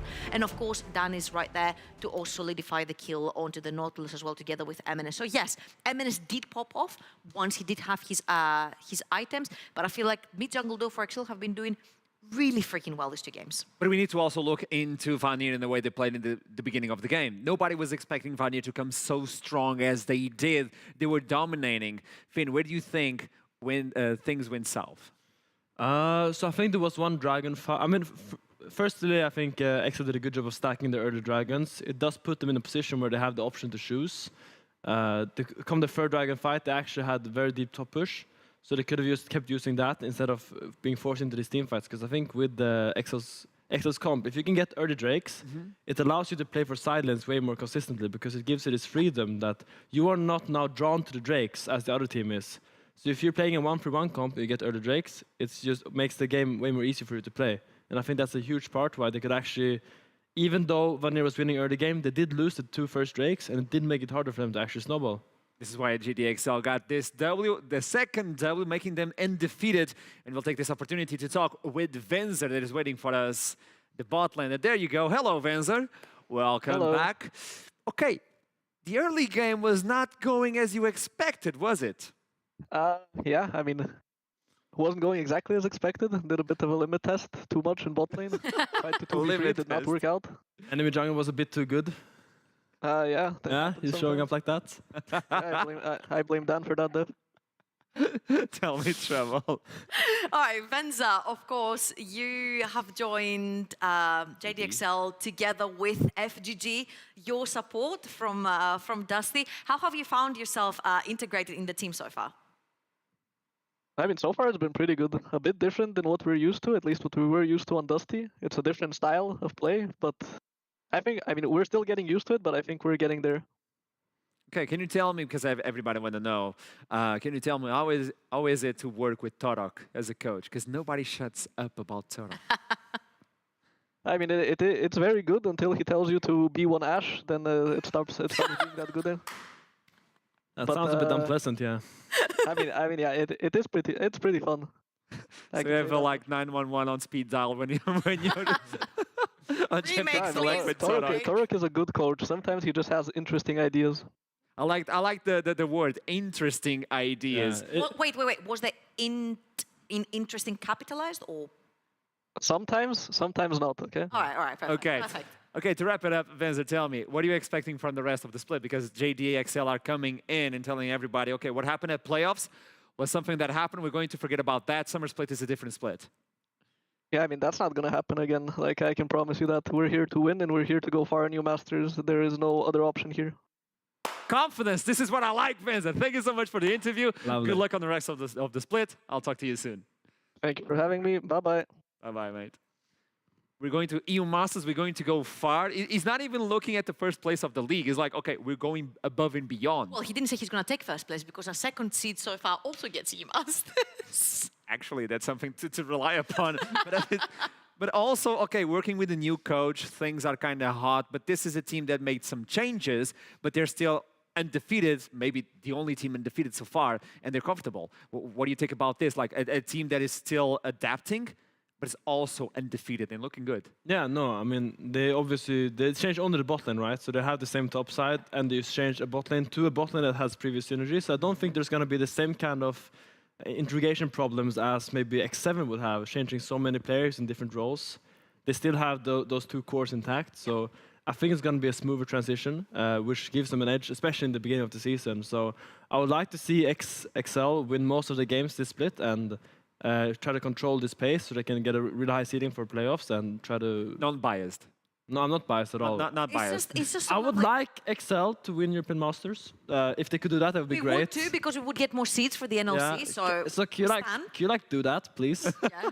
I think it's just really lovely how he mentioned the two cores, because we never talk about that. And it's like bot lane is one core, top side of the map is another. They both stayed intact. So I just really loved your wording, so I wanted to like... This guy actually knows what he's talking about. I don't. I really don't. There's a lot of this coming out of my mouth, but it's all fake. Well, don't worry I got about bamboozled. Looking to the other side Zing, from zing, zing. Vanir, we have Zaremba, also known as Sten, waiting for the interview. Hello, how are you doing? Hello. Hello, pleasure And to meet I'm you. Hezero, by the way. So which name do you prefer, by the way?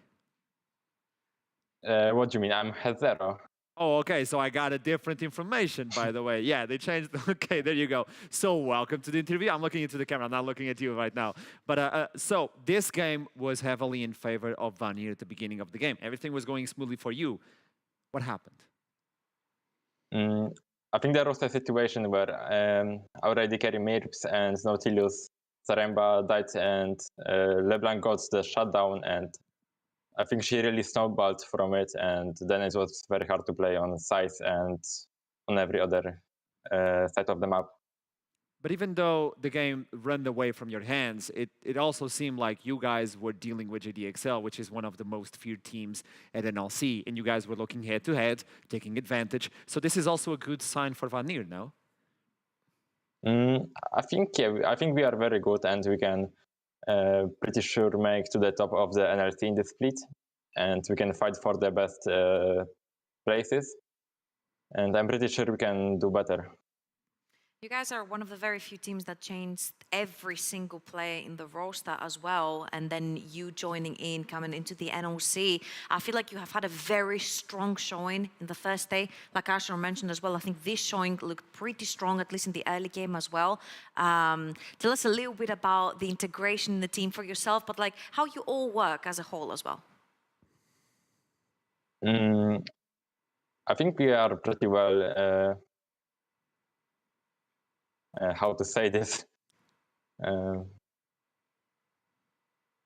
We really like to play with each other, and it's really, I think, good looking in the game. So I think it's good for us. Yeah, that helps a lot at the end of the game, regardless of it's a win or a defeat. You guys can look upon the game, and everybody's doing well with each other. There's some sort of friendship with the team, even though it's a new team. You guys are feeling comfortable with each other. Is that it?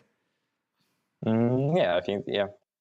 Okay, so if you can, last words, what would you take away from this game? I think the team fight on the red.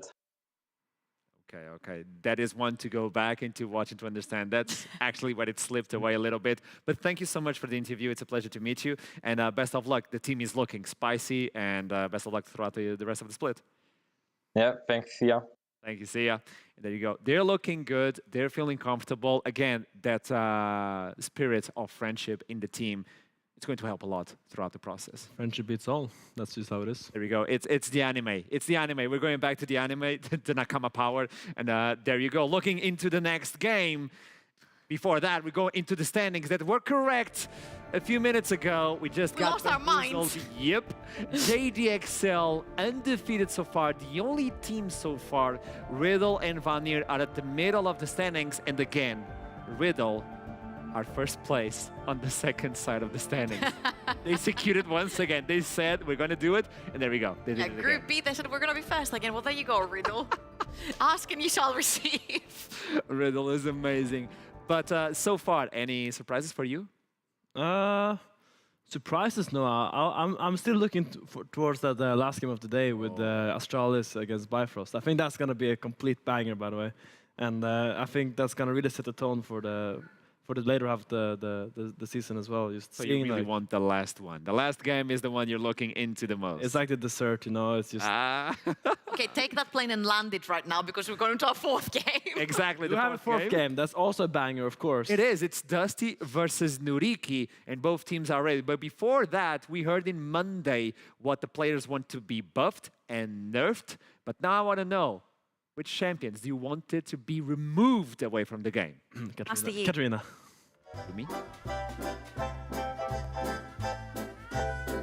I would remove Yumi. This champ is so unfun. You know, you can just, in solo queue it's unfun. You have to rely on your bot lane to win their lane as they should against Yumi, but if you don't win your lane, then it 1v9. So I'm pretty sure that's a standard answer, but I hate this champ.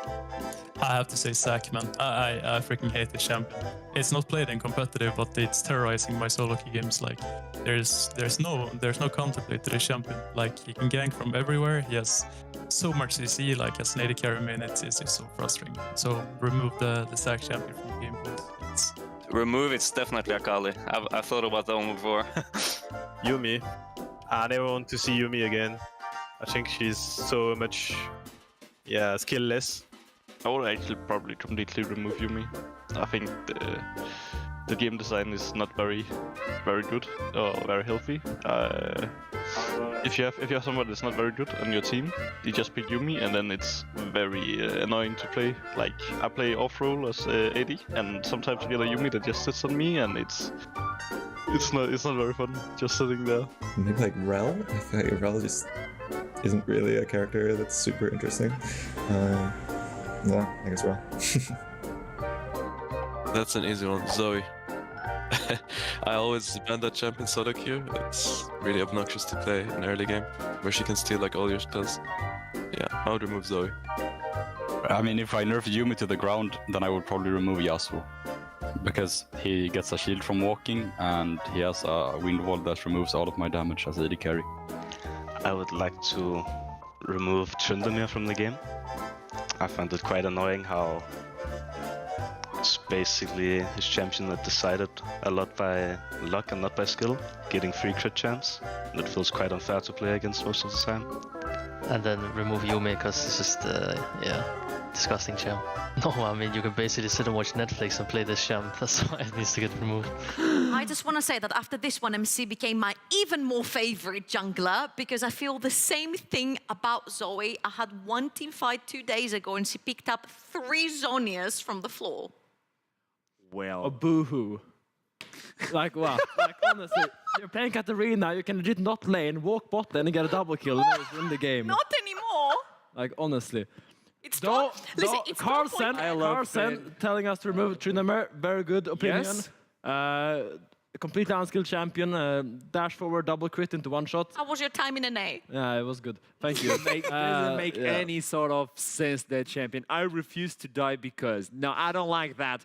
Now, moving on. Okay, we can move on into the matchup. It's going to be Dusty versus Nuriki. So let's look into Dusty. Let's look into Nuriki first, maybe, yeah. Banderas in the top side, Flipper in the jungle, Hado in the mid lane, Azitor and Abagnale are going to be on the bot side. This is a team that showed signs in Monday, but they couldn't get the win. What can we expect from them moving on?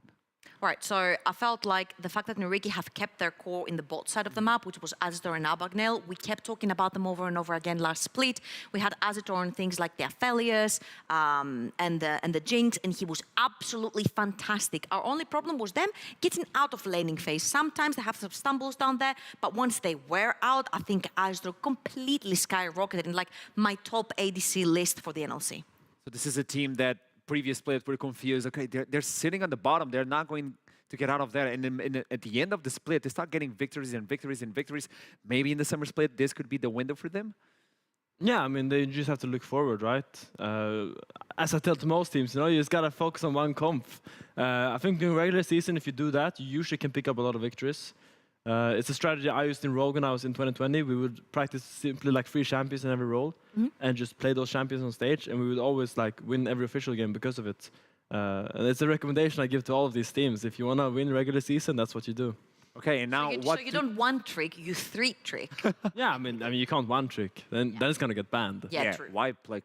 The idea is now to understand what the Nuriki team thinks about the matchup versus Dirty. Take a look. Very exciting.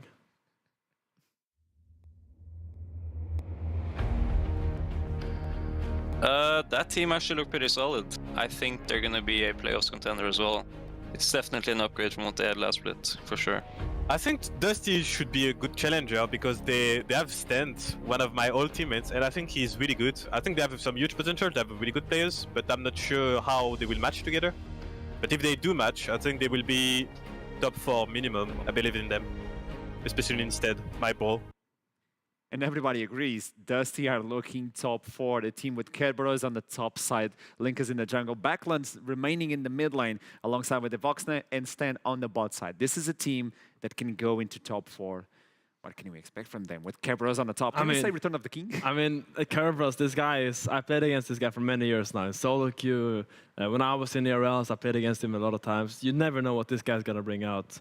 I remember I played a random tournament against him, and he was smacking me down with Trinity Force Cho'Gath and just eating me on cooldown. Like, I didn't know... that was his thing with the Cho'Gath, right? Yeah, I didn't know what happened to me. I was like, what, man? What are you doing to me? This is not... This is illegal. Yes, this is not cool at all. You got to stop. And I mean, it's really fun to see players like this that just plays all these weird champions, because it really puts enemy team on edge. Like, because drafting against these champions becomes like mental gymnastics, and it's so annoying to... You're not used to play versus them, so you're like, wait, what is the cooldown on those? Yeah, all that. It's incredibly annoying to deal with. It's really fun. He showed that on Monday, bringing in the Darius versus the GP, and the GP couldn't do nothing. Yeah, you can eat orange. I have an axe. So the thing is, right, and correct me if I'm wrong, but once you've blown the Gangplank's flash, which he used flash on cooldown to blow Gangplank's flash, you still have Ghost. Yeah. So the Gangplank cannot outrun you. If he takes a bad trade, if the barrel doesn't find you to slow you down, he will run you down with Ghost past 6, and you cannot do anything about it. So like, Caleb found himself in a very tricky situation where a lot of the times he would even get zoned out of top lane. He would have to run through river and wrap around his tower to get back into lane. So yeah, I agree with what Finn said. It's like mental gymnastics to like not get run down by champions that literally want to run you down. For you guys at home that want to participate, they want to take the first step in your journey to become a professional player, you can still sign up at the calibration phase to join in from Division 3 to Division 5 at the NLC. So if you want to do it, it's your time. Don't waste it. And now it's time for Champion Select for the 4th game of the day. It's going to be week 1, day 2. It is Dusty versus Nuriki, and I believe Dusty got the blue side, if I'm not mistaken, as we're about to jump into Champion Select. What are we expecting in terms of, there you go, correct. What are we expecting in terms of bans? Picks, it's the same, the Wukong, the Taliyah. I mean, if I'm Nuriki, I'm telling my team, I want to ban this guy as annoying champs, but I'm not sure how many bans they have. I don't think it's enough. You don't have enough. Maybe you just have to accept it. Probably it's a good idea to give last pick for top against a guy like Kerberos, because a lot of these unconventional champions are not really blindable a lot of the time. These are more counter picks. And if you need to blind top, you want to be able to blind... Usually the OP champs are the best blinds because they're just the strongest champs in terms of raw power. So they're a bit harder to counter, but we will see what they do. We do see the Gwen ban coming out and the Vex ban already. All the blue champs. All the blue champs, yeah. I actually really agree with that fact because I saw Darius being locked in, and then on the other side I saw a Galio and an Alistar, and I'm like, in an even footing, the Darius should never be able to walk into a team that has an Alistar and a Galio, and he should never really be able to reach the backline. But just because his team was like so far ahead and they were able to melt through that front line, then he was able to, you know, press ghost, run down whoever was left on the backline right there. And I'm actually even like surprised. I see the Renekton ban right here. Very odd ban. So I don't know what Kebros has really in mind that Renekton ruins for him. Well, so. if anything, I would say this aims towards a blind pick Camille. If anything, just looking at Gwen and Renekton bans, those are Camille's two worst matchups usually right now. That could be something. But you still have the Wukong on the other side. I mean, the Wukong is off for now. Now we take the Wukong, right? Yeah, you take the Wukong and then you think about the top. Yeah.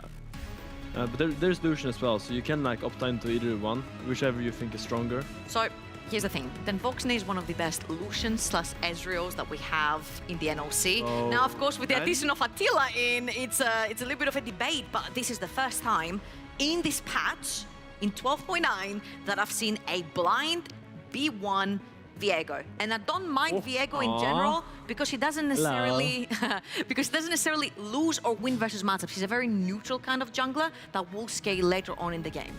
I mean, Viego suffers greatly from SCS, which is a scrim champ syndrome, where the champion performs incredibly well in scrims where the games are volatile, but when the games hit stage, the champion doesn't really get as many kills and the fights aren't as chaotic, so you can't reset.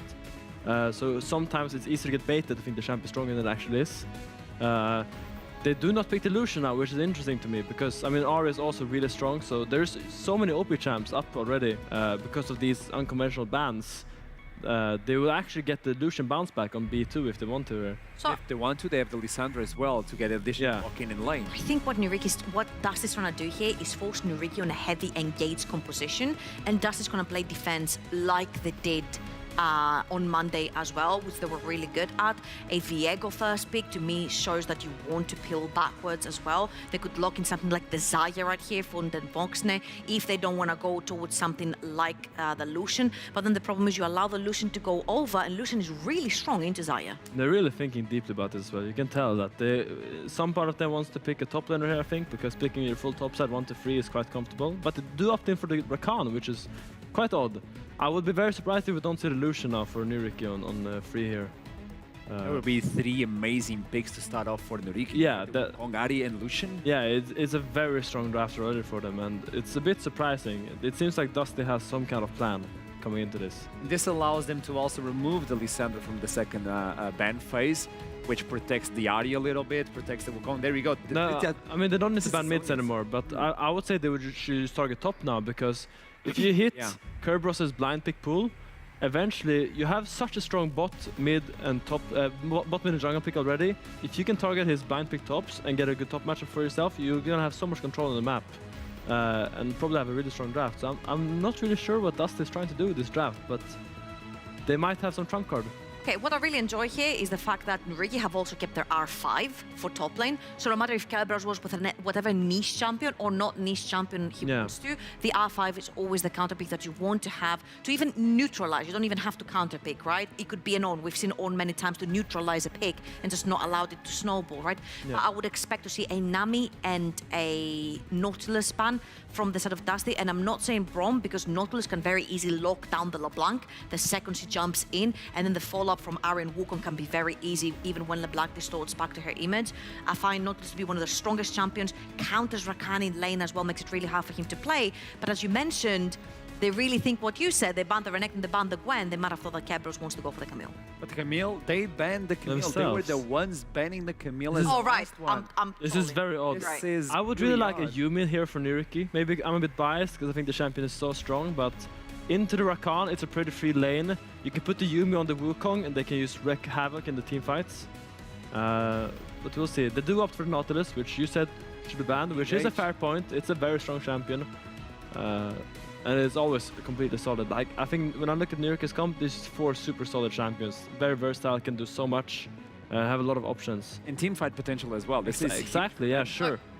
I'm assuming this was going to be like a Nazaya pick. Yeah, There's no other reason you can ban the Camille here unless you want to play the Na, which makes a lot of sense. Very blind pickable, but also snowball champion. If you do get your Viego towards the top side of the map, maybe your LeBlanc towards the top side of the map, it makes sense. You've got the Rakan. This is definitely going to be a Xayah, which kind of suffers into the Lucian because you can very easily dash past whatever feathers you leave behind, and then your Nautilus can hunt down the Rakan as well. So the bot lane is not necessarily going to be one that wins the 2 versus 2. Mid lane matchup will be a skill matchup between the Ahri and the LeBlanc. I'm gonna just eat my words really quickly because it's the Jinx that's locked in. This is basically saying you guys can't stomp us in lane and we're gonna free scale and outscale you because we're better. You're getting so many hovers, I'm so jealous. Maybe he's gonna pick Kled. Maybe he's gonna pick Kled. Oh, I would love this actually. This is just a no ego, just pick the champ who's gonna win us the game. Doesn't care about laning phase. It's a selfless top laner? There you go. I think it's a great pick. This Jinx cannot play the game, I'm telling you guys. This Jinx is gonna walk up, hit one out attack, and then there's gonna be 5 people on top of her instantly, and she's just gonna get one shot. Okay, so the teams have been chosen, and I can tell you all that we still have a little bit of time before we jump into Summoner's Rift. So we can take our sweet time to analyze this before we send it to the casters. And you were talking about Jinx not being able to move. What do you believe is going to be the mythic? Because I do believe you need a lot of damage, but you need survivability. So is it Gale Force? Is it... Jinx is not going to have a good time. I think she's not going to have a good time either way. I think you have to go Kraken, and then if the enemy team, enemy team dives you, let's hope Viego gets some resets and the Scrim Viego pops off and comes to stage as well. Either way, I don't think you can go Gale Force because you're not going to do any damage to. Because Wukong gets 1 million armor from his passive, Malphite gets 1 million armor from his passive. That's 2 million armor in total in the top side already. Math checks out. Yeah, that's just too much to deal with. My big worry here is like how broken in general Frozen Heart is as an item, and then you have 3 champions that will use that. Na uses attack speed in his kit. Jinx definitely has attack speed in her kit, and then you also have a Viego that likes to auto attack a lot and also has a bunch of AD damage, right? So an instant Frozen Heart lock-in from Malphite, he already has 1 million armor, like Finn mentioned. You lock in the item that literally neutralizes 3 champions, and the LeBlanc is an assassin. He's never going to touch the Malphite. So he will want to go towards the squishes, right? The Wukong, the Ahri, the Lucian, like towards these guys. And I feel like maybe that's made it a little bit too easy for themselves to get countered by like a single item. I'm not saying that a single item makes much difference, but when it does. But you're saying a single item makes that big difference. Yeah, but like when your AD carry is immobile and will instantly get hit by the Frozen Heart is a problem, yeah.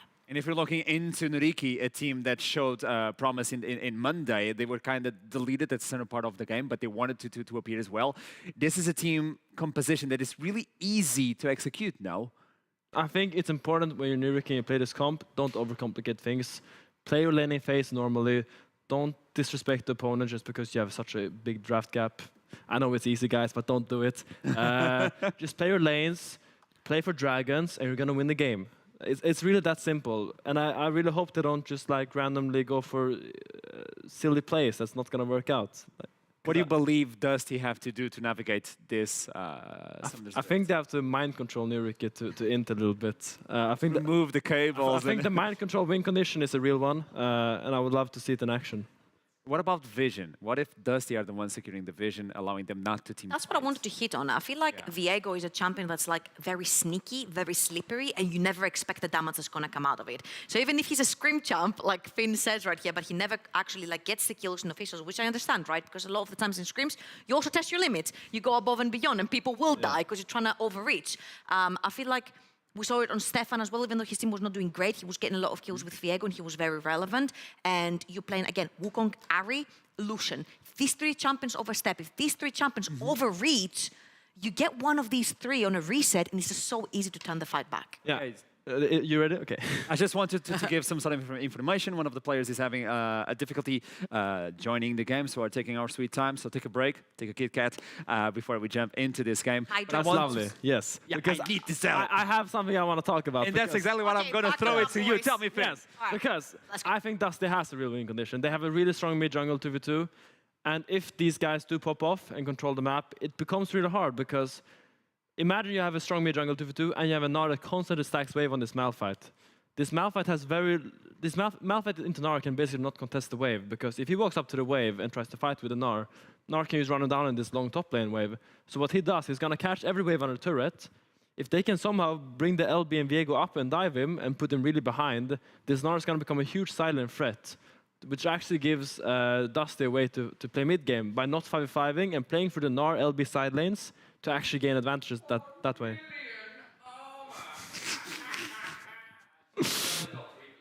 On the desk, by the way. There's no seriousness in no. Yeah. I really hope that came through to the broadcast, though. Yeah, I hope so. I hope the audio came in through for you guys back at home. Also, where are you watching? How are you watching back at home? Head on into Twitter at #NLC at home. I want to see where you guys are actually watching the games, how you guys are watching the games, and with who are you watching the games. And now back to you. I also want to see. It's really funny, not isn't just him, I'm curious as well. If you don't do it for Ashram, do it for Finn. Yeah. Finn, please. Who has a plushie or a miniature from Kled? Show us. We need to see that. Finn needs to see that. I don't think there is one. I don't think there's an official. There isn't. Try me. I checked already. Oh, you checked already? Oh, unlucky. There's not enough Kled love. Rito, you know what to do. Tell me something. How do you build as a Malphite in this matchup, and how do you build as a Gnar? I want to see your both perspectives, because you're the top player. You kind of know what you're doing. Information out of Asheron. It's a top player from LEC. I want to. So if I was this Malphite, I would probably rush the Frozen Heart, just because it's such a cheap item. It gives you mana, which allows you to stay in lane longer, because one of Gnar's win conditions in this matchup is that he has no mana. And if Malphite is gonna want to farm, he's gonna have to use Qs to get all the minions, or to poke. So eventually he's gonna go because Malphite mana cost earlier very high. So I would probably rush Frozen Heart, and then go either into the Chem Tank Mythic. I'm not sure the name. Chem Tank, yeah. Chem Tank, the speed thing. It's now baptized as a thing. Yeah, sure. And as Gnar, I'd probably go into Divine Sunderer. I would not go Hullbreaker, because I think it's an easy trap to fall into as Gnar. I would probably go Divine Sunderer into some kind of tank itemization, depending on how the game is going. Just be flexible, but I don't think Hullbreaker is the answer this game. It's so cool to have like the perspective of a professional at the LSE with us. I think if throw they, it. I think So if you they gotta be get fast. Gnar ahead, I would love to see the whole breaker, because if you completely choke down the Malphite, then you will have to have 2 or 3 people to shut him Yeah, down. but here's the thing. If Gnar gets ahead, he can hit turret in Malphite's face, even without the Hullbreaker. It's gonna be a fight. It's gonna be a fight. So without further ado, let's toss it to the game. Summoner's Rift is waiting. Initialize, do it. I've been enjoying the 90s movements references that Finn has been throwing in. Obviously, we had clearly an Austin Powers reference with the million armor. That's what was going on. And there was that a Need for Speed attempt there with the turbo chem tank. Was that what's going on? He's gonna start talking about family soon enough. Is that the play? I'm gonna mock him a little bit before he leaves the stadium. I'm watching him like shake his head at me. He's not pleased. He's not having Look for at sure, this guy. Fantastic. But we are finally ready now to get into game 4 with what we have potentially, at least on paper, a bit of a discrepancy in expectations. Nariki changed out the top side of the map. A rough day 1. Dusty on the other side. Yes, they've changed out the roster, but there's a lot of expectations on them. Our analysts seem to be preferring the draft the other way around. Yeah, I mean, I just have to kind of agree with them. They got so many strong picks in the first. You got Delusion, so many just power picks all around the board, which was not picked by Dusty on the blue side. So you were kind of figuring that they would have something up their sleeve, right? But then finishing it off with the Malphite pick into the Jinx, it's going to be so rough for the Voxes to navigate in these fights. And what I do think, as you mentioned, we kind of might have a hand diff in this game. Nirki definitely got it. Linkas is quite deep here, but is going to be able to walk their way out of slight dodge from Nuriki's red side jungle. And of course, you've got a pretty strong mid-jungle duo there. You've got yourself the Viego, you've got yourself the LeBlanc. We know what those two can do when they get rolling, namely destroy people. M&S, hell, didn't even need to get rolling, just blew up Merbs from a bush in the mid lane, and the game was over. What do you know? I exaggerate a little. And, you know, shout out to production as well, actually bringing it back. That was a very intense intro to Summoner's Rift. I appreciated the camera work. It was very, you know, like, felt like I was really heading in a battle. Cinematic. I know, right? I really appreciate that. They're in the wrong line of work. I feel like there's a Pirates of the Caribbean movie that clearly needs their expertise. Alas, they are here, taking us around incredible tours of Summoner's Rift, and currently eyeing up this mid lane matchup, which we were discussing by ourselves. Could well be relatively pivotal. LeBlanc, Ari, very snowbally champs in a lot of ways, where once they get rolling, they can get out of mid lane. You've got two very proactive junglers who, once they both hit 6, can roam with those particular mid laners and make the side lanes pretty difficult. Yeah, I mean, no, for sure, right? And we just saw that we actually been seeing this matchup popping off quite a lot now in the first days of the NLC. We see Backlund. I think this is the first time, at least this week, that I see the first strike on the LeBlanc. Very true. Compared to Electrocute. And it's just gonna be curious to see if it makes any sort of difference. Obviously, Backlund, maybe he didn't watch last game, but I mean, for sure he knows MNS. Just kind of godlike LeBlanc player. Let's see if Backlund can keep up and do similar things. I want to pick your brain a little bit here as well. Because I kind of feel that first strike for the LeBlanc's going to be a little bit hard because you can't trade through the minions as well as Nari can, because you can just stand behind a minion, throw the Q out, and trade with both you and the minions at the same time. So I feel like I'm not sure how easy first strike even is to proc here in this matchup. Yeah, no, I was gonna say the same, but hold my thought there, Linkas. Yeah, we're all gonna flash out from the Spectral. More Flipper is around, but there won't be too much there. And maybe I'll pick Nymera's brains about that one later and see what he thinks about it. In fact, I hear he may have some words for it. In fact, look at this very non-Photoshop picture where he's asking, where is the Everfrost on Ahri? I think I completely agree. That is a statement he would make. And there would be no Photoshop that we would ever have done to this picture. No, that is for sure, right? 10 out of 10 picture, 10 out of 10 Nymera. The only thing I can say is I love the fact that he has so many post-it notes. They are all League of Legends related as well. That is. They're all League of Legends. They are all the notes that get on the bottom of the screen when he's casting. So actually, your point though about the first shot from Backlund, I think I would agree. Like obviously, neither one of you or me are mid lane mains, so I'm gonna assume that Backlund, my Swedish fellow brother, he knows what he's doing. But if I was playing LeBlanc, I would for sure go for the Electrocute as well. But I mean, he's just gonna have to shut me up basically. Yeah. And show me Okay. that Well, he can get a lot of gold on this first strike. That is the way it is as it stands, and of course you can join in with crying for Everfrosts on Ahri by hitting that hashtag NLC at home. I have no way misconstrued my brother's normal statements on Ahri and his particular thoughts on Everfrost, which sometimes get exaggerated. Either way, he was no way calling for Medjay's, and I would never ask that to be changed. So basically, what I see on Reddit is actually what Finn talked about before the game is Kerberos obviously not having mana on this champion, and he's able to stay in lane for pretty much how long he wants. Banderas cannot contest the wave and has actually already burned his TP.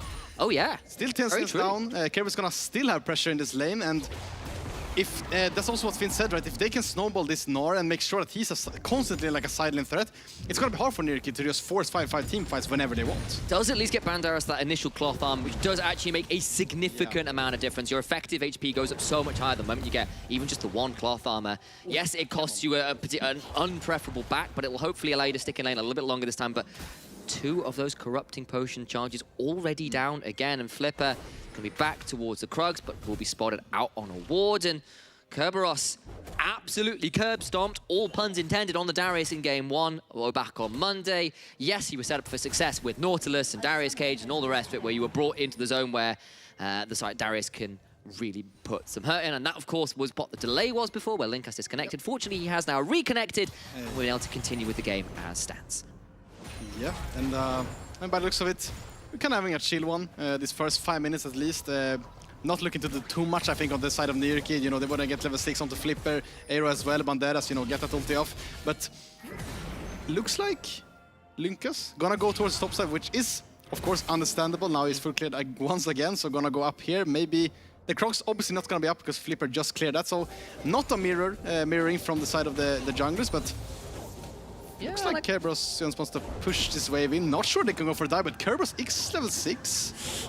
Think about it, be a little bit bold. He's going to hop forward and look to get a Mega Gnar at least. It's a really decent chunk. Lands the wallop as well. Linkas is left, but now Banderas is so very low. There is a flash on Linkas. He could look for this flash. Tries to Barret the Spectral Maw and makes it work. He baits it all. He gets the kill. He steals the Malphite's body. And the new jungler for Dusty, coming over from the Prime League, proves why his hands have been so praised by analysts before he hit the Rift this split. Oof. Really impressive stuff, obviously. I mean, Kerberos getting level 6, a bit disrespectful coming in from Banderas. Kerberos obviously knows he can fight this. Even if Wukong and Flipper, he was going to be on the top side, they would still win out on the 2v2. So Kerberos just says, hey, screw it, I'm just going to go in. Banderas forces, actually Linkas, as he mentioned, force the flash onto Malphite before he goes in, and it just looks like such a such an easy pickup, and the bad fact about this as well is Bander's already blew his TP, so gonna be super far down in this matchup already. And it is one of those weird matchups where if you can hold on early, you can get to the point where Nar just realistically doesn't do as much damage as he would like into you. It's a similar problem with something like adjacent to a Malphite, where you kind of hit that point and say, I need 3 items before I can hurt you again now. That's not going to be the case at this point. You've already got a significant CS lead. You've got to that point where you are fairly ahead in this one and will likely remain that way for a fairly large part of this game, if not just permanently. Yeah, I mean, I completely agree with you. We talked about before the game as well, when we just saw the drafts. Dusty, they can have a lot of options. They have to play through mid, obviously, but then they can kind of choose if they want to go to the bot side or top. Right now, they kind of told them Vox and Stan to, guys, just chill, just try to farm as much as possible, get 5-6 years behind, you're going to be completely fine. On the other side, on Nurki, I do feel like they kind of have to snowball this Lucian pick that they have. Also, the Ari pick, obviously, going to be super safe in the mid, but really this bot matchup, if the Vox can keep this farm being quite even, as Finn said, he's just gonna try to super outscale him, basically. Yeah, absolutely. And of course, this is not an easy game for Jinx. No, he said it's not the best game for Lucian. It's a very rough game for Jinx because you've got a Nautilus, an Ahri, a Wukong, and of course, a Malphite jumping onto a Jinx, which can't very easily run Gale Force this game. Yeah, no. Not into multiple armor stackers, etc., etc. You really do want that Kraken Slayer, and that means that Voxnay is going to be put into the bounce house every time R is available for Nuriki. Yeah, it's going to be really important for Nuriki to really time his flash this game to make sure that when they want to fight, they make sure that Jinx does not have the flash, or if at least they know if it's up or not. So Banders can just hit that ultimate for free. Now though, Nuriki looking to do something proactive on this top side, maybe start off the Herald, but Stand is also here, so could be some sort of fight. We see Asitor also moving away after pushing that bot wave. Stand does manage to battle dance away from Abagnale. Of course, Abagnale, arguably our most prolific Rakan player in the league, had that pick stolen away from him for today. Didn't really have the best showing of it, unfortunately for him, on the Monday. But Stand feeling, at least right now, okay on the pick. We haven't seen too much action out of the bot lanes as yet. Of course, now we're heading towards Herald spawns. Might be time for that action to kick on, but both AD carries have decided they want to contest for that bot side, so it'll be a 4v4 towards this Herald as it stands. Yeah, and now Flipper, I mean, he does have the level 6 onto the Wukong, but I just feel like maybe Abigail can actually get 6 off of this mid wave. That would be huge for the fight. Well, we're not quite there. It's something I know Nuriki's coach has talked about, is trying to funnel that experience over towards your supporters. That was a failed distortion across the wall. Forces that ultimate out instead. Banderas gets the knock up onto Linkas. Knocked so low. Tries to get the reset. It's a kill over. And Linkas is alive. Gets a reset, but he's now turned back around. That was, of course, Linkas falling, not the Malphite. On the other side, Aero picks up another. It's a 2 for 2 right now. Top laner and support for the side of Nuriki, support and jungle on the side of Dusty, but that means there is a smite advantage to Nuriki right now. Yeah, a bit of the synergy off there from Nuriki. Abigail trying to hit his hook before, and then Banderas kind of ulting at the same time. Generally would kind of want to chain those CCs. Actually, the Herald resetting is kind of unfortunate for Dusty, and also Backlund kind of whiffing his W there, which is not something I want to see, but I mean, they do get Linkas in the end, but just him getting that reset and just buying a bit of time for his team is just so huge for this fight. Oh, and you could see if they managed to burst out the Vega, all was well. Couldn't quite make it happen. Honestly, the moment I saw that Mimic distortion come through, I was like, oh no. But we are back to the scene of the crime. 3-2 is the kill score right now. Banderas is around, but he's not got the unstoppable force to his name, and I think that means that Dusty, despite kind of having a bit of a screw up around it the first time, will still be able to secure the Herald and have it in the pockets of their jungler. And I mean, really intelligent player from the Vox, I think, unless he's going to get cancelled. He actually managed to get the wave in before Nuriki has time to go for the cross map. Why he's just gonna be losing out on one wave max here, and it might be able to even farm the Krugs. I do like the response from Nuriki though. They get some vision onto the bot side, but nothing too crazy in terms of trade for that Herald that now Dusty has in their command. I appreciate as well, he decides, look, I'm just going to start the small Krug, just in case they're waiting for me. And rightly so, there is a ward in that Krug pit and a control ward just behind the red buff there as well. A pretty difficult ward to spot as well, because you don't path through it necessarily that naturally as a jungler or even as a support. But Flipper's around, still looking to contest one as there's a single small Krug remaining in the pit. I believe Vox managed to pick up the rest of them, and now with Stend around and level 6 to his name. Makes this a little bit more of an awkward proposition to die, but now Abagnale is here with the Hex Flash, and nearly 3 plates being traded out towards his bot side, which is more than the expected value of a Herald. Yeah, no, for sure. I was really surprised they were able to get that much, but I assumed, I saw Linkas. I'm not sure if that was a mistake on his behalf or not, but after the Herald, he cleared some camps, then he went back to the top side. Could have been some sort of communication issue there from Dusty, because if I am then Voxney in that play, I'm just telling my jungle, come bot as soon as you can so I can farm, and then you can do whatever you want with the Herald, but I need to be able to farm this. As you mentioned, he managed to get some Krugs. Now Nirki is gonna get the Drake. Call it out as well though, Kerberos does have 3 plates on that top side, so at least that pressure top has allowed this Gnar to continue being a force in the side lane. Has now got to that Trinity Force very early on, continuing to weigh down on the early deaths of Banderas and the early mistakes in lane. That Gnar is going to be problematic, especially when he does the mix damage with the Hyperprox, and if we can get a little bit more of that percentage P damage from a couple more items, I think we could see another split push Gnar build game this time around, M-Test. Yeah, I mean, I completely agree with you. This is just kind of what Finn talked about as well, right? If you can start the process of snowballing this Gnar, it's just going to be super hard to stop. Now Kerberos actually getting the tower without even using the Herald. Yeah. Maybe that's what Linkas thought. He just went to the top side. But it's expected value. You just get a whole tower yourself. That works. It was a good investment for sure. So Linkas, you know, I take my word back. It was good of you to just ignore your bot side, go completely for the top side. Look, all I'm saying is, you know, there's what's the business Dr. Mundo? Business Dr. Mundo skin? Okay, is that what it's called? You know what I mean? Can I get one for Gnar? I think that'd be quite entertaining. You know, just know there and like stonks. Yeah, investment bank about Gnar. Investing in top lane plates, doing very well up there. I would pay for that, even though I don't even play top lane. Whenever I get filled top, I will speak Gnar. Look, you've just been using today to scrub up on your top lane knowledge, courtesy of LEC top laner Finn. See, this is all the cunning plan. Yeah, that is. I'm just gonna be a full-fledged top laner from here on, and if they don't do the Gnar skin, then I'm gonna be super disappointed. Well, don't blame me. I've thrown it out there. I have shown Riot the way. They just need to follow my wisdom. Or we are waiting for Aero and Abagnale, who are waiting in the wings to see whether there was a pick available. Remember, Linkas has got this Herald inventory, but it's only got a quarter of its time left. 30 seconds till those plays. Well, I just don't think he's going to be able to get it off, honestly. There's not very easy locations. I think this Herald might end up being wasted, and that is a very unfortunate point. Needs to drop this soon, or they're just going to get no value out of the Herald at all, really, in terms of those plates. Yeah, he's going to get dropped mid, but there's 4 members here.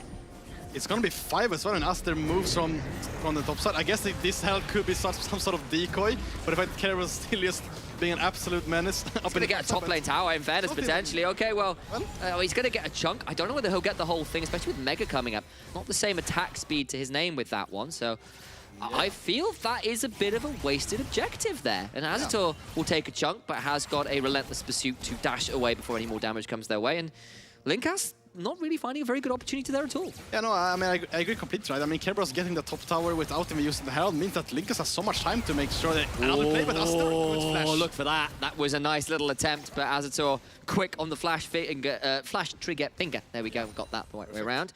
Little tongue twister. A little bit, surprisingly so. Does get out safely though, but the summoner is burnt.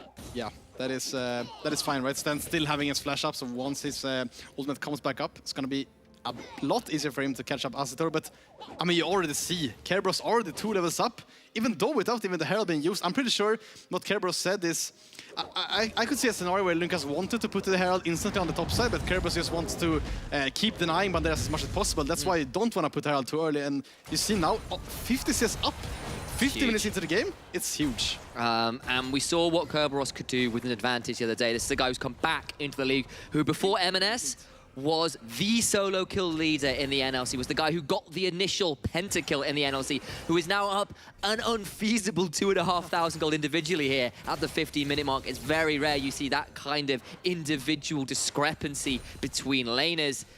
But this Gnar is well and truly off to the races. Yeah, and I mean, Banderas now has the Frost Gnar completed, right? But I just have to put it out there. Feels like it is a little bit too late now. Kerberos has to try for it. Gonna be just keep going to the top side, and that's the thing with this Niriki lineup, is that they just want to be as 5 as much as possible. Oh, they that's can't. so sad. I was about to say what it's not too late for. It's telling us how you watch the NLC at home. But we've got to talk about this team fight first. Abagnale is just deleted. Linkas gets that one. Shout out to Card Captain Karen as well, who has got that beautiful banner on the wall. Just as we saw a beautiful kill there, beautiful pick on Abagnale, just a little overextended there in the mid lane. Do continue to send in those tweets at the hashtag NLC at home. Yeah. Got ourselves 30 seconds till drag. I've been enjoying those tweets. I'm just keep getting. I'm not surprised. Like maybe it's just my setup at home. Maybe it's not as beautiful as this. Maybe that's why I'm being surprised. Your beauty is in person. Oh, okay. You don't need don't need the setup when you're there. So, that's for sure not something yeah. that would have been said on Monday's broadcast. Let me I know, but like, I'm trying to be kind here. I'm trying to give you a nice. I really appreciate it, man. I respect it. Oh, we're gonna see a pick in the mid lane now. Enough praising my color cast as Flipper finds the Cyclone, gets a kill on the backline. Now Stend is in trouble. What a needed turnaround for Nariki. They can't quite secure the second. Now Aero is very deep, and Linkas could look to punish. Does look for the Spectral Maul, can't quite make it work. The turnaround from Abagnale, forced to flash out from Linkas, who Ned has to Heartbreaker away after the use of the flash. Kerberos nearly at Meganar, and Banderas roams down as well. But Nariki find a pick, but not too much more. And while it is happening, right, Banderas keep losing top ways, but he has no choice but to group with his team. They managed now Nariki to get solo point. That's very true. This is just some win condition that if they didn't have this, it would be such a disaster for this game. Now, Dusty, who wants to keep playing this split push comp with the Gnar, are kind of forced to contest this next Mountain Drake. And if they don't, Banderas, despite being so behind, is gonna get super tanky. On Odyssey 1, you got the kill onto backline, you force Stend away, you force his flash out, Linkas has to flash and ult away on low HP. What should have been a fairly contestable dragon turned immediately uncontestable so quickly. And you're right, they are now at soul point on what felt like a game that was becoming pretty untenable, because who the hell was going to deal with this Gnar? Well, drag him into a team fight, drag him away from that split push build identity he's been going for, and punish them there. Of course, it's not done yet. They are still up a hefty amount of gold. They have now got this top lane tier 2, and they have got themselves a second Herald, but the win condition is there for Nariki if they can make it stick. Yeah, no, for sure. We're just gonna have to wait these next 4 minutes and see if Nariki can contain the soul. Like, I wouldn't be surprised. Two in the middle. Two Heralds in the middle that have made absolutely nothing work. They've got to have a look and review those, because those have not worked. Abagnale, though, now being potentially called out, but it's going to be a turnaround. Flash over the wall and they get Linkas. Now he is dead, and suddenly the jungler, who was looking to get a bit of a snowball rolling, is getting punished consistently. That's now 2 picks in a row, alongside a second failed Herald. Nariki, this is looking playable. Yeah, I mean, we just saw them on the Monday, right? They were just kind of losing almost every lane. I feel like today they are drafting super well. I mean, they got so many power picks, right? And the fact that now they're able to find something with this composition that wants to be kind of permanently grouped, honestly, with this Malphite, finds Linkas twice now, and that's going to slow down the momentum a bit from Dusty. Also worth shouting out Aero here as well, because we were all very critical of him on Monday. He had a rough game.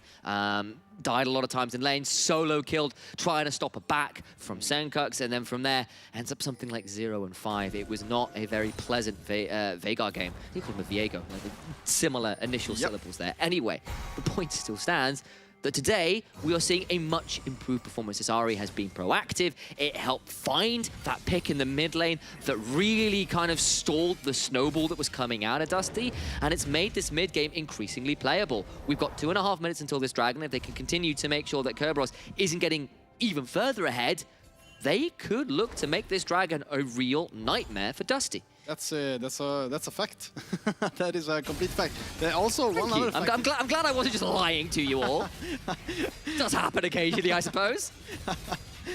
Kerberos, the bad thing about being so far ahead is now he has 2 towers. He already took the second tower top, right? It's kind of hard. From success, the DJ Khaled project. They're just Photoshop Gnar or Kerberos in there. I've done everything I can. There's nothing more to do. What do? I've got everything I could ever want. The problem is, I'm pretty sure he's not going to be able to secure it. Azatol does try. Oh, that's not the best culling I've ever seen, but just get out of danger. Some quick trigger fingers. Even a few of those finger presses were suboptimal. Gonna burn that flash. The culling will likely be up in time for the dragon, but that summoner spell being down means he's definitely punishable. Kerberos wrapping around. Azatol needs to try and play this one out. They get one, but a massive Mega Gnar into the wall. Is there enough follow-up? Those Aero has gone golden, has got the Spirit Rush to try and get out. It's actually a 1-for-1 right now, and Nariki prevent that wraparound from being as nightmarish as it looked like when Kerberos found that wonderful Mega Gnar. Yeah, really huge there from Kerberos, obviously, but now the thing is, are they going to be able to get something out of this? They used the Gnar flash, not going to be up for the Drake. Same for Abigail, I mean, same for Asita as well. They actually used so many summoners here, but Bandera's ultimate is still going to be up for the Drake fight, which is going to be huge for Nariki. But you have now got Nari down the flash. You've got the Lucian down the flash. Abignale down the flash. Those are now potential targets. You've still got flashes on most of your major members. The only one down that flash is Kerberos, which is a bit frustrating, of course, when he's your Fed member and he needs to look for that flash Gnar, unless it's a really good flank.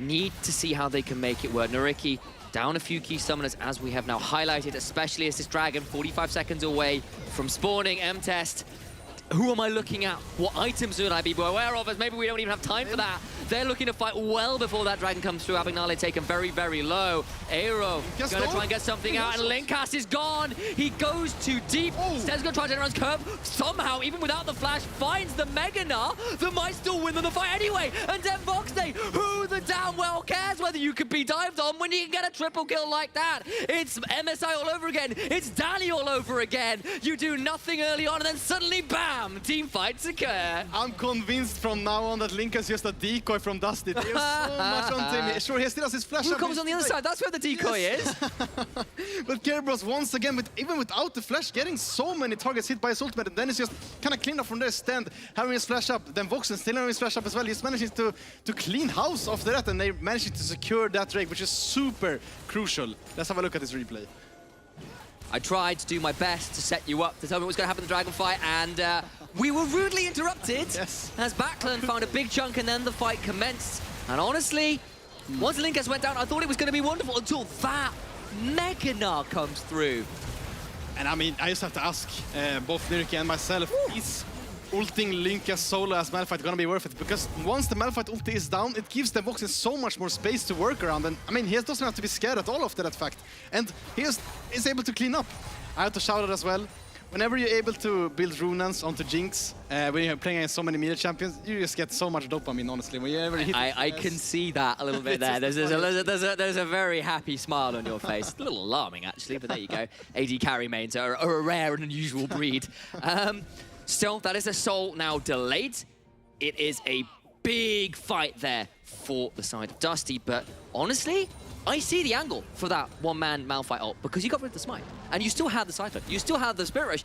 It should have been playable. It really could have been. Yes, it's harder to get to the Jinx, but you've still got some options. And then Kerberos comes and says no, and like full on, like that is like, you know, those the American sitcoms where you got like the bullies that behind the high school throwing you against the wall. And that's basically the guy who's like 2 years ahead of you in school just like throwing you into the lockers. Legit, Kerberos being such a bully in this game. It's a bit mean, honestly. But, I mean, it's so gentle. It's a bit mean.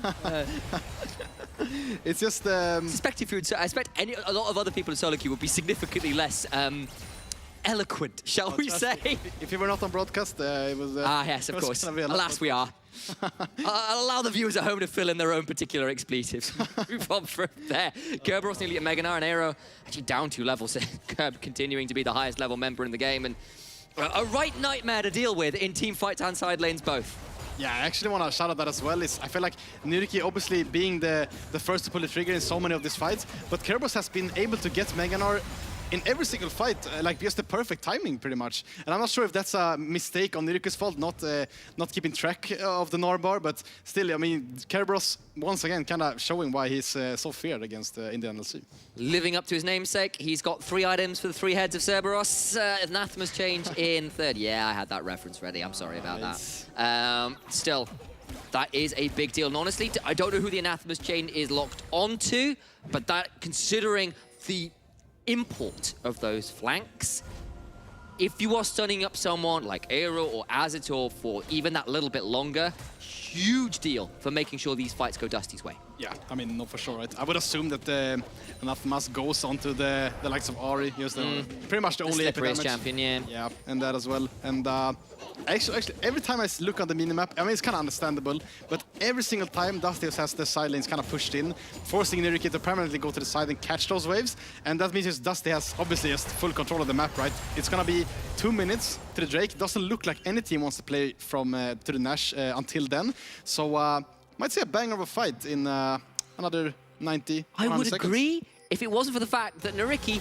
have no way to get into the Dragon Pit to find a fight right now, because all of their waves are shoved in. Their jungle is not theirs. Aero's had to pop the ultimate trying to look for a pick, but now he's in a 1v2. It'll be a 2v2 now with Abagnale telling it, but Backlund is kind of lurking in the jungle. We've seen what LeBlanc's in that kind of part of the world can do just a game ago.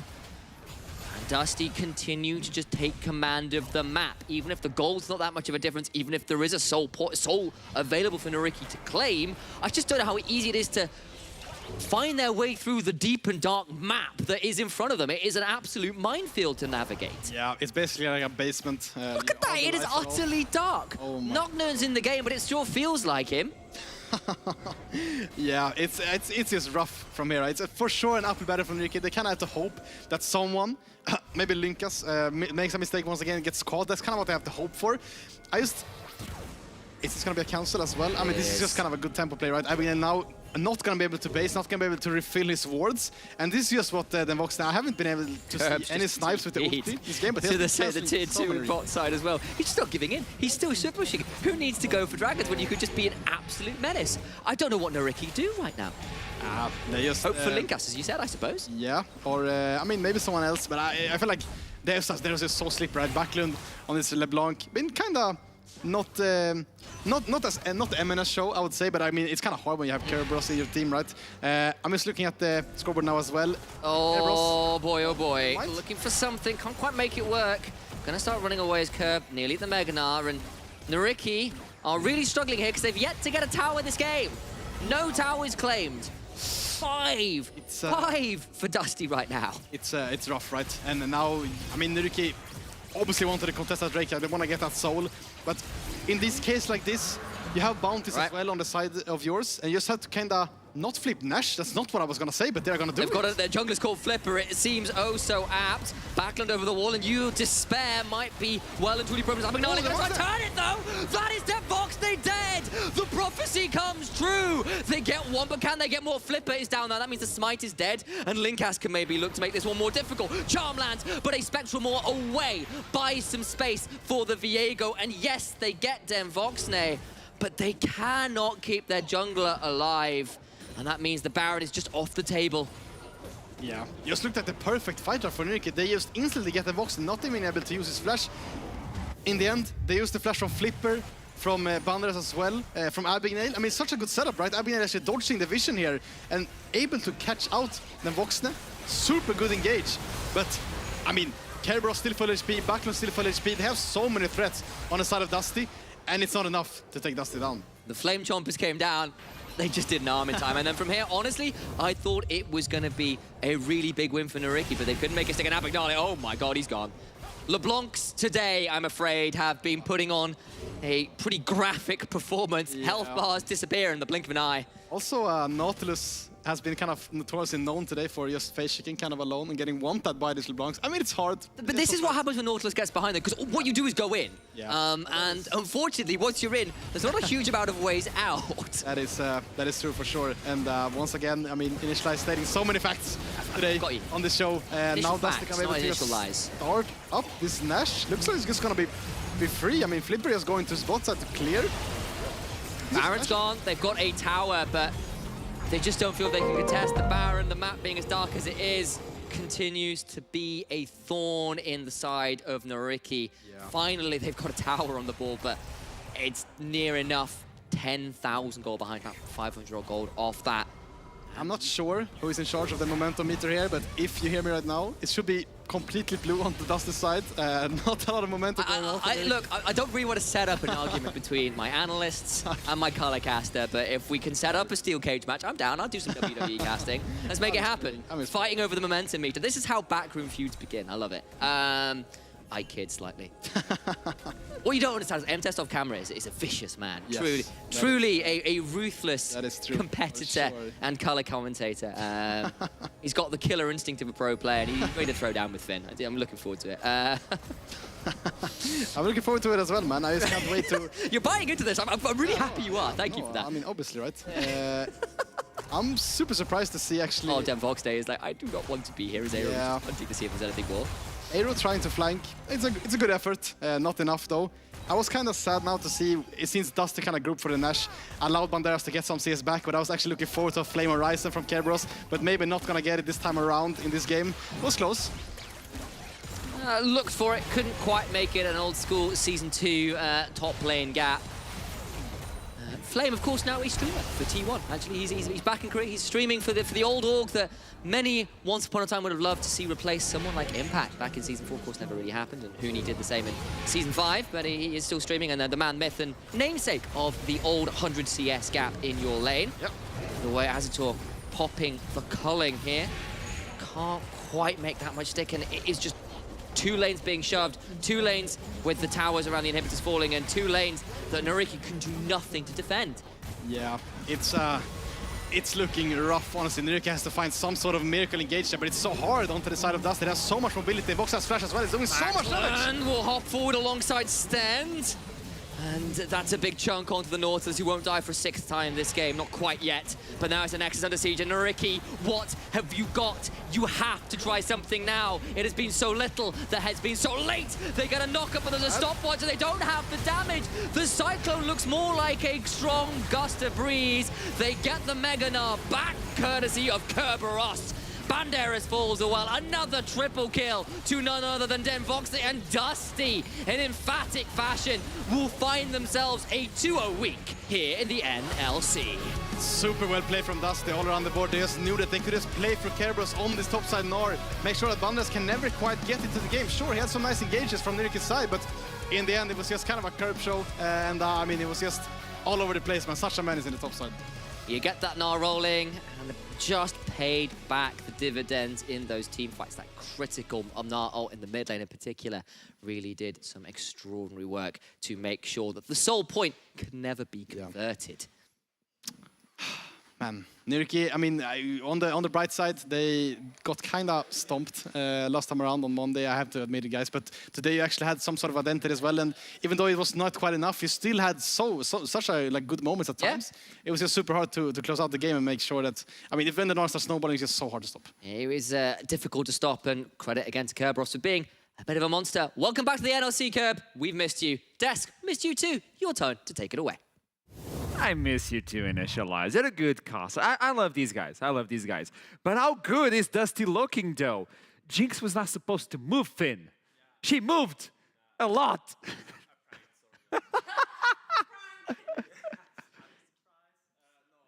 Oh, by the way, I need you guys to turn the microphones, or this is going to be complicated. Yeah. There you go. She moved. She did move. I did prank you guys because I didn't think she would move, but she moved by some miracle. I think Dusty did a great job of snowballing top early. I think what's her name? The other team. The other team, Nariki. Nariki, yes. I My mind went blank, I'm sorry. Nariki didn't have a good plan to defend their Malphite. I think either the Malphite must have had to play a lot more careful and drop more farm just to be able to stay healthy, because what happened was that Malphite walked up to the wave and got really chunked, and then it's just such an easy dive for Dusty. But so either he needs to play more safe or need to pull the jungler up top more to make sure he can farm, because what happened is that he died a few times early, I think once or twice, and then he started bleeding gold so much, because when Malphite can't contain the Gnar anymore, the Gnar just takes everything. He took the top tier 1 by himself, he took the top tier 2 by himself, he took all the jungle camps by himself, and he just got way too much gold. Like, you can tell, even when Niriki was down 5k gold, they were still kind of winning the team fights. So if they could just contain the early game a little bit better, I feel like they would have a really good chance of winning the game. It would be a victory. Yeah. Maybe. So I'd like to ask our production to put up our replay right here, because yes, they were winning the team fights until they weren't, because this man in the top lane, Kerberos, playing on that Gnar, he managed to be like 2.5 items up onto this Malphite, and in this particular fight right here, you see how the whole combo goes onto the LeBlanc. Rakan bails the LeBlanc out, and look at that flank coming in from Kerberos from the top side of that choke point, 4 members back, and then Voxney start throwing auto attack onto auto attack onto auto attack, because he was just safe for the entire duration. And that's a Jinx who, like Finn mentioned, should not have been able to walk up into a Wukong, an Ahri, and a Malphite. And I think all credit where credit is due. I have felt like every time we've had Voxney in the NLC, he's been an absolute blessing to watch. His Soraka was impeccable. His AD carries and hyper carries, we all know, are anyway impeccable. I cannot wait to see his Ezreal make a comeback as well. But like, his Jinx was just such a joy to watch, except for when he walked into the Nautilus. It happens. Like, it was a momentary lapse. But one last reaction from you, Finn. The idea that before the 3rd dragon, you told me in the green room, oh, if they win this fight, this is totally Dusty. And they won the fight and they got the game. Simple as it got. So it was readable that that could happen. Yeah, I mean, usually when there's one team that plays for split push and goal lead and one team plays for soul, usually when the soul fight comes, the game gets decided because either one team that plays for soul gets the soul, or the team that plays for goal lead to get advantages, item advantage, and then win fights via that way wins the fight. It's kind of like the climax point of the whole game. So you might think that I sounded smart, but that's just how the game works. You still I sounded love how he smart. plays himself down, right? He's like, you might think I sounded smart. I wasn't really. I'm trying to build him up. Okay, now into the interview for Dusty. Stan is looking and waiting for the interview after the second victory of the split, the Rakan player. I don't know if you're there, Stan? Hey, yes. Hey, how you doing? I mean, Dusty is looking good. This was a good game from you guys, but it was kind of hard at the beginning, wasn't it? Yeah, I think the early game was not as good as expected. We were playing a bit too much slow, I think. I think we have the big break that didn't help us as well for the plan extra. But yeah, at least we managed to play better on the mid-late game. But I agree that the early game was not the best. Okay, your early game might not have been the best, but like obviously you have Kerberos on the other side of the map completely like wrecking down tower after tower. And also, I'm really enjoying seeing you and then Voxney play together. Then Voxney play has returned in the Nordic scene over and over again. And I just want to say that this whole iteration of Dust is pretty much like a brand new team, right? Only Buckle remains from the previous roster. And as we have heard a lot of teams talk about you, they do have you on that top seeding for contention playoffs. So talk to me a little bit about that and your strengths of your team. Yeah, when we started screaming, I was really surprised. We had like a really good synergy, and like we are having fun, and we win a lot of scrims. So I'm really happy about that. And yeah, I think we are still trying to find it, but we managed to have a kind of an identity for the team that works well. So I hope it will continue for the future. This is a good statement to begin the split. And let me know something. Which is the team that you fear the most and the team that you really want to play against to showcase it? I think the team that fear me the most would be GDXL. I think they are doing quite good. They have a really strong top side, I think. But the team that I want to match is X7 because of course there is Attila, and I want to fight against him. Okay, there you go. Those are the words. Thank you so much for the interview. Stellar job today, and congratulations on the perfect week for you guys. Thank you. Bye-bye. Bye-bye. Whoa, so now we're going to have 3 teams by the end of the day at the top of the standings with 3-0. Wow. I love that Finn is getting so used to the desk. You could live here.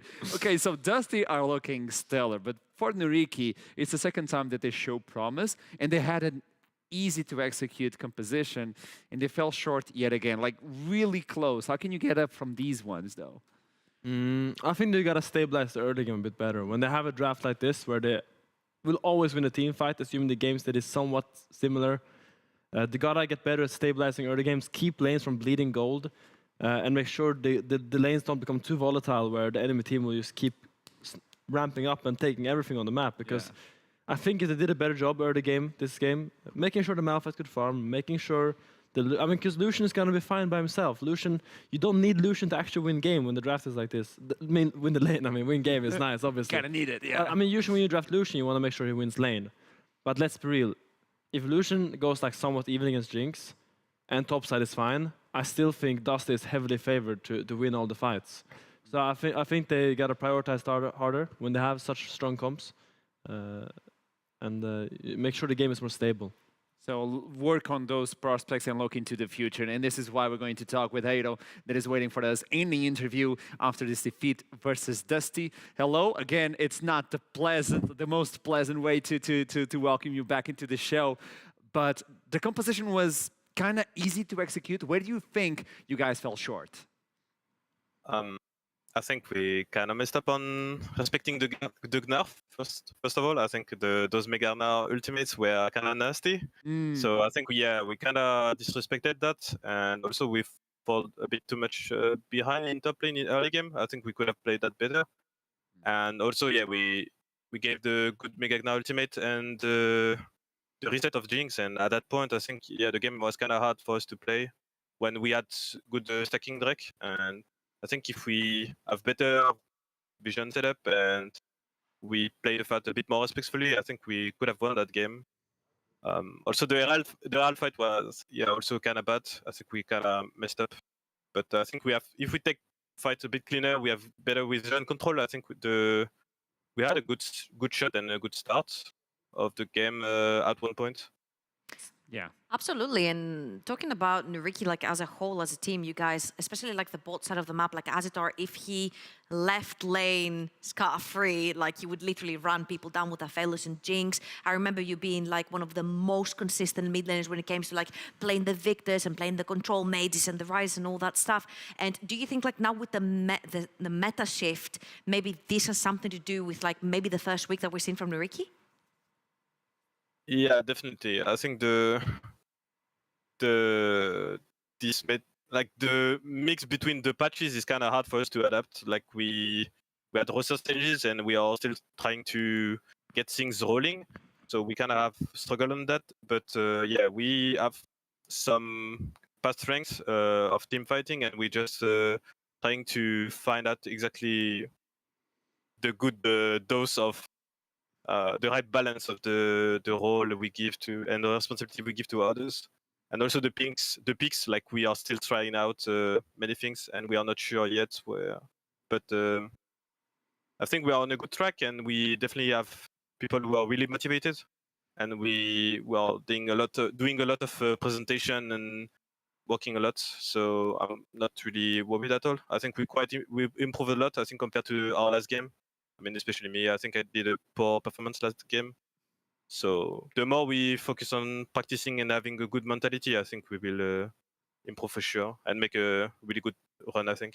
No, by far, Wow. it's night and day. The answers are also stellar. Thank you so much, Aero. It was like very, very detailed. Thank you so much. No, he's ready, man. He's ready. I know you're ready. Now, I want to go back to the game, and if I may, ask about your build in the Yari, man. You went for the Zonias, you got the Everfrost. Don't you feel like you were lacking a little bit of damage to the game you were playing because the top side was falling off and all that? Tell me a little bit about the build, if you can. Yeah, I do agree that I lack damage in this game, but also in my head, I was thinking that if I don't give I want to be initiator in that game, I think, or at least follow up. And if I want to be able to be in the fight, I think I need to survive, especially against the Viego and Jinx. So I think the stopwatches I felt like needed, but yeah, maybe I should have gone Rabadon third and deal more damage, but also. I think if we do not mess up the mid-game transition, I could have went and have a lot more gold and then afford the Rabadon, but I was kind of poor at that point, so I only bought what I could. But yeah, I do agree, I kind of like damage and that game. Yeah, I was just trying to make sense because I looked into the build like, yeah, I understand, but that team fight on the Dragon, yeah, I believe that was the key point that brought you guys to your knees, but the team is looking way better now, and I want to see what happens in week 2. So best of luck, and thank you so much for the interviews, man. Yeah, thank you. Thank you for your time. I think there's like such key moments to like pick from what he said, right? He's like, I'm playing into 2 champions that love resets. If Viego overreaches for that reset and I press the button that makes me golden, he's suddenly messed up and he's in between 4 other members that can kill him, right? And we've seen it happen many times. So like, there's like little key points that you can pick for your solo queue as well. It's those points. And now we need to look into the standings to understand how the day is going before the last game of the day. Let's take a peek at what happened so far. Any surprises? At least Dusty are together with JDXL in first place. We're going to be followed by Astralis and Bifrost. One of these teams will join in the first place, and the other one will join the middle of the pack. At the bottom of the pack, it's Nuriki. It is Singularity like last split. For the first time, X7. I gotta hit on this nail because it makes a lot of sense. It hurts, man, it hurts. Okay, there you go. Moving on into the next match is the last one of the day. Oh, you it has Astralis. Look at that face! Look at that face! It's the dessert. I've been looking forward to this game. I'm really excited seeing these teams play. I really want to see some prowess from Astralis right now. I want to see them come out swinging. I want to see them draft aggressively, play strong, play for vision, play for picks. Play skirmish heavy champions and just fist fight them to death. He's hungry. He's hungry. Yeah. He wants to get that dessert. But before we do that, we have the special moment of the social media clash. We did one Monday to see how the teams are faring out in the social media. It doesn't need to be the team, it can be the players, and we're going to look into that today. But before we start up with the first three, we're gonna do an honorable mention of Vanir and their fans, the way they're popping off on chat with the love from Vanir. There we go, Peppo Vanir showing up in strength every single time Vanir shows on the stream. We love you guys, and obviously, we can see your love for the team. So honorable mention to you guys. Let's move on into the teams that actually got points today. In third place, it's going to be JDXL with the uber strong, uber buff, the horse coming in. What?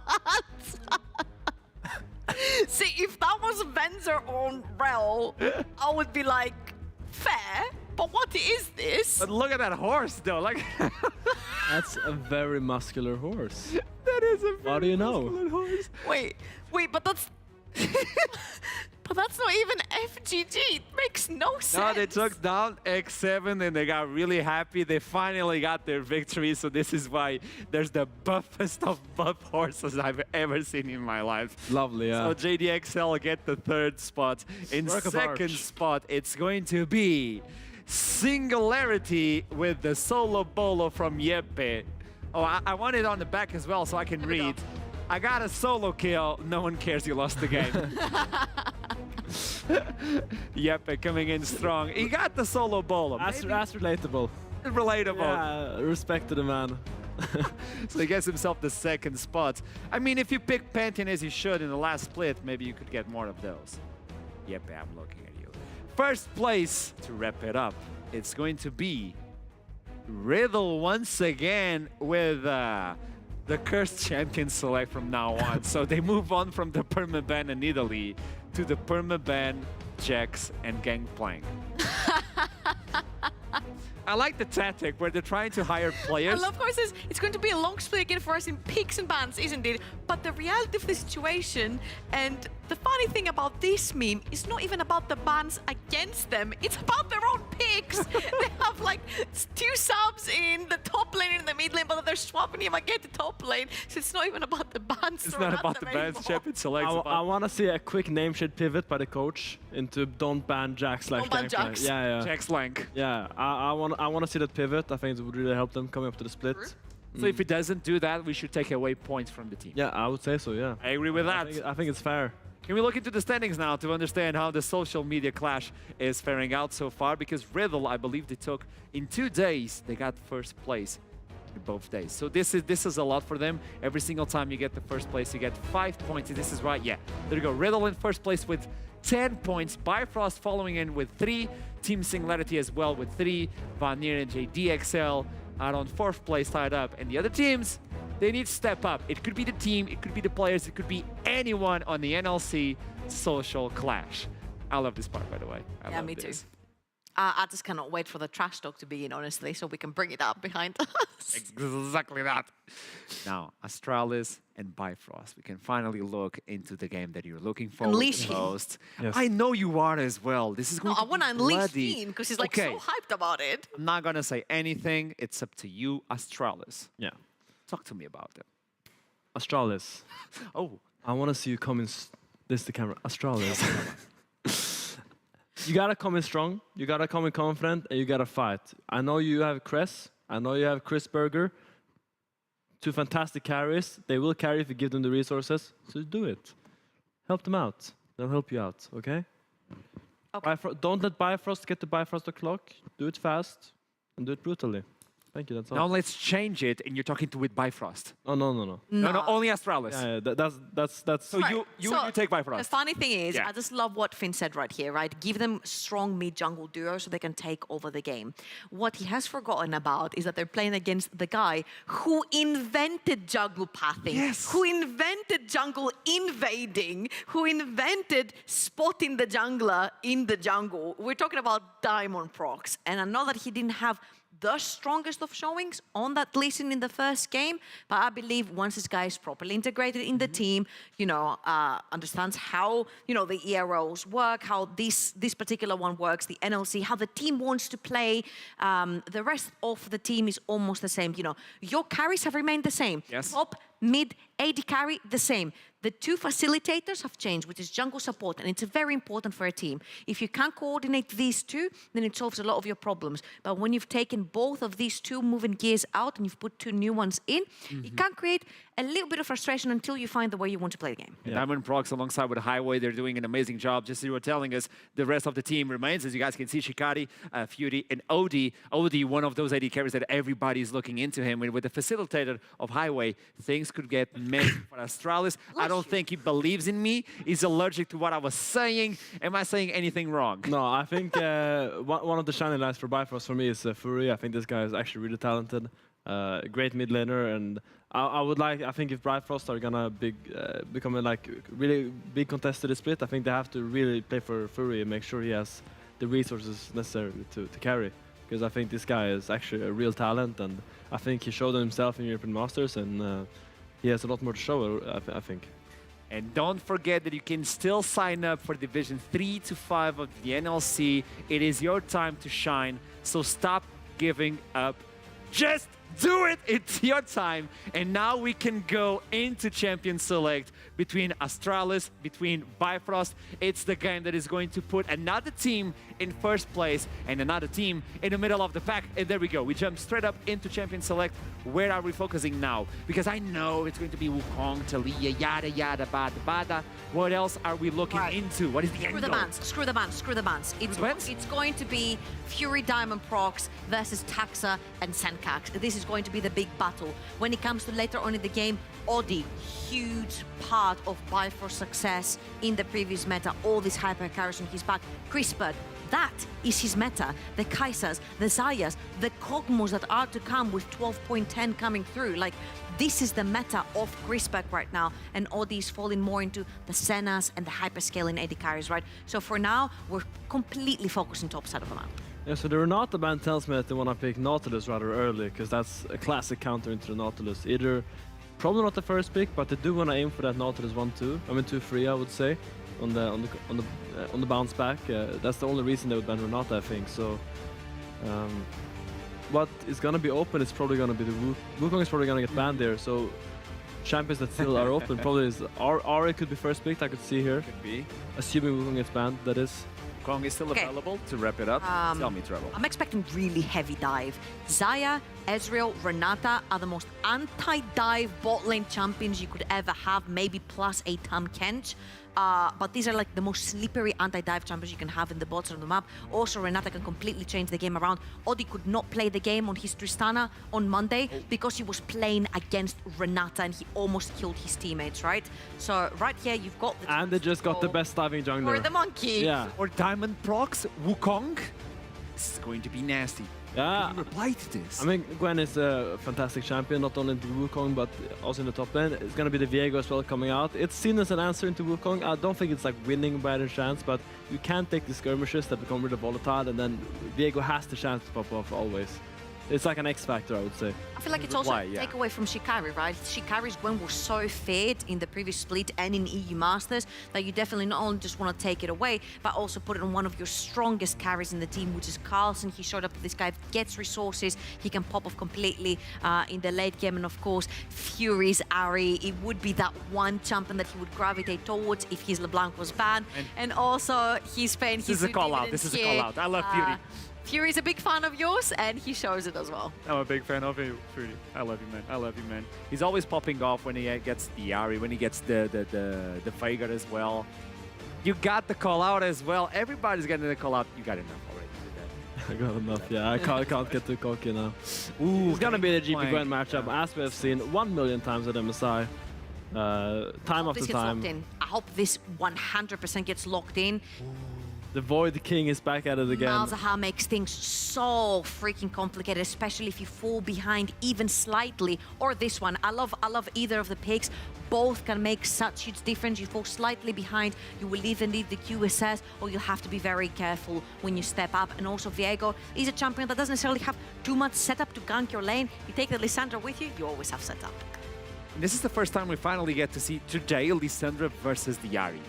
She was left available, they never enough picked in it. MSI, that was very bloody. Yeah, we know this is a good pick. Finally, they get it in, and Astralis are looking good in the Champion Select so far. Is this what you were expecting? This is a very MSI-esque draft. Yeah. It's a very reminiscent of what the best teams at MSI were drafting. So these guys obviously have done the research. They know what the best teams are playing, and they're trying to emulate that. So I think that's lovely to see. I would like to see a Nautilus ban from Bifrost right now, because it's so good for Astralis to pick it on 4. Considering the previous Renata ban, I think you kind of have to take it away. But they are going to opt into the Caitlyn ban, which is not only banning Caitlyn out from them, but it's also targeting their own pool. So it is a bit scary to ban AD carries here. I just love the fact that they ban all this Senna like instantly. Like I don't think I've seen a better Senna in the entirety of NLC, at least last season as well. But like Audi and Duel were by far the best Senna Tamkent duo I have ever seen in the NLC, quite frankly. And taking it away, making sure you take away his Tristana as well, which he played on Monday, and he was so strong on. And if you think about it, it's like what remains in the pool, right? Because we're going way back to the Hypercarriers, we're going back to the Aphelios Jinx, we're going back to potentially a Varus, if you want to gravitate towards that, because like all the sleepier champions are pretty much out of the pool. Yeah, we're going deep into the bot lane pool right now as we see the Nautilus ban come out. So this gives Astralis the kind of choice. Like, what do you want to pick on 4 here? Do you want to go for the best AD carry that's left because there's so many bans, or do you want to? You probably pick AD carry here and save last pick for support either way.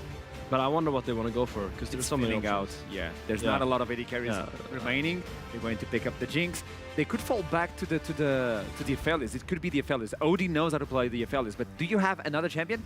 Come on. Kai'Sa could be something that you can gravitate towards, because you have a lot of backline dive and a Gangplank ultimate.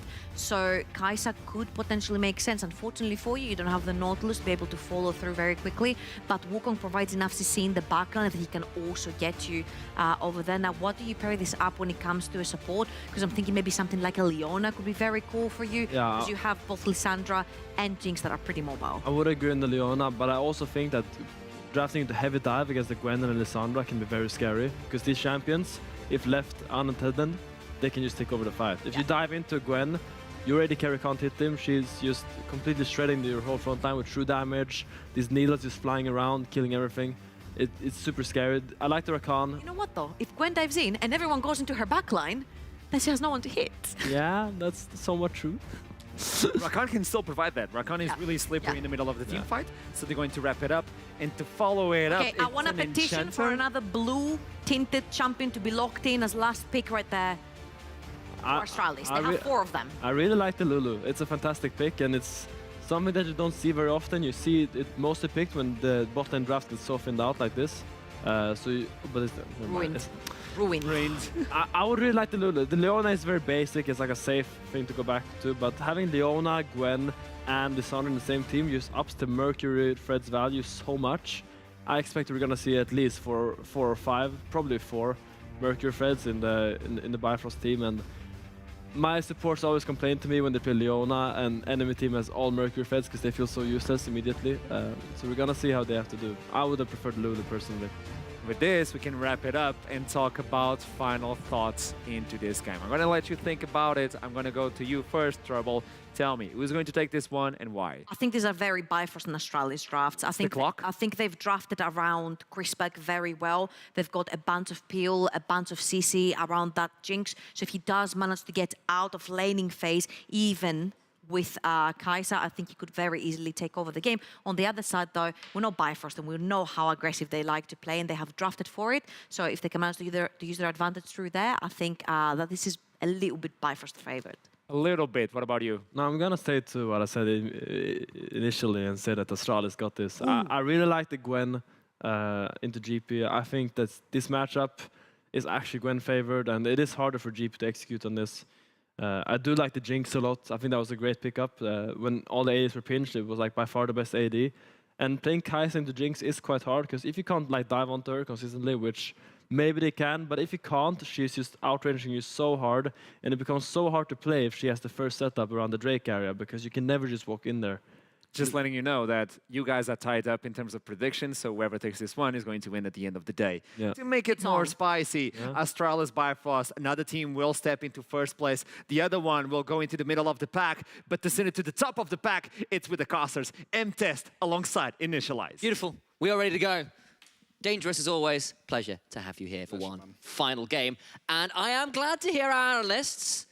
I've got a little bit of disagreement going on again, tied up with the predictions. One final game to separate them, and two very different styles of comp as we head on to the Rift. For the side of Bifrost, dive, dive, dive, dive. Throw down that GPL, everyone else presses R and tries to get into that backline and delete the Jinx. On the other side, Viego, Lissandra. Two champions that if you can get the resets rolling, get those frozen thralls popping off and get the Jinx excited, your turnaround from trying to punish that dive, pretty extreme as well. Yeah, no, for sure, right? I mean, I agree with Finn. I think Jinx was by far like the best pickup that was left in the AD pool. The problem is, you're playing against the likes of GP, you're playing against Ari, you're playing against so much dive potential on this. It's gonna be hard for the Jinx to pilot this game, but if he can do it well, I mean, obviously Chrisberg is such a good AD carry, right? He is gonna be able to do it. I was actually so excited to see the Lulu pickup. We thought kind of during the analyst, we said that probably it's gonna be like a kind of a bot side focus game, especially now when they pick Leona, it's kind of forcing Astralis to play with the mid jungle into bot. Probably Carlson is going to be cheating on the top side, you're scaling. Top side, yeah. I mean, like, don't get me wrong, mid jungle could be a little bit explosive, but we're expecting those mid jungles to take pressure from there and then take it bot, right? You're trying to make things happen down there. And for the side of Bifrost, they started off with a win, as did Astralis back on Monday, but they had two very different spring splits. Bifrost came out at the end of that split as one of our stronger teams. They made it all the way to the finals. They made it into the EU Masters quarterfinals, going through play-ins. They had a pretty extraordinary run, and we were praising their team fighting, particularly their late game. A little bit suspect of their early game. The additions of particularly Diamondprox and of course Highway coming in to replace Dual, who was our MVP bot lane, honestly. He was, if anything, he was one of the stronger parts of their early game. Yeah. Diamondprox, though, is known for being a notoriously aggressive early pathing jungler. Very, very famous, that way back from Season 1 and 2. On the other side for Astralis, last split, they were haunted by their inactivity in the early game, how unproactive they were. We saw a lot more proactivity from them on Monday, but we need to see that continuing because they have stuck with a lot of the same team members, only switching out their support for Kiba. Yeah, and this kind of also the reason why I have actually Astralis on my prediction, because I've got Bifrost, so we're split up. Oh, okay, that's good. I mean, I'm a huge Diamondprox fanboy, so there's a certain amount of bias there, and I'm not ashamed of it. It's completely okay. I'm also a fanboy of Diamondprox. Obviously, we all are. It's so incredible, nice to have him in our league. Fury now taking quite a good trade onto Senkus. What I was gonna say is Astralis on Monday, they were kind of winning every single lane. It was a bit of a draft diff, honestly, but if you look at Bifrost, as you mentioned, they've kind of been not struggling so far. I think on Monday they were actually playing their lanes quite well, but in history they have been kind of struggling to in the early game. They've been kind of the team that's scales into the team fights. As Arkaro mentioned, if you're kind of even with Bifrost at 25-minute mark, probably gonna lose.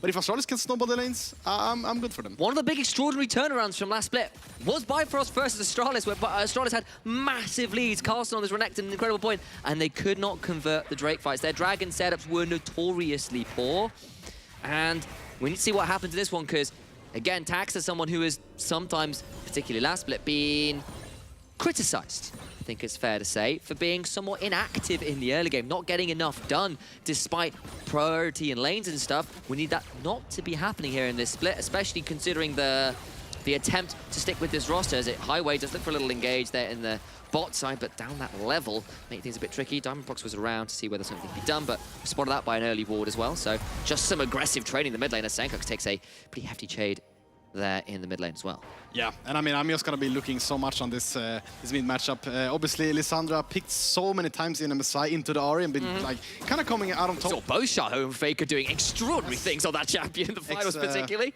Exactly, and we're just excited to see now both minions kind of trading aggressively onto each other. It's gonna be. it's kind of similar here. Like both if one middle gets ahead, kind of take over the game. So I'm looking at huge roaming pressure from both. Yeah. Yeah. So I'm just looking forward to see both the Giants pathing to mid now. Kiba on his way. So is Taxa actually. Fury's got to be a little bit aware here, being slowed down, trying to walk out, not burn the flash, gets a good jump. The turnaround, that massive engage. Diamondprox and Highway are there for the turnaround. Take your hat off, Highway. That was a grand entrance into the mid lane if I've ever seen one. Oh, that was it, right? I was just talking about how this mid lane matchup is so snowball, and every single player on side of Bifrost and Astralis knows this. He's still got both summoners. He got obliterated. That's what I was wanting to say. Senkox now doesn't even have the TP, right? Like he's forced to just walk back, the walk of shame, rather, after having such a good performance on Monday, right? Fury. I mean, obviously, look like Fury trying to clear the wave and try to get away, right? But they managed to turn it around. That invis there, just so much work, and gets very heavily punished very quickly there. The burst from the Rakan and the Wukong, you can see how quickly those engages come through. Not really at the point where the turnaround burst is there for Astralis. No, for sure, right? I mean, such a good W there from Highway onto the Rakan. I mean, actually, I feel like so many supports that have been playing so well. They're kind of on point on the map. They're finding these engages, you know. I mean, it's just so incredible to see, and especially from seen actually both Nautilus and Rakan kind of popping off, and it's just nice to see that the level of the league is kind of developing, and the supports are actually developing as well. I mean, I've been so critical of supports in the past. I've been kind of flaming them a lot. I mean, it's kind of classic, right? AD flaming support flaming AD. But it's nice to see that these guys didn't know how to play the map. Absolutely. And Shikari right now as well, into a matchup which Finn has been somewhat leery of, I think. There's been a lot of debate around the Gwen Gangplank matchup, and yes, it's playable for the Gangplank, but never mind that. We've got a bot lane to talk about as the engage comes through, but the turnaround now from Tax, but Diamondprox is actually around, could punish that one. He's going to start dashing force, gets a lot of damage down with those crushing blows. So much work coming through onto Tax, who now has to back out very quickly. Highway did burn the flash, but so did Chrisberg. So support for AD carry, but of course that Rakan so much more mobile than the Jinx. Yeah, and it's just one of the facts as well. I mean, obviously Rakan being blind picked so much, and Leona is generally like kind of an answer to it. But since Rakan on this Highway, probably he's just taking like so much tenacity in his runes. So actually, it's so hard for the Leona to catch out the Rakan. He has to go for the likes of the Ari, who also has so much more mobility. The Kais as well, they have cleanse. It's gonna be kind of hard for Kiba to find a lot of engages in this one. He's kind of lucky though, because Bifrost obviously wanna just go for that backline threat, so he's gonna for sure be able to at least stun someone. Shikari here as well, walking out of the river there. I was a little bit worried he was going to get himself caught out there, but no, won't quite happen as yet as Taxa takes a hold of that Skull Crab. And once again, we're seeing a little bit of a trade here from Shikari. That's very cruel. And Carlson down a lot of mana here, could be in a spot of bother. Does manage to get away as that trial by fire does proc a little bit more, and it'll stop the reset being as easy. What I was about to say is we've seen, again, this kind of particular choice from the likes of Diamondprox, where this again is into a Viego matchup where there's a lot of pressure towards ganking, counter-ganking, and now towards this objective control at the cost of some personal farm. It's down a couple camps at this point, and yes, you can try and clear some of those up as some of those respawns come through and the resets on those camps, but it has put him behind the tempo, at least personally, for global gain. And we saw that particularly on Monday, where Staffen on the Viego did get pretty significant advantages individually, even if it came at a cost of Soul Point and a couple of Heralds and the rest of it, but that was the trade that was made. We're going to see instead a play towards the bot side. Going to try and get in onto that Jinx, and I was too busy talking about what was going on in those plays with around the jungle. Diamond just comes in and ganks again, gets himself a kill. Yeah, I mean, this is just what you mentioned, right? Highway trading his flash with Chrisberg earlier, and now it's just super easy for them to get on top of him. And I mean, it's just one kill. You could say that it's not a lot, but it's gonna be snowballing. I mean, Crispy's gonna lose at least one wave here, and Odin's gonna get a kind of a free base where... Actually a plate as well, if he wants to stick for it. Exactly, and this is kind of what you don't want, because as Jinx, you're such a prior machine, but if you get caught like this, you're kind of giving Kai'Sa the free resets. Odin's gonna be just really comfortable on this. I think this is really greedy to stay for, I'm just gonna be honest. Stay for the plate. You're kind of gonna lose on out on a lot of tempo. Could mean that... I guess you've got 3 minutes until the Ocean Drake. Herald is up, but I guess you're feeling maybe you don't feel that worried about contesting. And actually, they're looking for a bit of a bait. Odie's going to back away now. Oh, this is bold. Odie's got 6. They could think about it. Do get that Icathian Rain solo onto Kiba. Diamondprox is down and has level 6. That is a discussion here. They decide we don't want to reset. We want to look for an engage. Chrisberg still has no flash. This is an option. Yeah, I mean, they're just both gonna... Oh, Keeper's gone so deep. He's in a lot of trouble now. The turnaround is that's a big grand entrance. Diamondprox still not revealed. He's baited them all in. In they go with the Nimbus strike. Keeper flashes out. Is burning down. Doesn't quite survive. Don't even need to use anything more. They get another kill, and Chrisberg dies for another time in this bot side. Yeah, and as you mentioned, right, Taxer kind of getting ahead here on the farm department, but Diamondprox getting 2 crucial kills, so still gonna be ahead in at gold lead. And I mean, honestly, it looked like from a second I was scared of Diamondprox. He was not moving up in the lane. I thought it was disconnected or something, but he was just waiting. Maybe Taxer was gonna show himself and realizes he's not gonna do that. So he just gets out one, Kiba flashes out, all good. And yeah, I mean, Bifrost just keep play through this bot lane. And I was gonna say that it's hard for Kiba to find highway in this game. Now Rakana's QSS for his item as well. It's gonna be tough to kill this Rakan. Diamond heads into this Herald pit. Taxa did just secure the Rift Herald, but there's been some resets coming through, and Chrisberg towards his bot side will not be available to come and contest. Odie's around and has, of course, got the Killer Instinct available, so pretty easy for him to follow up here at this point. Herald likely to be secured as Astralis decides to try and get some pressure in this mid lane. Yeah, Astralis is just gonna be kind of forced to cross up here, right? And yeah. Diamondprox, obviously, the objective control god that he is, but this could actually turn out to be good for Astralis as well, because as you see, Taxer is so far ahead still in the CS department. They're going to be able to get at least the Krugs, I assume, and maybe not. They're looking to try and get some plates here towards spots. Instead, he's going to reset. Realizes it's probably a bit bold with Fury kind of around and Odie there as well. Be a little bit scary, and actually he needs to be a little bit scared on his recall. He does just about get out in time. Not quite securing that second plate. It's going to be very close. Cathian Rain prevents it going down as well. Yeah, I mean, that would have been a nice extra pickup for Chrisberg, right? But not going to be able to get it. And now, this is the dangerous part, right? If Jinx decides to just... yeah, he's gonna cancel his recall. If it doesn't, he would just lose one way for free, which is not really what you want. But it's gonna mean that Bifrost is now gonna have the control once again on this bot side. Taxer going up to the top side. They're gonna see him on a ward, so probably not gonna get anything going here unless Fury is gonna get engaged. There's the ultimate into the cleanse, though, so Fury will pop ult for ult plus that cleanse, so is now a little bit more vulnerable in the mid lane, but does stay alive. Now looking for the charm, just landed onto Senko, gets a big chunk back. Lysandra may well be forced to back out of the lane now, with Shikari actually continuing to be a bit of a bully in this top side. Castle down to about half the HP bar. We have actually got ourselves a tweet to check in on as well as Finn, watching from the NLC, now at home at the Freaks For You studios here in Berlin. It's a cool studio. It is a cool studio. I don't know whether this is cheating, Finn. Yeah. I'm gonna let it slide.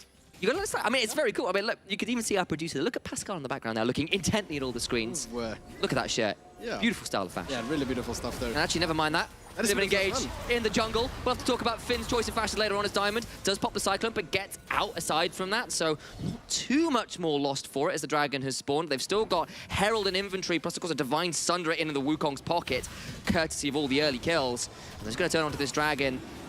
Continue to snowball this game up about 2,000 gold. Now with the early Dragon, still got a Herald to work with. Actually, I believe they've summoned the Herald already, so actually, they haven't summoned the Herald. It was just the trinket slot recharging, whatever it is, once you smite. Yes. So I got a little bit confused by that's what it was. Remember the name of that particular item slot just afterwards, and they can continue to make this game even more fast-paced. And Bifrost's early game here looking pretty stellar. Yeah, and I mean, that was like one of the reasons why I predicted Astralis. I thought they were able to maybe just snowball through their lanes, but Bifrost has been, I mean, playing super solid in this one so far, and now have the Herald in their control. Looks like they're just gonna go to the bot side. Senkuk's kind of forced to face a kid, doesn't have the best vision. He's gonna be forced to walk around. Could this be a tower here for Bifrost? Yeah, I mean, Diamond is definitely a long way back in terms of the levels right now. He's level 7, could be a bit suspect here. Gonna try and get this charge in. Should happen. Yes, it does. There they go. Can't quite secure the last plate. There was Chrisberg.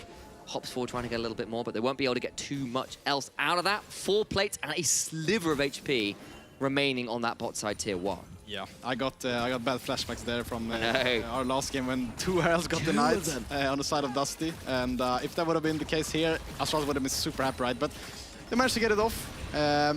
Taxer still so far ahead in terms of the farm department, but Diamondprox been making plays happening, and that means that they're heading gold still. Absolutely they are, and like, look, it's meant that the mid and the bot lane are very, very far ahead, and Chrisberg, a critical part of the Astralis comp, is significantly further behind. I think that is a trade that Bifrost have been willing to make. It's certainly one that appears to have been a conscious choice, Yeah. if you know what I mean. This doesn't feel like something that's been done without thought, but we have to see now what Taxa can do with the choice he's made, right? He's gone towards this Viego, he's managed to keep up the farm, he's got ahead in the level, but we need to see this Viego in the mid game now really make something work. Yeah, I mean, no, for sure, right? I think for sure Bifrost is willing to take that trade any day. Obviously, getting your AD carry behind is... whenever that happens, it's just so hard to get him back into the game. Says the AD carry man. Yeah, I mean, maybe I'm just super biased, just play for bot every single time. There it is, first turret. But maybe I can blame that on my former top laners as well, because if my top laners were good, they would just carry the game. I wouldn't care. I would just performing on bot, but that has not been happening. I'm hearing just a touch of salt. Like, I didn't realize it was a cooking stream, but you know, the seasonings are coming out. Well salted here in the NLC studio. Apparently, as pretty as it might be, as Senkox does land the ultimate. Fury flashing away this time, but does stay alive. Doesn't burn the cleanse, hasn't got the ultimate available to his name, so did have to burn the additional summon, but they haven't really been able to make this Ahri truly pay in the mid lane, despite a couple attempts in.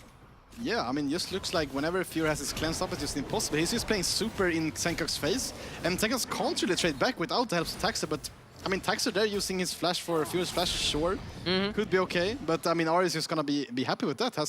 Still gonna have his ultimate up, still gonna have his cleanse back up, so I mean, yeah, this looks like this mid lane matchup, I've seen this go so many ways, but this time around, it just looks like Ahri is OP.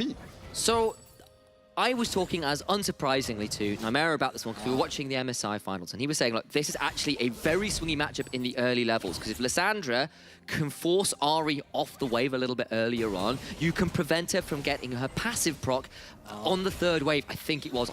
Forgive me, Alex. I'm not sure I quite got all the details down.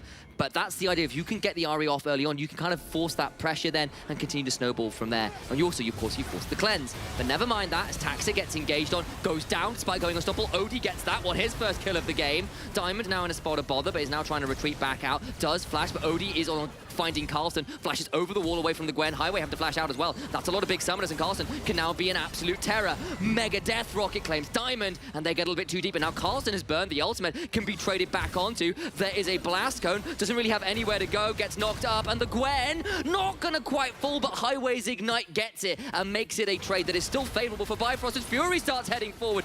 Can't quite secure Chrisberg, who burns both the flash and the heal across that fight. So much going on there, like 40-second fights right off the bat there. I mean, looks so good initially for Bifrost. This is not what you want when your jungler is kind of AFK farming for the first 50 minutes of the game. Gets one-tapped, basically. Then it just looks kind of rough, right? But Bifrost actually goes so deep, and now Carlson is on the flank. He's gonna be able to get at least one kill, but then he actually gives it over to Chrisberg, who is so crucial that Jinx gets this kill, gets his shutdown.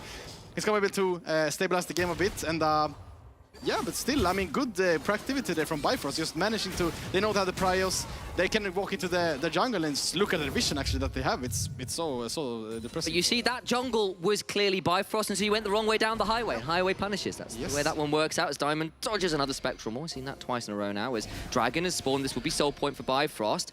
You might want to contest this. Bifrost is still thinking about this one as the rest of the team comes down the mid lane. Control ward over the back, and of course, Wukong is very hard to keep out of the pit. Astralis, though, still starting it up. They are down the flash on Chrisberg, but this is going to be a climactic fight. In goes Diamond. That's still secured, though, by Astralis. Not quite there in time by Bifrost, but can they punish the retreat? Doesn't look like it, as Astralis managed to get their way out, but it will cost the mid lane pressure, and likely the turret as well. And this is just kind of a, I mean, they're still ahead, right, Bifrost, but it's kind of a disaster, honestly. Shikari moving with his team towards the Drake. They might be able to get the mid tower, as you mentioned. Close. Odie gets Solar Flared, will cleanse out of that, and the tower does fall in trade for that cleanse, as, of course, the Shikari teleported top to make sure that tower didn't fall, so still a trade there for Bifrost. They don't just give up the dragon for nothing, and they'll likely get a second Herald here as well anyway. Yeah, I mean, it's all good, right? Carlson maybe could have pressure the tower a bit more. I saw him actually walking off the way once he pushed it in. I mean, he was not really sure where Shikari was.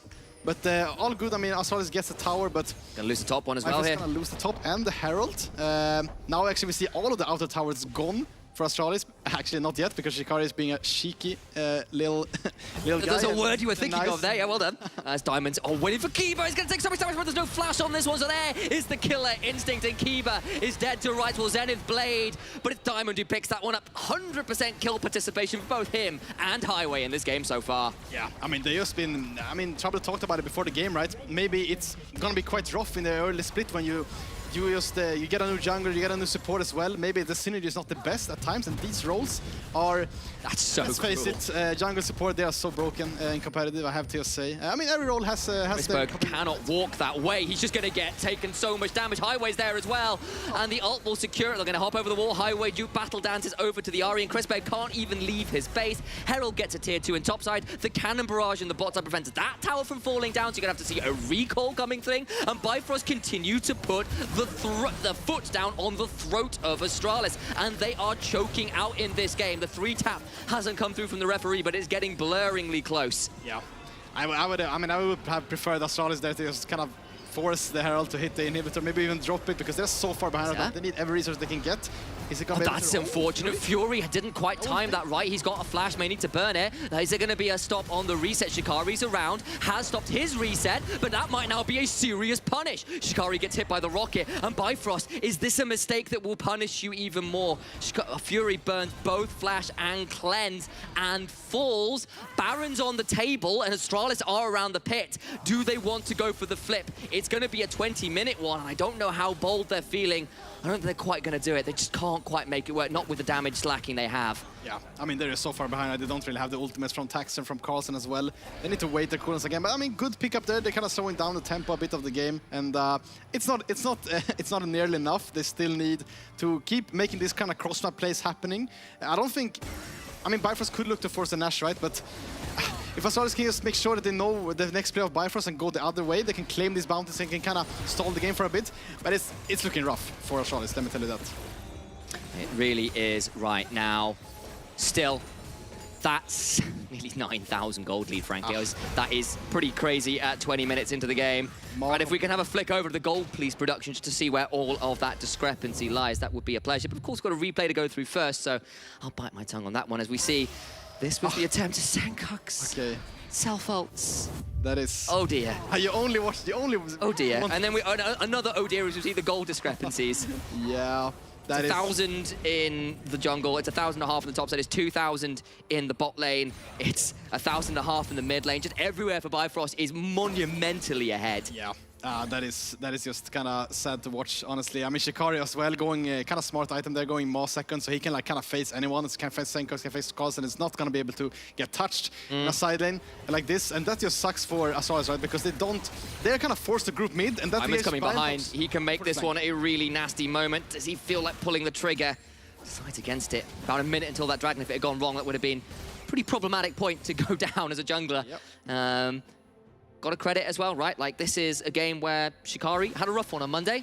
This gangplank into Gwen, something that was a bit of a debate. Shikari pretty handily won, had the shove early on, forced Carlsen, even when they got that pick off in the jungle, to cede a whole wave and a half to the top lane turret, lost that turret as well. This gangplank has kind of neutralized pretty much every side lane. They're going to lose a Baron here as well. They've got 6 towers down. They've only got 1 outer tower remaining in that bot side. The inhibitor tower towards the top side's already gone. Bifrost have taken what they've learned at European Masters and are currently putting it into practice here in day 2 of the NLC. They are truly in command. They're just putting up like a super show, honestly. I mean, on Monday, they could look kind of shaky, really, you know, playing with so many subs. Some poor mid-game plays. Yes, that is an understatement, I think. But today, looks like they're really cleaning up. Crispberg now has flash. Diamondprox, though. He was really thinking about that. Highway's around as well. He could think about it. He's going to go in with the quickness of the grand entrance. Crispberg now flashing up, but he's into the cannon barrage. And there's a charm to pull him straight back into the firing line. That will be a full 20-watt gun salute to Crispberg, who dies again this game. He has been put under the cosh so many times. A 4th death for the AD carry of Astralis. It's Yeah, Chris Berg. I mean, I know how it feels, man. You're playing Jinx. It's not the most mobile champion, of course, and you're just getting kind of abused early on. That early flash trade from Highway was actually really crucial in this game. When they get one kill, they can just kind of keep going back to bot. But now, Highway, go for some Permanently punished. Highway has got a battle dance down. Of course, Guardian for a shield. A barrel lands. Not that much damage at this point. Of course, the Maw is not a crit item, but Shikari has done just fine. He has played what he needs to. This is weak side gangplank being played fantastically well. The Baron's still on for a minute and a half, and look at Fury. He's walking into an empty inhibitor that will be his for the taking. Yeah. I mean, Bifrost just has to like push in all 3 lanes, so they're kind of just what is choking the do to a Baron minion? That is so sad. I mean, I guess Senka is 12 steals up. It's something, right? But cannot really fight even those minions with the Baron buff. It's just looking clean from Bifrost, honestly. They're pressuring every single lane. They're not getting caught. And it's not yet. Please, let me make sure I don't cause the curse. We've done that once already today. Let's not do that again. Is Fury continuing to just shove in, trying to get this one. Taxi coming around. This inhibitor hasn't been secured. Fury has got cleanse, flash, ultimate, pops the ultimate. Dashes away, but now the ult is down. Inhibitor's still standing, actually, due to that swift rotation. But what's it going to cost him? It cost him that outer turret in the bot side, of course, but no inhibitors themselves have actually fallen. So Astralis getting away with it thus far. Those 40 seconds still on this Baron means there's at least a minion wave to go. So this is at least one improvement there that Bifrost can have, right? They didn't really match... I mean, they didn't really sync their waves there, which is so important when you play with Nash, because now Astralis went 3 people to the top side. If they would have mid wave and top bot wave crashing at the same time, it would just be disaster. They would probably lose 2 inhibs of that, but now they lose kind of nothing. And they're actually able to stall this Baron away. I was gonna say the good thing as well is that there's a Cloud Soul in this game, but if I look at Bifrost... There's a lot of people who love that Cloud Soul. Yes, Wukong, Ahri, Rakan, Kai'Sa. You know what happens when you press R? I want to move even faster. That sounds wonderful. Chris Berg is crying right now looking at that. Like, that Cloud Soul is really good. Yep, it's really sad for Chris Berg, honestly. I mean, playing Jinx as well, he can't really... Again, like I don't really see... I think Kraken Slayer is just almost like 9 out of 10 times best on the Jinx as well. And I mean, maybe he should have gone for Gaze, but I'm not sure. He's just so far behind, so like, it's just super hard. Doesn't really matter, honestly. And I mean, I'm looking at 3 items in for this gangplank. I'm looking at 3 items in on the Kai'Sa who's trying to go towards an Infinity Edge 4th, but that PD means that even if you're diving into Gwen, you've kind of got enough burst here, but even probably a Wukong and a Kai'Sa likely to delete. Carlson, who's been kind of kept a certain amount out of this game. Of course, 2 items on the Gwen. I hesitate a little to say that, but all the same, the siege still continues. Shikari now the one shoving in towards that toxic. It's a chunk onto Kiba with a barrel chain, of course. Yeah. This is the 2-lane pressure that Bifrost are going to try and continue to leverage into securing that inhibitor they were denied during the Baron. I mean, they have so much time, right? They don't even have to go for the Drake on spawn. They can just take it on exit, and now they don't have the mid wave again, so gonna be forced to go and group up for its top side inhib. Not sure if they're gonna be able to rotate onto the mid as well, but honestly, I just look at this comp. Charm lands so much damage onto Senkox. Oni forces herself out of Senkox. Highway now in with a massive quickness into the cannon barrage. And that will be a dead mid laner alongside the support. Senkox falls down. You can rename as many times as you like. What you really are is dead. What you really are is aced. And Bifrost are going to come out with a much cleaner game in day 2 of the summer split here in NLC. They took their learning from the European Masters and they are schooling the rest of the NLC. Super clean performance from Bifrost. I mean, they just from top to bottom, this lane phase was super clean today. I mean, I have to give it especially to Fury. This guy was just completely popping off. He should have been under a lot of pressure from Taxer, from Senkox as well, but it looked like straight sailing from there. And once he gets the Banshees, the cleanse, it's just impossible for us to do anything. And Bifrost gets the win. Oh, yes, they do. One turnaround gank in the mid lane. A bit of a bait going on, and suddenly Bifrost come alive. Every lane, it felt like getting advantages. Honestly, even in the jungle, right? Diamondprox down CS, but up in objectives, up in plays, making his lanes get ahead. And Bifrost, 8,000 gold ahead at 20 minutes. End it 5 minutes or so later. Clean stuff. Yeah, I have to be honest, I fell for the Astralis bait. I mean, I'm not gonna... I mean, it's just one game, right? They could just still make it, but I really hope this is not the beginning of something really bad, because that would make me so sad. I'm sorry to interrupt. This means that Georgia won the predictions game, and she's going to be incredibly smug. I am so sorry, everybody else. Take it to the analyst desks, because I suspect we're going to have a very, very happy Trouble Inc. Thank you so much, Initialize. Really, really good cast, really good day. And yeah, so you won the prediction game. I can see the smoke on that face. I mean, okay, I'm just gonna be honest with this particular iteration of Bifrost. They're just looking really clean because I felt like a lot of the times what went wrong for them in the previous iteration of Bifrost was the fact that sometimes jungle was a little bit predictable, Sibo was getting caught in places. Like with Diamondprox, they look like a completely different machine. And I feel like when the core members, the core carries have stayed in the team, but you've added even stronger components next to them, I think they can just skyrocket to first. Highway is also smurfing, in my opinion. I should have said Highway to first. Man! I tried to give you, but I couldn't. I couldn't. Had my chance. I mean, you got debated a little bit about Astralis, weren't you? No, I'm very impressed with the Dusty laners, especially their solo laners, both Fury and Shikari, yeah. Especially Shikari's early laning phase on GP was fantastic. It's rare to see the GPs actually play the lane accordingly as they should. What he did was he didn't go for the biscuits, went for the futures market, perfectly CS the first 3 waves, based for shit recall and went back with Sheen, which is very like if you go for the setup and you tell yourself you can't miss a single minion because then you can't get the Sheen. But I really liked him going for it and executing on it, and also of course the Fury baiting Fury baiting the overcommit in the mid gank, holding his flash and cleanse for so long, knowing he was fine, and I think that completely snowballed the game. I felt like also his cleanses every time Lissandra would press ultimate on him were like blink and you'll miss it. Like I didn't even see the Lissandra ult actually go onto Fury and he had already cleansed it. I think like it was a very Bifrost game, don't get me wrong. It wasn't very bloody, it wasn't very explosive, but it was very slow, calculated, and it was bloody in the sense that they were slowly bleeding them to the point where they just won. You're like, wait, it's only 8 kills in, how is it over? And I love that we were talking about Fury because he's the one standing at home for the interview today. So welcome back to the show, you menace. Because I'm going to be honest, previous split, people were doubting your skills. You were doubting yourself. What happened? Yeah, what happened? I don't know. I think, I mean, for last split, the beginning of the first weeks, I just struggled a bit with myself with my own gameplay. I think over the weeks back then, it improved a lot, and I think it's like just showing up as well. I think also the AM Masters one was a really good one for me. So yeah, I'm just keep going with the momentum. So you found yourself, and to me, this is really important because it's really rare to get this sort of opportunity to talk with a player that found himself back again.